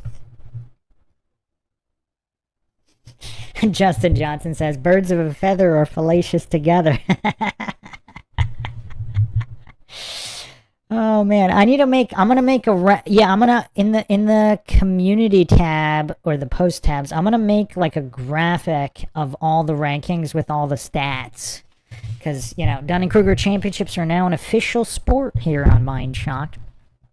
So we'll have the stats and the records and all of that. So yeah. Hope everybody enjoyed another edition of the MindShock podcast and logical analysis debates. We have a new champion, and his name is Jeran. Unfortunately, I guess he disappeared, so he won't be saying this, but yeah, it would be interesting if he had a rebuttal. Michael Sartain blocked me, but then he unblocked me? I don't know. I don't know what's going on Twitter with Sartain, but obviously he couldn't refute anything here. But thanks again for joining us. If you want to help support the MindShock podcast, help logic and reason return to a world where it is quickly going extinct, as Jeran just evidenced here, you can donate to our PayPal. Check the link in the description. Make sure you subscribe, like, and share Twitter, Facebook, Reddit, and Patreon. Sphinx Bear says we could start trading the stats like trading cards. Yeah. This is Bruce McGuire signing off. Catch you guys next time.